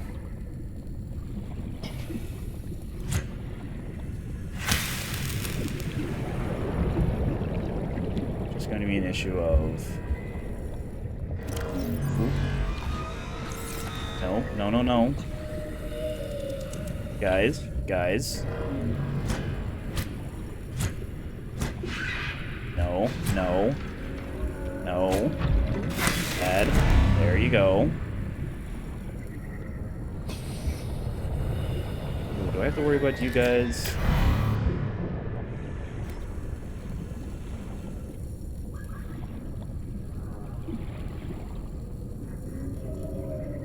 Hmm.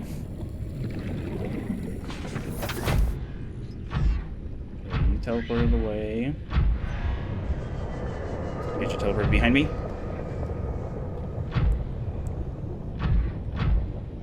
Alright, this area is a little... I'm not crazy about the steam. At least I'm assuming that's steam that I'm getting.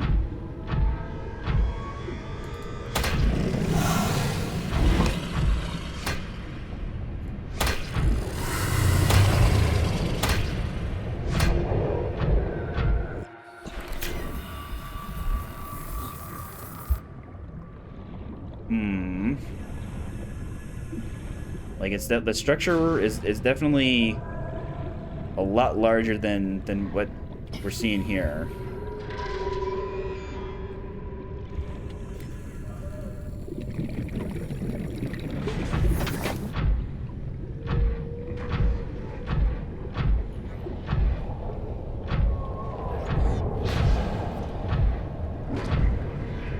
It certainly doesn't help how you guys... close you guys are getting. Ooh, I hear them.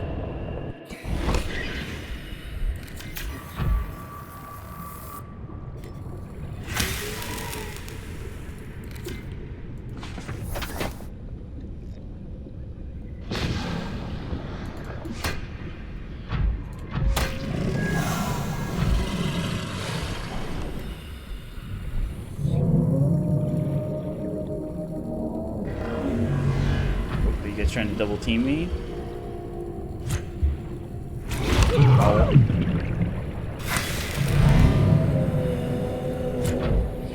I do not appreciate this, guys.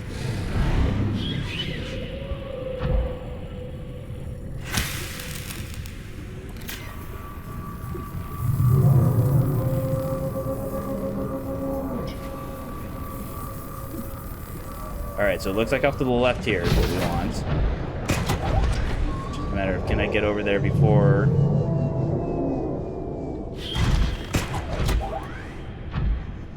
Yeah, I'm pretty sure this is the place. So it's just a matter of finding entrance, the way in.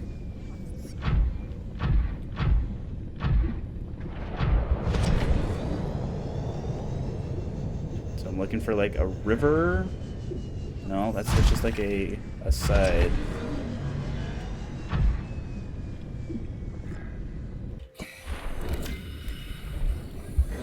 Nice try, bozo. Oh, ow.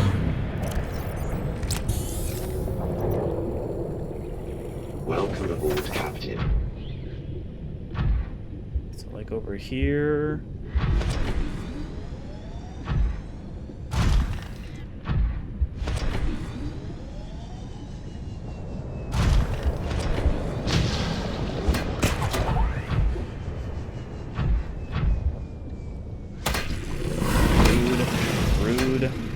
So inconsiderate. Yes, I know this is your guys'... I don't know. This is where you hang out. Oh, there he is. No, no, no. Get in. Oh boy. Oh boy. No, no. Oh, there it is. There it is. There it is. Okay, we should be safe in here, at least from the Sea Emperor Leviathan. So yeah, that's basically what that fossilized one. That's what they look like normally. There's one here. There's one a little bit further deep that we'll see. The volcanic rock, which has formed in this area, can be carbon dated to between 800 and 3,000 Earth years ago. It's a long time. Yeah, here's the loose kyanite I was talking about. So fortunately you don't have to worry about not getting any of it if you don't have a miner. This is where we can also start picking up our crystalline sulfur.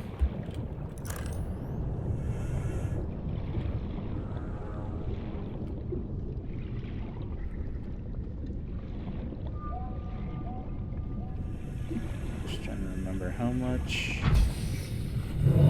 Hey, hey, hey, hey, cut that out, cut that out, cut that out, cut that out, cut that out.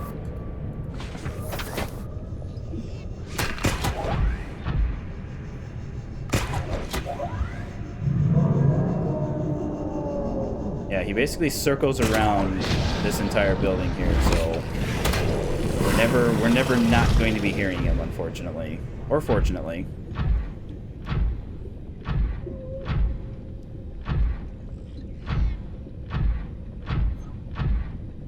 Is it far enough away from you guys?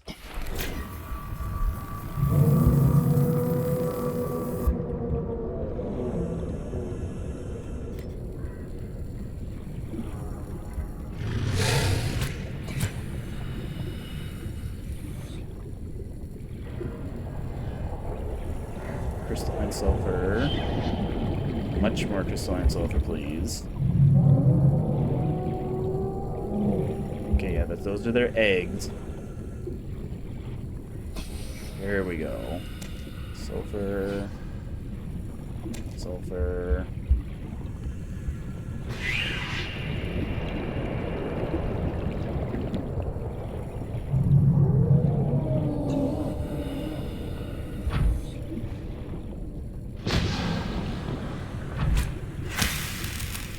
Uh-oh, uh-oh. No, no, no. No. Game. Where is it? Where is it? Where is it?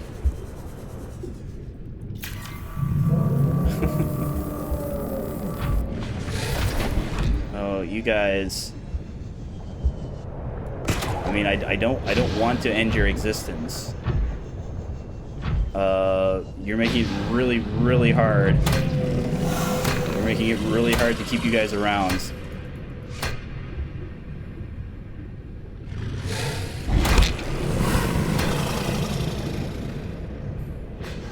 I should be able to eliminate you guys. I think so.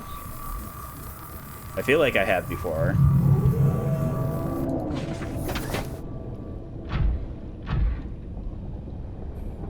Let's actually double check. I don't remember the last time I checked for...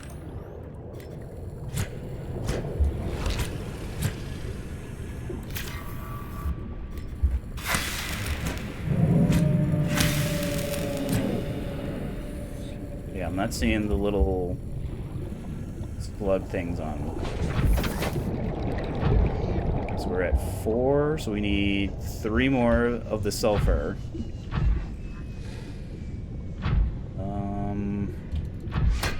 Excuse me. Is this the correct direction?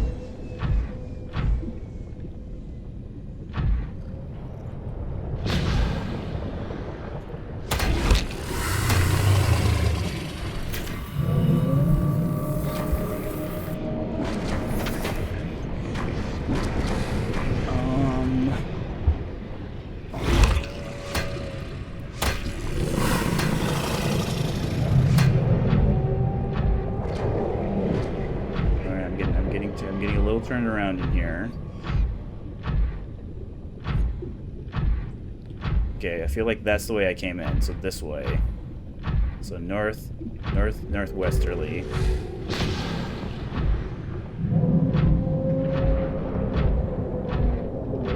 Keep moving northwesterly.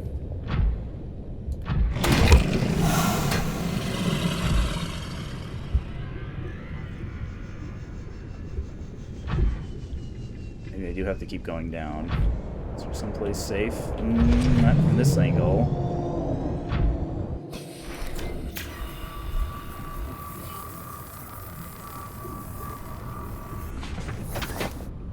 Okay.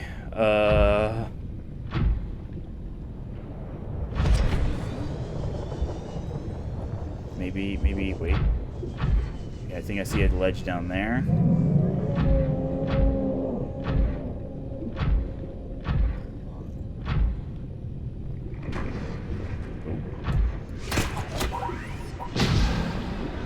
There we are.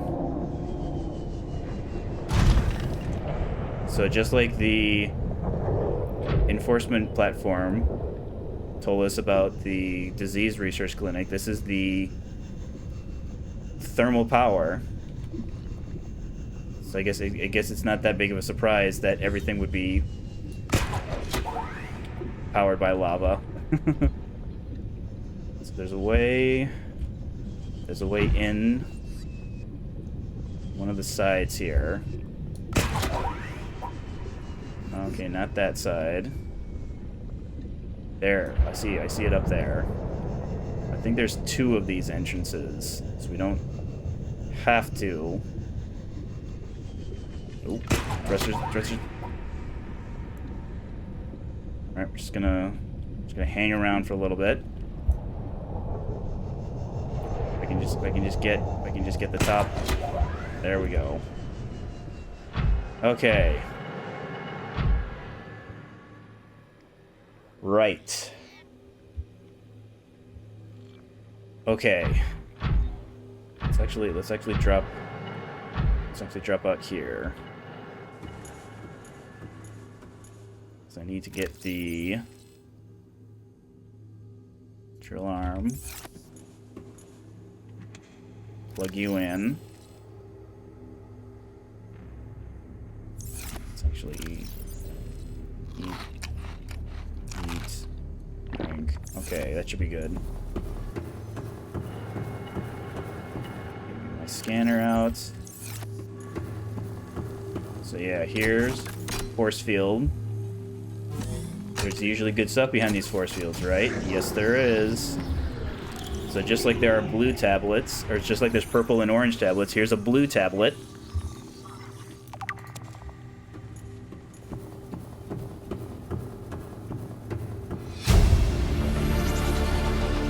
New blueprint acquired. So when we first... Come here. To me. Uh-huh. So just like when we first saw the ion cube, it kind of like implied that it was possibly broken off from something else. So there are mineable thingies that we need our for. We also kind of like briefly saw in the background there's a teleporter down here. So let's grab one of these.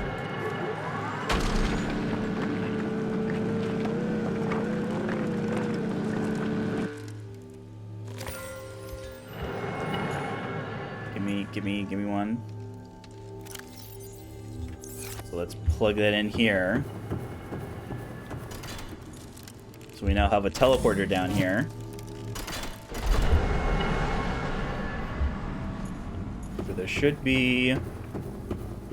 Yeah, there's a way down. Let's go down.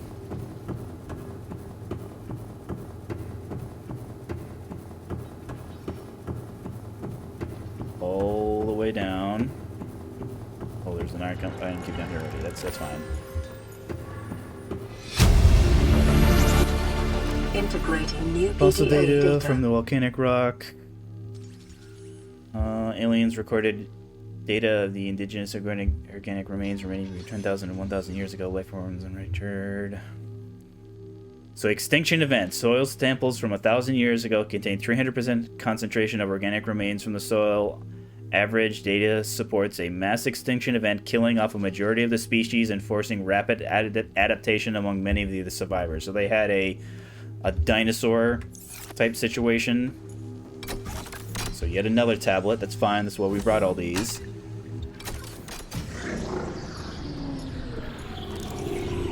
So here we are, the alien thermal plant.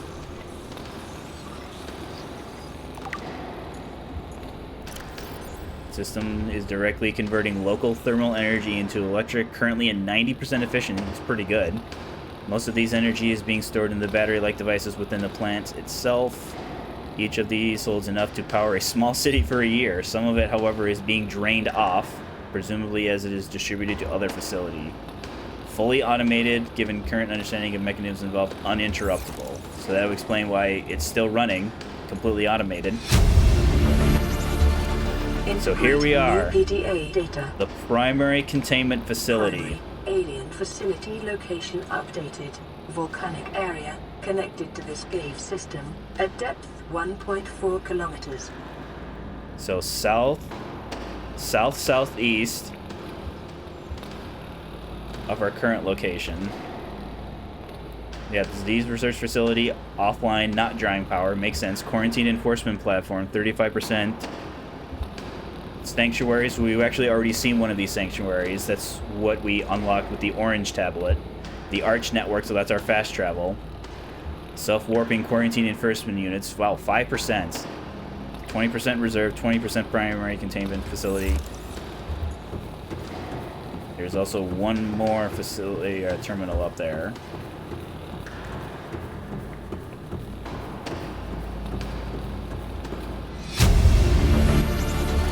We now know. PDA data. We now know how to make the Synthesizing ion power blueprints from alien data. Blueprints stored to databank.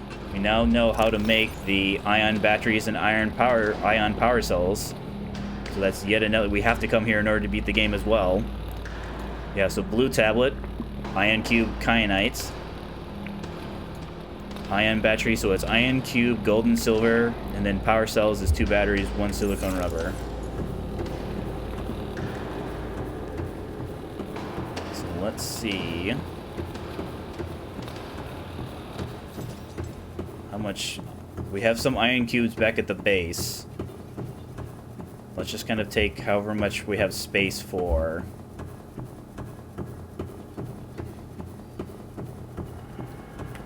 We have room for 1, 2, 3, 4, 5, 6, so 7 more.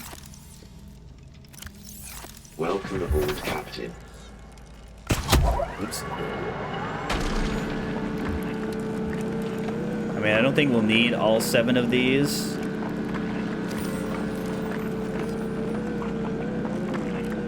But there's kind of no reason not to.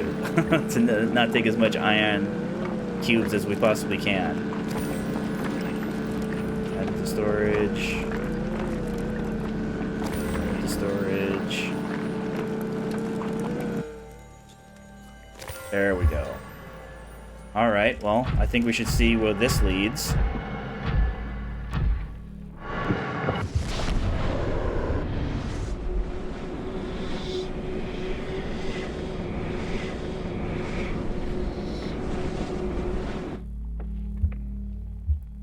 Well, hey, look at this. Would you believe, here we are, back at the quarantine enforcement platform. But we're not done here yet. We still need 3 more crystalline sulfur. So we'll be back for you, prawn suit. So now we don't have to travel all the way back through the Lost River, back through.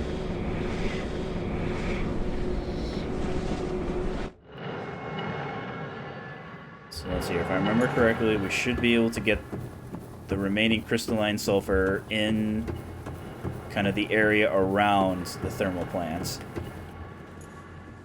At least I think so.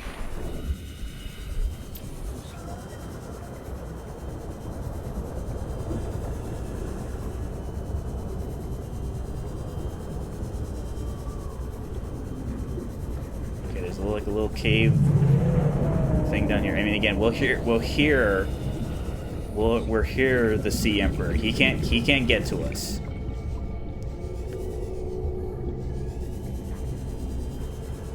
I think maybe, is this the way we came in? I think this is the way we came in. Let's go back. Let's go back. Back. We got some loose kyanite. We're not looking for loose kyanite. We have all the kyanite. There we are. Sulfur.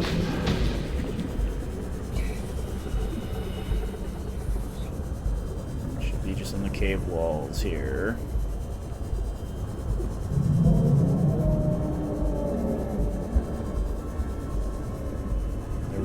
There was at least one warper, I believe, in this area.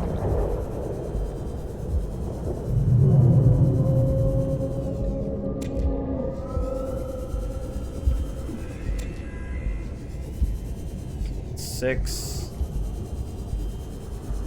7. Let's grab like a couple more. Hang tight. Nope, don't need you.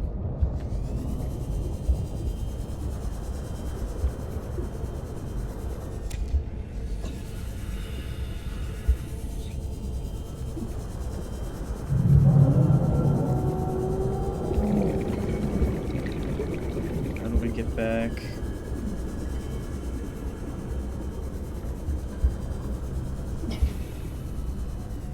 Uh-oh.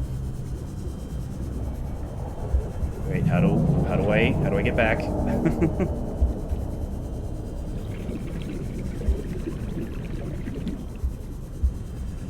This is fine. This is fine. This is fine. No. Oh dear. Okay. Fortunately, this is the first time this has happened. Okay, think. Through here. No.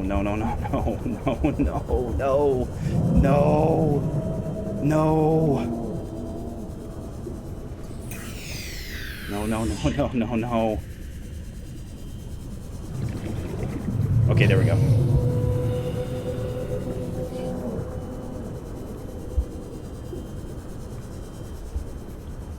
Alright, just need 1 second here. Oh. Okay.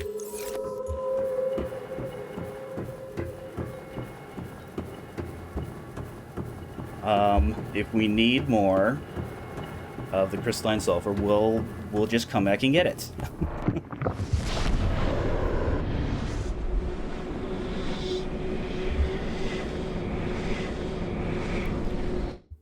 So here we are. We've got the crystalline sulfur we need. We grabbed at least the one nickel. Yeah, plenty of kyanite. Plenty of course, plenty of titanium. Because even if we didn't have enough titanium, we could just, you know, get more. We could get more of it. We got the ion, battery, and power cell schematics. All right. So let's see. We should turn off this. We don't need you anymore. We need to head back to base. Excuse me. I'm trying to remember. Do you let me take? I don't know if you let me take the elevator. But just like, well, yeah, we'll just go through. Yeah, we'll just go through the moon pool. That's fine.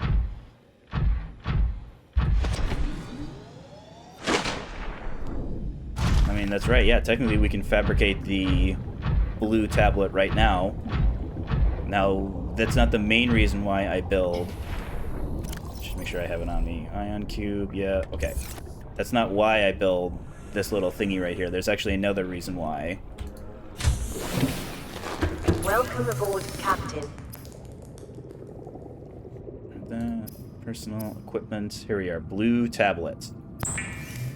We actually need 2 of these. The game doesn't tell you that. But again, fortunately, my experience has told me that I do in fact need. Let's actually make. No, we actually don't. No. We can do that when we get back to base. Yeah, because I'm out of. No, I do have water. So back in that direction.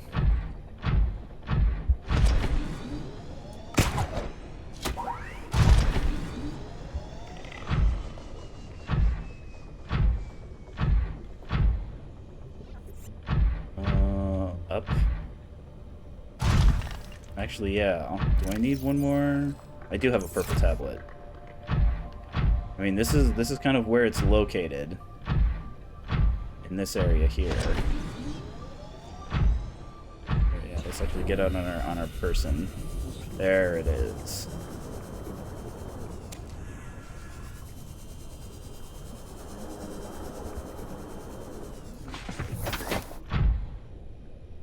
Okay. Back through here.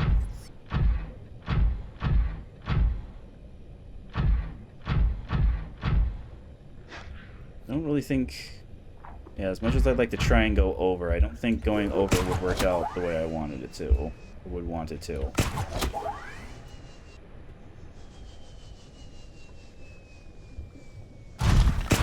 Again, if I just kind of angle things appropriately. There we go. Ooh, that was a good one.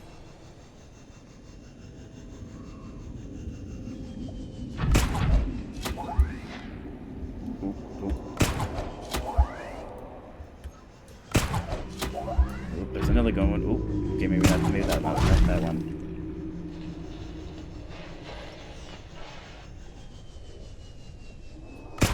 Ooh, so I'm gonna go low range. Yep, it's low range. That's fine.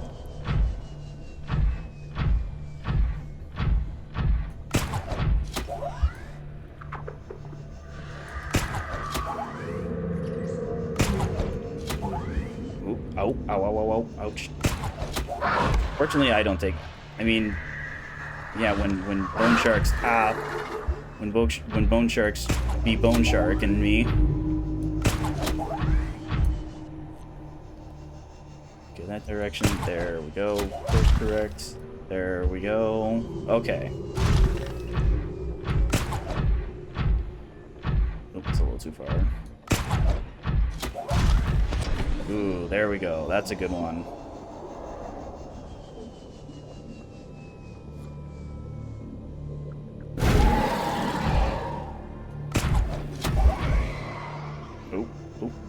Up and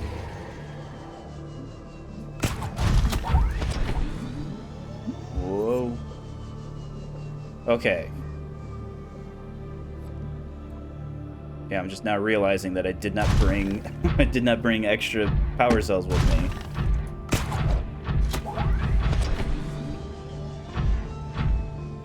So yeah, unfortunately, well, I shouldn't say unfortunately. So because the prawn suit has 2, they get drawn kind of like evenly. So if I check, yeah, that one's at 60%. That one's also at 60%. So unplugging one, because the Seamoth has 1, we can then just unplug the 1. Because this has 2, it drains the 2.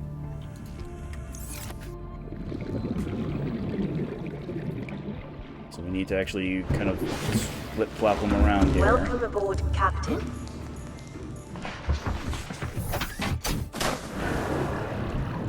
So like in this direction, Seamoth. Ow. Welcome aboard, Captain. Get you up, prawn suit. We need you nice and charged because your job's not done yet. We just need you back at base so we can upgrade your depth module.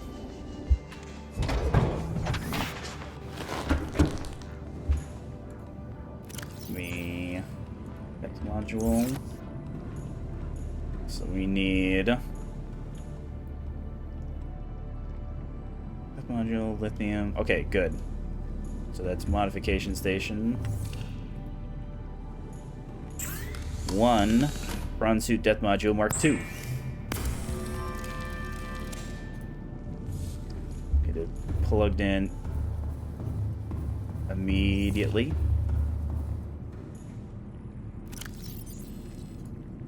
$1,700 So yeah, the primary containment facility was 1,400 meters, so we'll have ample space, plenty.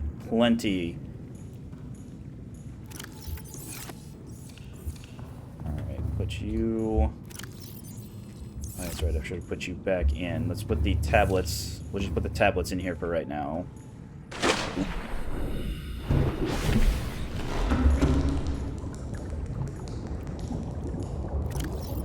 Tablet. It's not the storage. That's the storage. So... You guys out. Yeah, as much as you can there. Crystalline... Whoops, not the crystalline sulfur. Tablet. There we go. Sure, the table coral sample, why not? We'll just store there for right now, because I think the... Yeah, it's looking at all storage everywhere. So we actually don't even have to pull out. Let's actually unpin. Sorry, I forgot to unpin. Modification station. So the next... Yeah, the 2 nickel, the 3 crystalline sulfur, the 5 titanium, the lithium. 1 jump jet.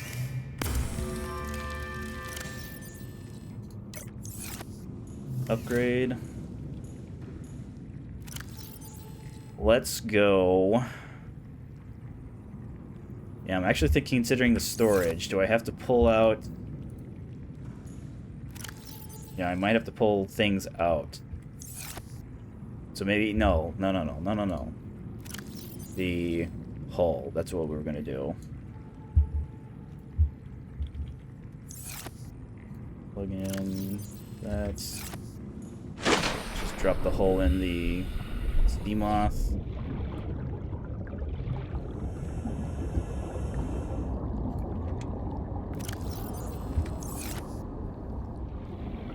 Take care of our needs.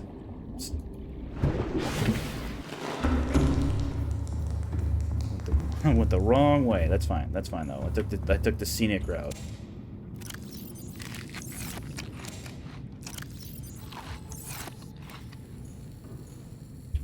Come on, Marvel Melon.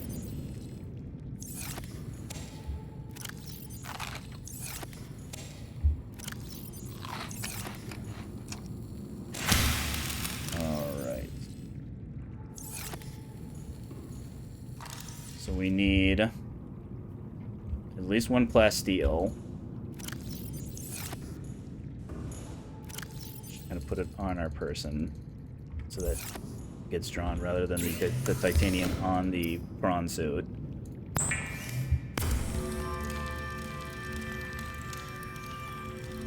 Plus steel.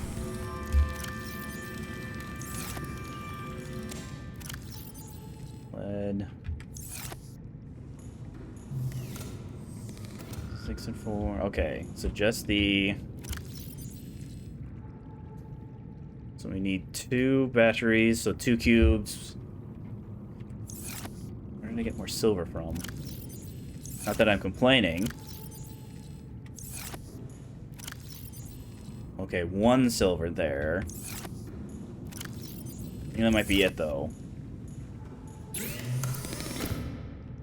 It's under electronics. Yep, there we are. Iron cube, gold, silver.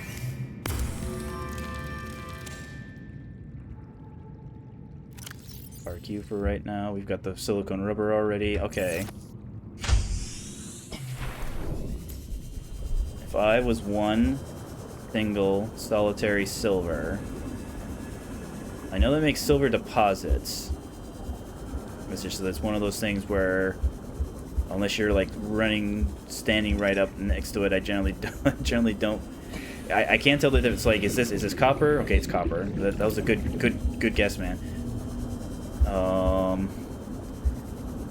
They don't really. I'm sure they do have areas that they're allowed to be in. I just don't think I've been able to see like much correlation. It feels random. Copper again. Well, at least that's 2 copper nodes that we know of, so we shouldn't have to hunt for copper the way we're currently hunting for silver.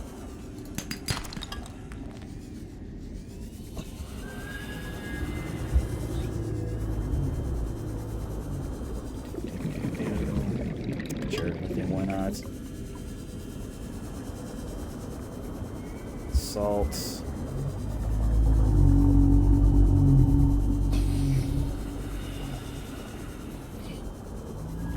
Lithium, why not?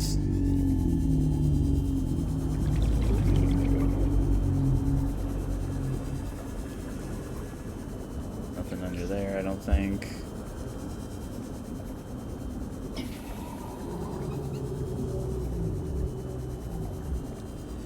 Oh, it's limestone. Yeah, I'm just kind of looking here. It looks like the root system. So here's the tree, or at least the mushroom. Yeah, it goes right through the rock underneath. That's what all this underneath there as well. These are all the various kind of mushroom growths. I would imagine that's them kind of like eating through the rock, perhaps. Yeah, this is all lithium. Are there any... Yeah, I'm not seeing sandstone. Shale, though.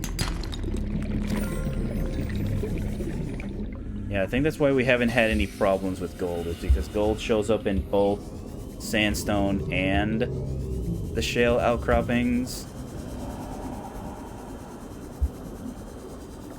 Now, I know it sounds hard to believe, but at least for below zero completely, I didn't say they don't retool. Oh, hello. I'm sure I'm gonna say this wrong. Recia. Hello, pancake. Welcome. We are playing Subnautica. We're kind of almost to the end here. We have some silver that we need to find. Like, I wouldn't say it's my absolute favorite game. I do enjoy it. It's a game that I try at least to play annually. At least once a year I try and play both Subnautica and Subnautica Below Zero. Okay, back to the cliff facing. At least I think so. This way?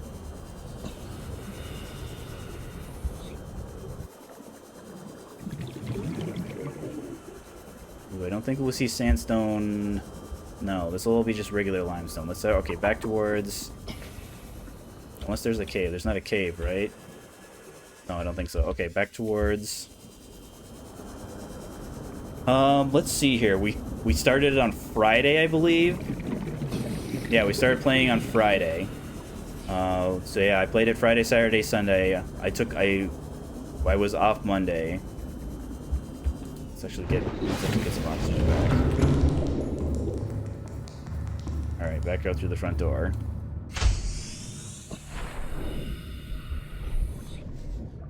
Okay, maybe back towards the Aurora.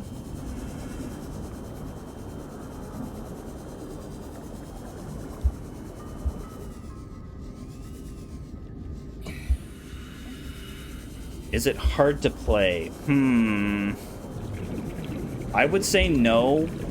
From what I've seen, the biggest obstacle that people have, and this is actually kind of the obstacle I had when I first, why I didn't get the game kind of well after it launched, is kind of there are people who are like, ooh, there are scary creatures, and there are scary creatures, but it's the type of thing, once I got familiar with these scary creatures, they didn't stop being dangerous, but I kind of understood what it is I needed to do to not, get caught by the scary creatures. So, yeah, I definitely recommend it. It's not a traditional kind of story-driven game. You don't have like a quest log. There's like, journal entries that will kind of tell you what it is that you're supposed to do, but you don't, at no point in the game does it tell you, okay, make sure you go to this place. There's no list of objectives. You don't have like a quest journal. You kind of have to figure out things for yourself.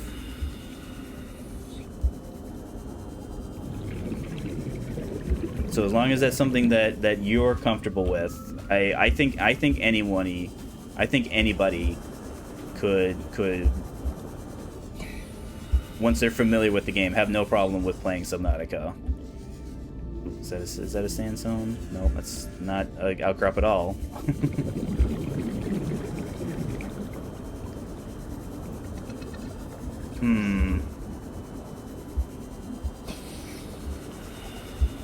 Is that okay? That might be the same copper we looked at before.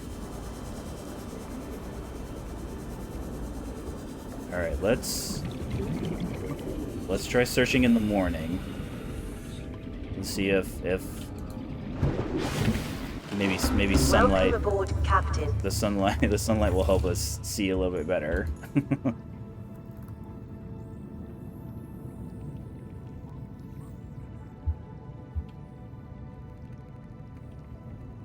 All right, my guy, nice and well rested. Even though that doesn't do anything, that's fine though.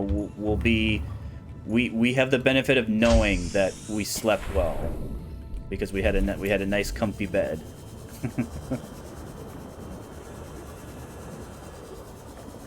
Okay, more cliff facings here. Come on, sandstone, salt.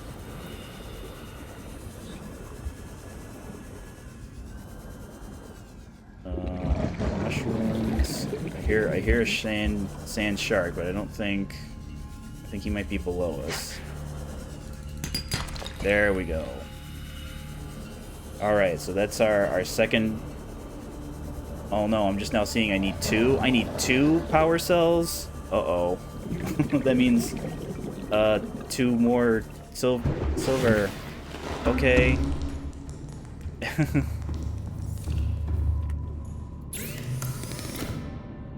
Electronic battery. Well, I might as well start using.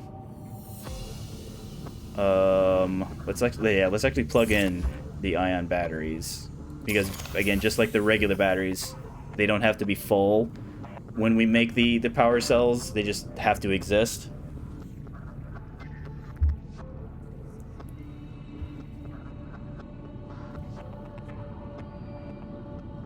I mean, I've considered.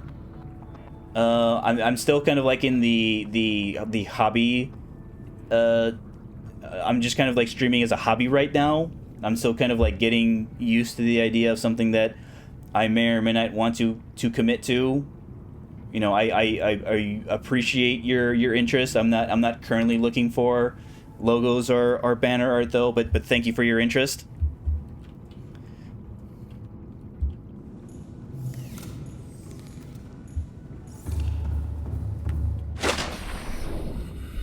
Okay, I've already forgotten. Okay, we were in this direction? Yes, this direction. Okay, I hear... Okay, there's the sand shark. Okay, he's away from us. That's fine. That's fine. Again, the sand sharks, generally speaking, kind of ignore us. They're territorial, so as long as we don't run right up to them and try and say hi to them, we should be fine. Okay, more over here. No. Oh, wait. Nope, limestone.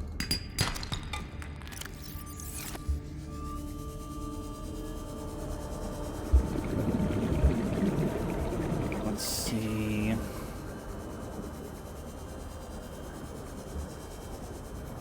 Oh, nothing over here. Wait, there we go. Lead. Okay. Space we have. Alright, we got room for one more before we have to go back. Hey, there we go. Okay, more lead. Neat. And again, it's not that you don't need lead at any point. It's just that we're past the point of needing lead. So let's toss lead in the lead bank. Here you go, lead bank. Got some titanium. Okay. Toss the copper. Any gold? Nope, no gold. Here we go. Yeah, sulfur. We'll just dump you in here. Let's actually just double check. There's no super useful sort of stuff in here, right? I mean, the kyanite, obviously. All right, yeah. It's all literally just titanium and kyanite. All right, that's fine.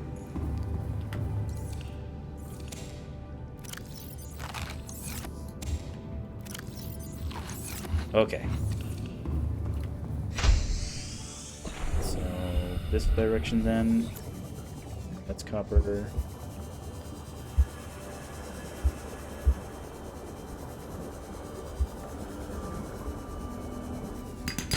Gold.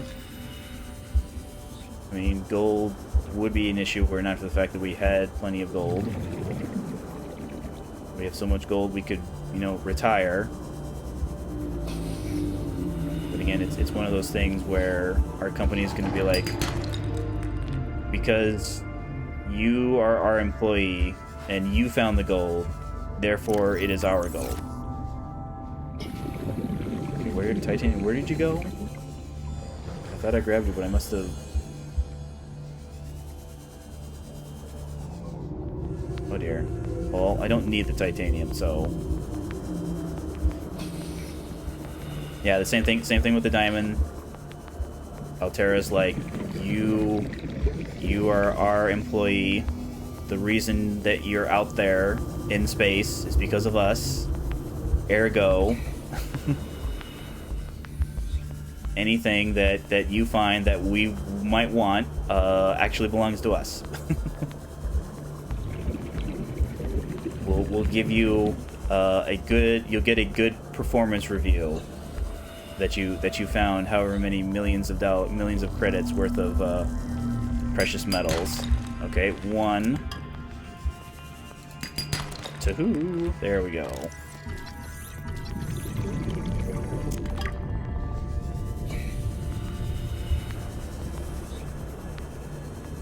So we got the plasteel, we have the kyanite, we have the sulfur. Excellent. I mean, I think we might have to take it with us though.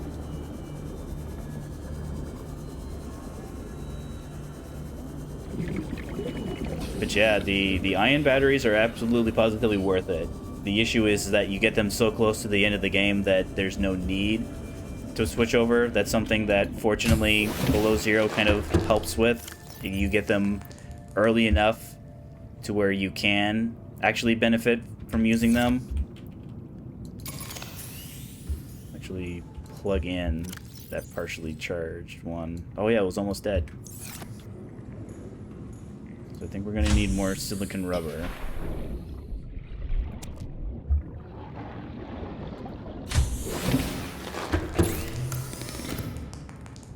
Silicon rubber. So electronics, battery. Battery. Power cell. Power cell. So we need 4 and 4. We have on our person. None. That's the wrong container. 1, 2, 3, 4. And I think it was the prawn suit that had the rest. 1, 2, 3, 4. 4, that. 4, the 2 power cells. Alright. Surface. Surface.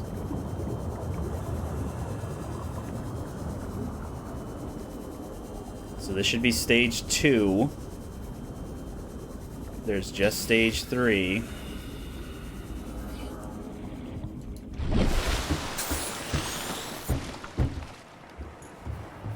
But we already know that we need the Cyclops for that.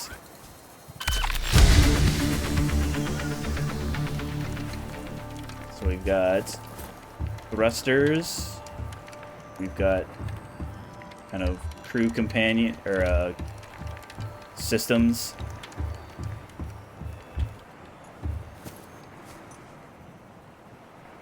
Thank you very much, little tiny robots, for building. You guys, I mean, everything all around.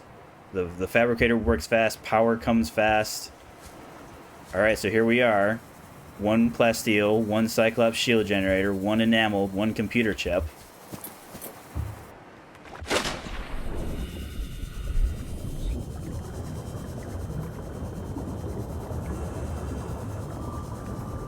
We should have the extra stalker tooth for an enamel. I don't remember if we have the quartz, though. We might have the quartz. So actually, we need to unpin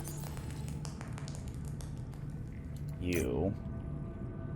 Fuel reserve. So booster, fuel reserve, cockpit. Alright, so we do need the glass, but we have the quartz for it.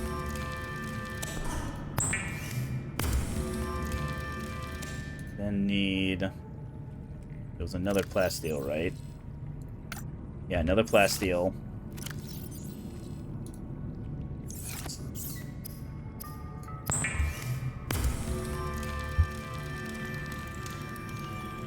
If I remember correctly, the shield generator is what we needed the wiring kit, advanced wiring kit for, right?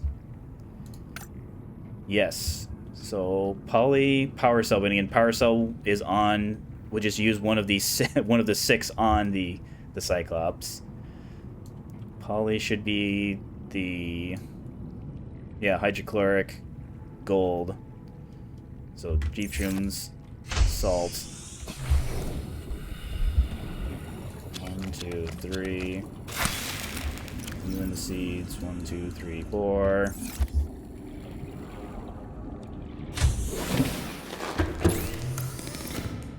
Hydrochloric acid,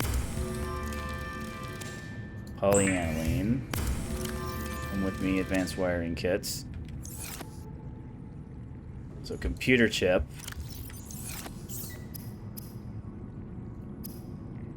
So we've got the copper wire. We just need the table coral, I believe. Yes, we just need 1 table coral.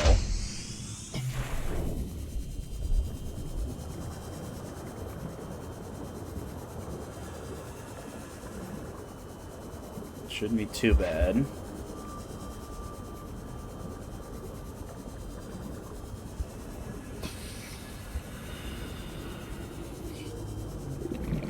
Probably not here, no. No, it should be closer back to the safe shallows.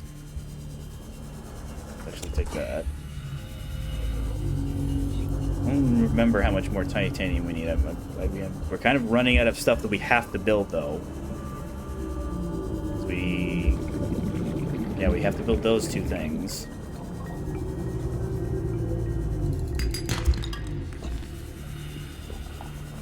Should be these cliff faces here. Maybe? No. Maybe over here? Yes. Okay.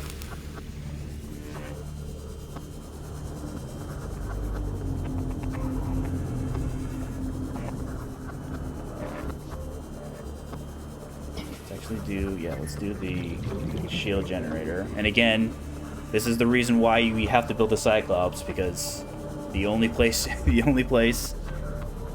can build Cyclops upgrades is on the Cyclops. Now, yes, there are mods that make it so that you don't have to build a Cyclops, but again, the game, I'm familiar enough with the game to where having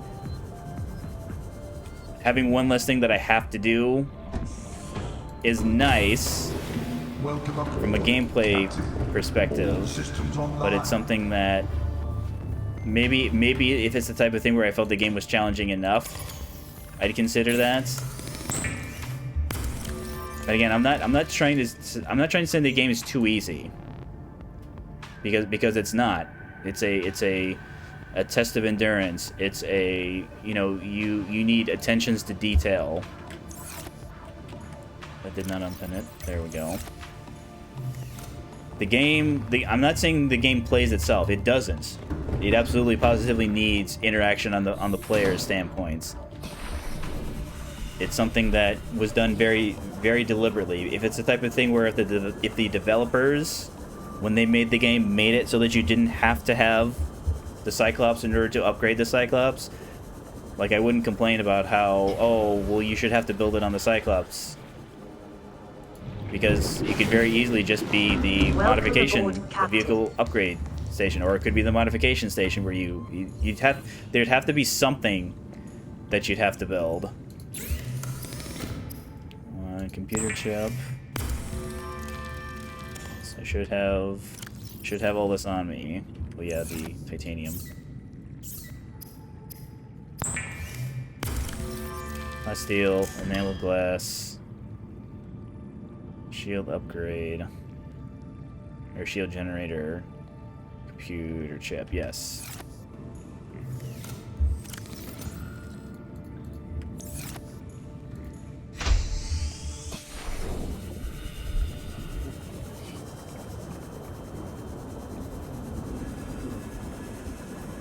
I'm also trying to remember. Can you customize? Can you recolor the Neptune the way you could recolor all of the other vehicles? I don't remember. I don't even know what it is I would recolor it. So here we are. The very last thing that we have to build. Beacon manager. Nope, not beacon manager.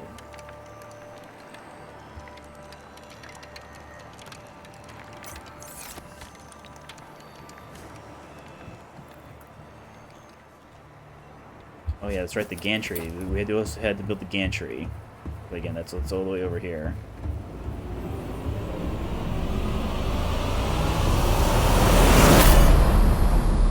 Neptune 1 rocket online. Alright. So all we have to do is just take care of this nasty, crazy infection thing, huh?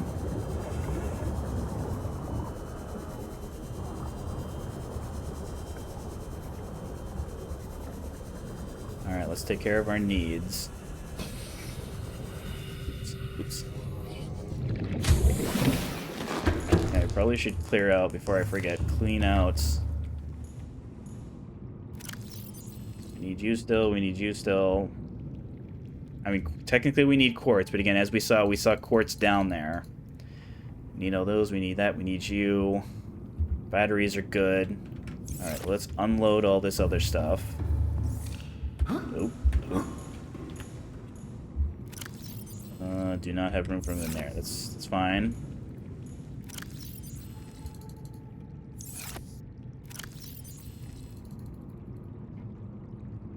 Battery.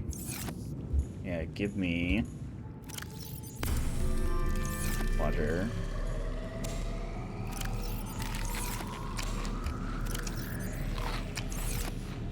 Give me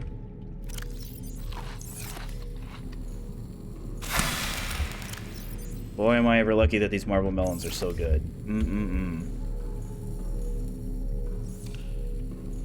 What are we doing here? Okay, we use some power. Be a shame to run out of power. It'd be a shame not to be able to plant more marble melons. Oh dear. Come on. Come on.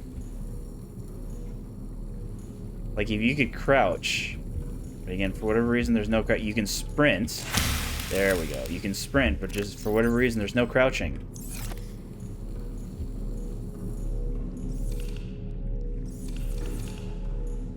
So how are we doing on water? Okay, water's okay. More this. Let's see if we can catch. Should be plenty swimming around the mushroom forest here. Let's take some food with us. Sorry about that. Yeah, these giant schools of fish you aren't allowed to pick from. It has to be the individual swimmers.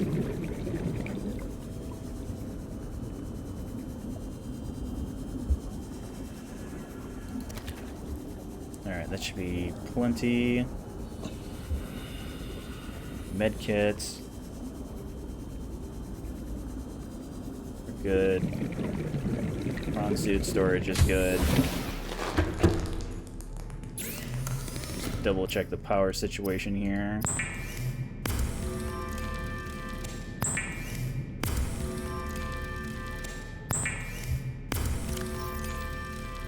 Yeah, that's right, we don't need laser cutter anymore. At least for what we plan on doing. Yeah, I think if we just replace this on the Sea Glide, this should be fine. Cured this, that, just in case. Alright. So I decree. Yes. So tomorrow, I can't think of a reason that we wouldn't be able to complete Subnautica. I mean, we'll still lead with XCOM. Because we got off to a fair start. It could be better. It also could have been worse. So a very fair, a very winnable. You know, I don't dread the future. I don't dread playing XCOM 2 tomorrow. I mean, I never dread playing XCOM 2. Why would I do such a thing? Why would I? But thank you for stopping by. If you are looking for previous broadcasts, and I had noticed when I went to set up the VOD from Sunday, I noticed that the final XCOM vid the final XCOM 2 campaign 2 goes up today. So if you want to see how well that did or didn't go, all of campaign 2 is on YouTube. You can get the link in the About Me section of my Twitch channel page, or YouTube in the chat will also get you a link.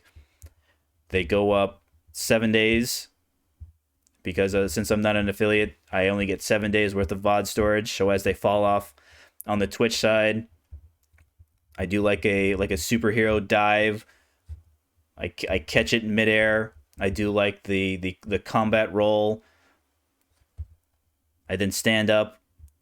I throw a Hail Mary pass to YouTube. YouTube catches it, puts it on itself. So generally 7 days after they air, around the same time as I go live every day, so 10 a.m. CST, that it's 8 a.m. West Coast time in the US, 11 a.m. East Coast time. anywhere from 4 to 6 p.m. in Europe, depending on your time zone in Europe. Thank you, viewers in Europe. Thank you, viewers in the U.S. Thank you, all viewers everywhere. South America, Central America, South Africa, Southeast Asia, Asia Pacific, Australia, New Zealand. Thank you, all viewers everywhere, whether you're viewing on Twitch or on YouTube. Thank you very much for allowing me to entertain you. We will return again tomorrow, 10 a.m. CST. Thank you, and enjoy your day.